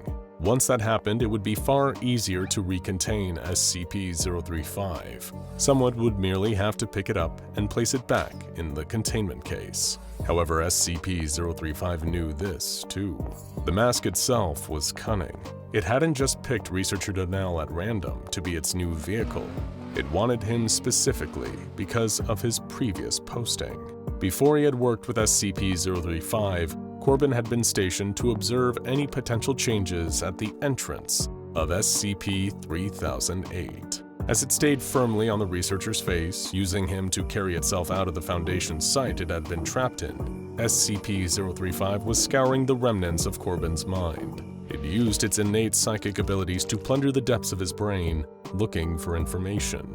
The location of SCP-3008 was right there, stored away safely in researcher Donnell's memories, as was the way to get there. And on top of that, the reason SCP-035 had taken such an interest in making it to the infinite Ikea. During the Foundation's many years of study and exploration of SCP-3008, they came to learn that not all of the survivors inside the infinite Ikea had originated from the same universe. The current theory was that the entrances to this endless furniture store existed simultaneously in multiple realities, meaning that the people now living alongside each other inside SCP-3008 were actually from varying different worlds across the multiverse. Now, if you were incredibly cunning, incredibly clever, and incredibly sick of being held captive by the Foundation, then perhaps you could figure out a way to navigate your way through the infinite Ikea. You could enter through the front door in one universe, and then exit into another. And of course, that was what the possessive mask was planning to do.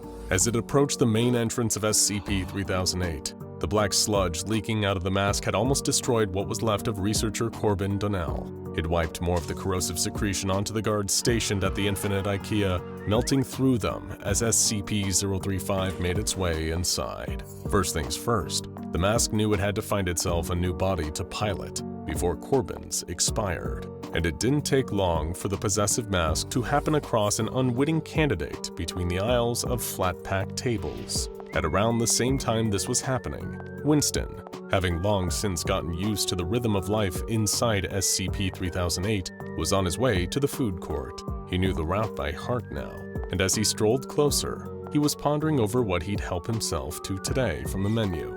But it was while making his way there that he noticed something, or rather, he noticed not something, that he usually did. There were no staff anywhere around. Although they did not pay the survivors any mind during the day, when the lights of the Ikea were on, Winston knew that the staff members were always present. There were usually a couple milling about the aisles he had to pass in order to get from the settlement of cookware to the food hall, but today, there were none. And while this wouldn't usually be any cause for alarm, it kept playing on Winston's mind as he sat down to eat his plate of Swedish meatballs. He'd been inside SCP-3008 for such a long time that he'd become accustomed to the routine of living there, and the absence of the staff immediately stuck out as something that was out of its usual place. Finishing his food, Winston asked around, talking with his fellow residents of the infinite Ikea, asking if any of them had encountered any of the tall, faceless staff members on their way to get their meals. Each and every one of them that he asked, from varying different settlements, all answered the same, that they hadn't spotted any staff all day. As much as they were a minor threat to the human beings living inside the infinite Ikea, the absence of the store's only other residents kept playing on Winston's mind. Whatever was going on, the staff seemingly vanishing couldn't mean anything good, and so he decided to venture out into the aisles to figure out what exactly was going on. What he found was unlike anything anyone had ever seen in SCP-3008 before. It took Winston several long and uneventful hours to catch even a momentary glimpse of a staff member. He almost felt like someone trekking through a forest looking to get a sighting of Bigfoot or some other elusive urban legend. But as the third hour became the fourth, he spotted a hint of movement between the aisles. Following at a safe distance, listening out for the slightest sounds, Winston couldn't help but think he detected the noise of something heavy being dragged along the stone floor. Peeking out from between the aisles, he saw them. A huge group of staff members were all huddled in a display dining room, only there was something different about all of them. They still retained their recognizable tall and humanoid shapes, with long, disproportionate limbs, but there was something smeared over the staff, a dark, oily black substance that seemed to melt through the floor as it dripped off them. From his hiding place, Winston soon saw where that substance had originated from. The thing being dragged across the floor was another staff member, looking more normal than the rest. One of the others, covered in the corrosive sludge, was gripping it by the collar of its Ikea polo shirt and bringing it through the group. Meanwhile, the ordinary creature was thrashing and flailing its lengthy arms around, trying to get free. It was dragged up to a staff member in the middle of the group, which turned and shocked Winston at the strange sight of it. This staff member, evidently the leader, had a face, or rather, it was wearing a mask. SCP-035 was now firmly affixed to the slender, faceless being, its expression locked in a wide grin that seemed to convey a twisted sense of glee. Its black secretion didn't seem to be affecting its new host in the same way it usually did. The body of the staff member it was now piloting didn't seem to dissolve. As the uncorrupted staff creature was presented to the masked leader, SCP-035 compelled its newfound followers to restrain their prisoner.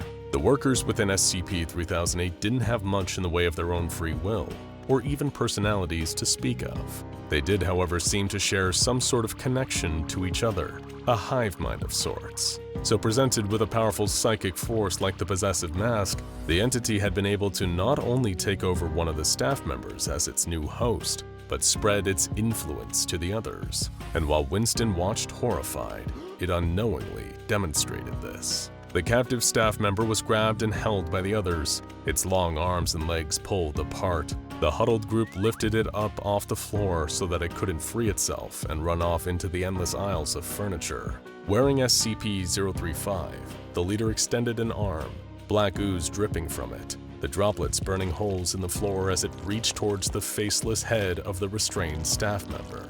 It placed a large hand over the faceless head of the captive. More of the corrosive secretion passed on to the newest addition to SCP-035's growing army. As the black substance spread over the staff member, so did the influence of the possessive mask force its way into another vessel.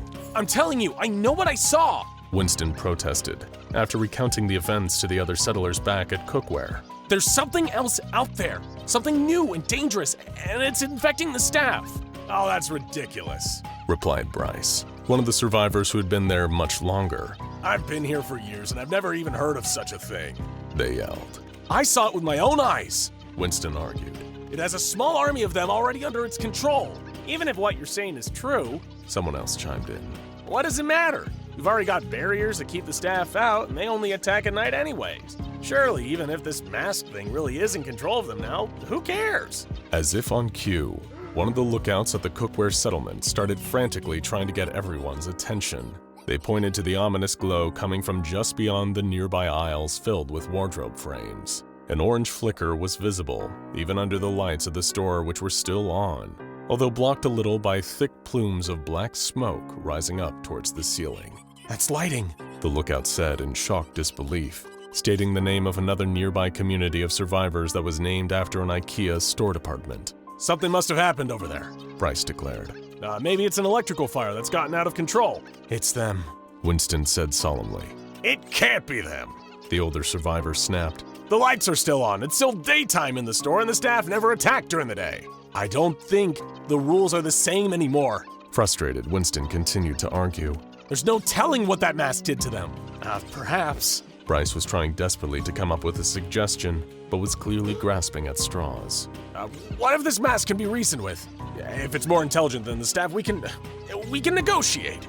There must be something it wants. What do you think it wants? It wants this place, this Ikea. And now it has control of enough staff to form a small army. You think it's just gonna stop there? It's coming for all of us. And it won't stop until it's got the whole store under its control. And if it has to wipe us out to do that, well, it looks like it's not hesitating. So what do we do? A voice called meekly. Winston turned to see the townsfolk of Cookware had gathered, all looking up at him with terrified expressions on their faces. He gazed back at each one of them, then looked back over at the smoke now towering over where lighting had been, and was now in flames. Who knew how many of the settlers there were still alive, and how long it would be before SCP-035 and its new army did the same to Cookware? Something had to be done. We need to get the word out, Winston announced to the other survivors. I need our fastest to run over to the other towns in the store. You each take one, you pass on the message, and then you come back. You know your way around well enough, so avoid anywhere you'd normally see staff. Even if they haven't been corrupted, we can't chance it. Why don't we tell the other settlements? Somebody in the crowd called. You tell them what's going on. You say that something has come here to threaten this Ikea and our way of life. This place isn't where any of us first came from, but it's all our home now. It's provided for us, but now it needs us to defend it, Winston explained. And how exactly are we gonna do that? Bryce asked. The lights had gone out, but although night had fallen, it wasn't dark yet. Standing with their fellow survivors from numerous other settlements, the residents of SCP-3008 had fashioned flaming torches from the legs of Ikea desks and tables. And that wasn't all.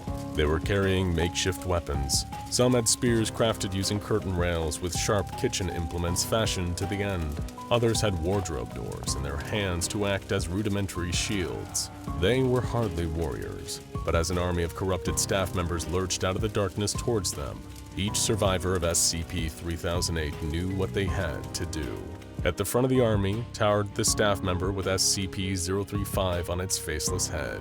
The possessive mask's wide grin had shifted, now a long frown, almost one of disgust at the amassed settlers who opposed it. As it raised an elongated arm to command its horde, Winston raised a curtain rail spear into the air. For Ikea! He yelled, as the residents of SCP-3008 charged. Anyone working at the SCP Foundation will no doubt be familiar with SCP-3008, also known as the Infinite Ikea. For those of you that aren't, it essentially does what it says on the can. Or rather, it's assembled just like it is in the flat pack furniture instructions. While on the outside it appears to be an average, unassuming branch of the affordable Swedish furniture outlet, inside is a different story. Crossing the boundary of SCP-3008's automatic doors and venturing a little too deep into its maze-like confines leads to an endless labyrinth of Kullens and Herdals, a dimensionally transcendental area that defies our ordinary human understanding of physical space. Lurking deep within the aisles of the Infinite Ikea are SCP-3008-2s, better known as the Staff, a race of misshapen, faceless humanoids with long, freakish arms that prey on anyone that enters once night falls. And yes, there are people inside SCP-3008, trapped souls that have wandered into the wrong Ikea, only to end up missing, sometimes spending months or even years inside, if they ever get out at all. An alert was ringing, filling the air with loud, blaring noise. Every member of Foundation personnel stationed outside the Infinite Ikea was rushing about, guards standing at the ready. The storefront of SCP-3008 had been silent for quite a long while, with nothing reported going in or coming out. But the Foundation knew far better than to assume that SCP-3008 didn't have surprises in store for them. Pun fully intended. Hey, don't you dare click off. We know where you live and Red Right Hand are lining up the shot. Anyway, there appeared to be some kind of commotion beyond the doors that quickly slid open just in time for something to be slung through the front entrance. It almost looked as if the Ikea itself had spat something out, like it was so toxic it couldn't endure having to keep it within its confines any longer. Cautiously approaching with their weapons raised, the Foundation's on-site security team moved towards the discarded mess to get a better look at whatever it was. It turned out to be a person, a man in around his late 50s, beaten within an inch of his life. He was wearing some kind of rudimentary circlet or crown around his head, seemingly fashioned by hand out of stationery and other materials scavenged from the paper shop department of the Infinite Ikea. Speaking of, the man was wearing an Ikea manager's uniform, with a name tag pinned to his chest that identified him as Chris. Hanging from his neck was an Ikea-branded notepad with a message scrawled on it. But before you find out what that message was, we have another important message for you. One that directly impacts you. Yes, I'm talking directly to you. It comes from the sponsor of today's video, Private Internet Access. We know you've heard a lot of big claims from a lot of different VPN providers, but you absolutely must hear why we've chosen PIA as our personal VPN, and why you should do the same. Unlike the SCP Foundation and some of those other VPN services out there, PIA is the world's most transparent VPN provider. They never record or store any user data at all. Don't believe us? Their no-log policy has been proven multiple times in court and was even verified by an independent audit by Deloitte. And they stay transparent so that you don't have to. With PIA's VPN, your IP address is hidden and your connection is encrypted, keeping your digital life protected from the prying eyes of network admins or even a certain mobile task force unit. And they've just launched what is maybe their coolest feature yet. With servers now in all 50 US states, you can look like you're surfing the web from exactly where you want. Need to look like you're checking out that SCP database entry from Indiana? They've got an IP address for you there. Or maybe you're on the West Coast and want to catch the early East Coast premiere of your favorite show and avoid spoilers. Not a problem with private internet access. I could go on and on about all the features I regularly use, but why not try it yourself by going to www.piavpn.com/SCP and get an 82% discount on private internet access. That's just $2.11 a month, plus get 3 extra months completely for free. Not long before Chris was found in his roughed up state outside the only Ikea that goes on forever, he was working at a different branch, one that was much smaller on the inside. Chris was the manager of the store and widely regarded by his employees to be an awful person. Nobody knew if he had always been that way, or if instilling him in a position of power over other retail workers had somehow caused him to develop a bit of a god complex. Either way, there was little he ever did to invoke much camaraderie with his colleagues. Whenever any of the store's workers were on their breaks, which they usually had to remind Chris were permitted by law and not optional, conversation often turned to their collective poor opinions of their manager. He'd been given the job out of pretty blatant nepotism. It was well known how cozy Chris was with the regional manager of all the Ikea stores in the area. On top of that, Chris had a pretty nasty habit of trying to force his employees to stay behind after their scheduled shifts had finished, while also refusing to pay them for overtime. You see, it was his own mismanagement of the work rota that had left the store understaffed at crucial moments of the day. The solution, you would think, should be obvious: hiring a few more new staff to help with the workload and to start their shifts at times when others were about to clock out for the day. But new employees wouldn't work for free. Their wages would come out of the store's budget, and why would Chris want to take on new workers? As the person in charge of payroll, he could help himself to that money, adding the wages of prospective colleagues as a bonus, on top of his own unjustifiably exorbitant salary. Perhaps the worst part about having Chris as a manager was that he seemed to get away with murder. As long as the store kept making a profit, then the management above him didn't care how badly he treated his employees or flouted the rules for his own gain. But it was those same colleagues who had suffered and been scorned by Chris's behavior who had finally had enough. Retail work is hard. Having to deal with rude and impolite customers on a day-to-day basis, working long hours of uninteresting and repetitive labor, all for a paycheck that only just covered rent. Like we said, it is a hard line of work, and the people in it deserve the utmost respect. But you throw a megalomaniacal manager into the mix, and you've got a ticking time bomb on your hands, one that'll sooner or later explode.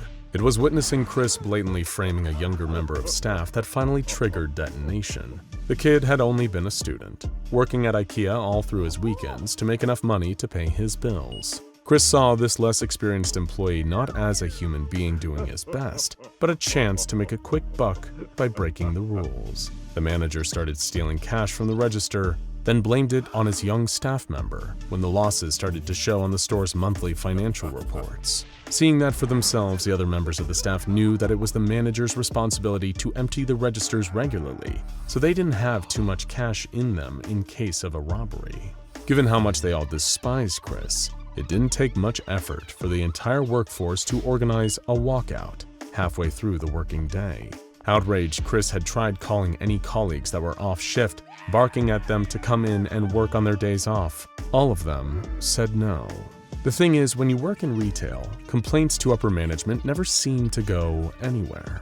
Like we said, if the store's making profit, that's all they care about. But seeing such drastic action from the staff of the store he was supposed to be running, the Ikea higher-ups came down on Chris like a hammer. They instructed that he be sent to another Ikea outlet for a whole afternoon to receive some mandatory interpersonal training. Little did anyone realize that this was the last anyone would ever see of him. Not that his old staff was sad to hear that he had disappeared. Arriving at what looked like an ordinary Ikea, Chris parked his car outside. The place seemed deserted, no customers filing in and out of the front doors, the only other vehicles in the parking lot looking like they had just been abandoned by their owners. The manager scoffed to himself. These people running this store were going to teach him how to do his job? Indignantly, he clipped his name tag on and stepped out of his car, marching across the asphalt towards the entrance. The automatic doors gently slid open, shutting smoothly behind Chris as he stepped inside. The whole store was quiet, barely a peep from anywhere. The high ceiling of the Ikea store he so poorly managed carried a lot of noise and made any sound echo throughout the building. The squeaking of shoes against the vinyl floors, the bustle of customers, the electronic beep of cash registers, and the lull, dulled music played over the intercom. But there was none of that here.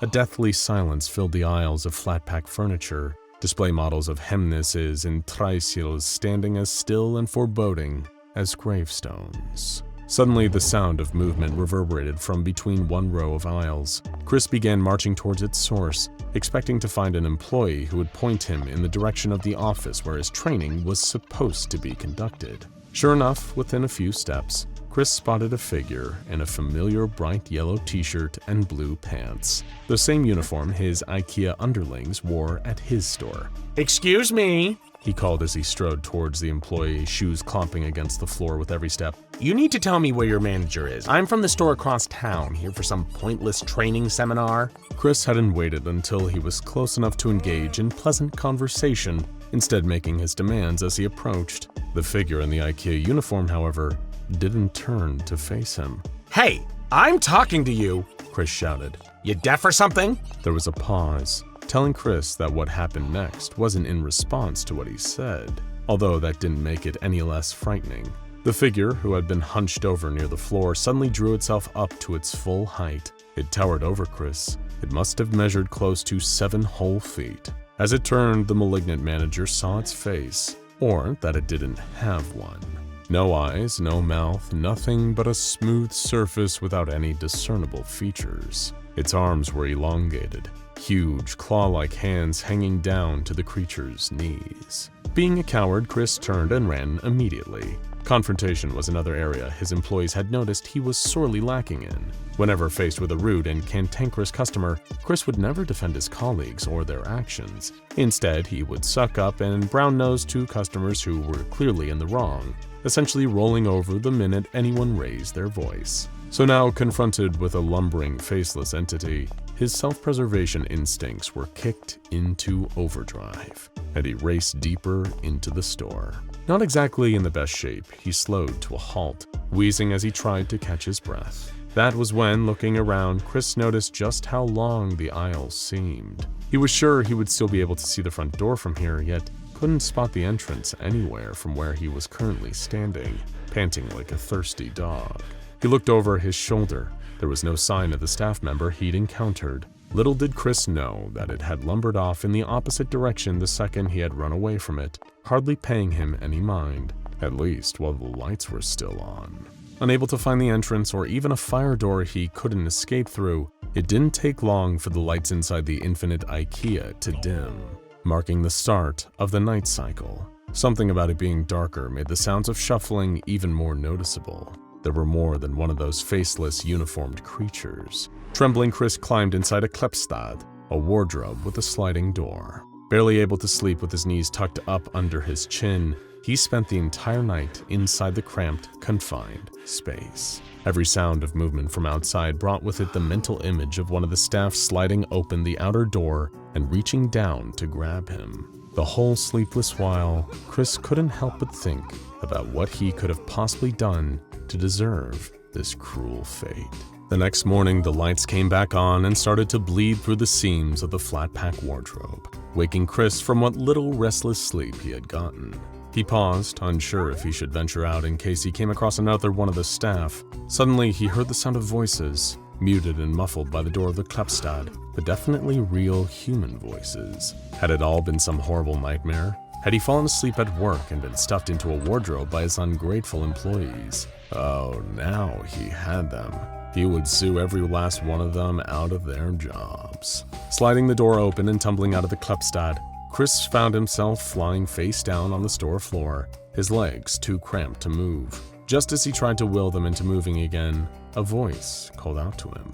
Hey, mister, it said. You okay there? A trio of footsteps raced over to where he was, and before he could get a good look at who they belonged to, hands were pulling Chris up off the floor. He looked at his rescuers, bemused to see other people in this endless void of affordable homeware.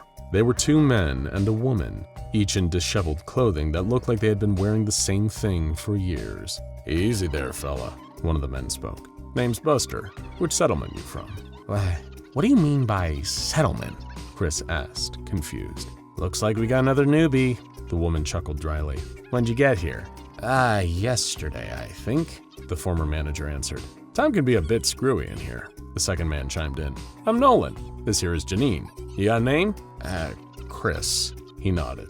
"You hungry, Chris?" The 3 survivors led Chris through the winding expanse of the Ikea without an end, navigating the identical aisles with the expertise of people that had been here long enough to know their way around. In what felt like the tiniest fraction of the time that he had been lost the day before, they brought Chris to the food court. It was bustling with activity, more so than the one at his store, with people patiently lining up to take their fill of food from the Ikea menu.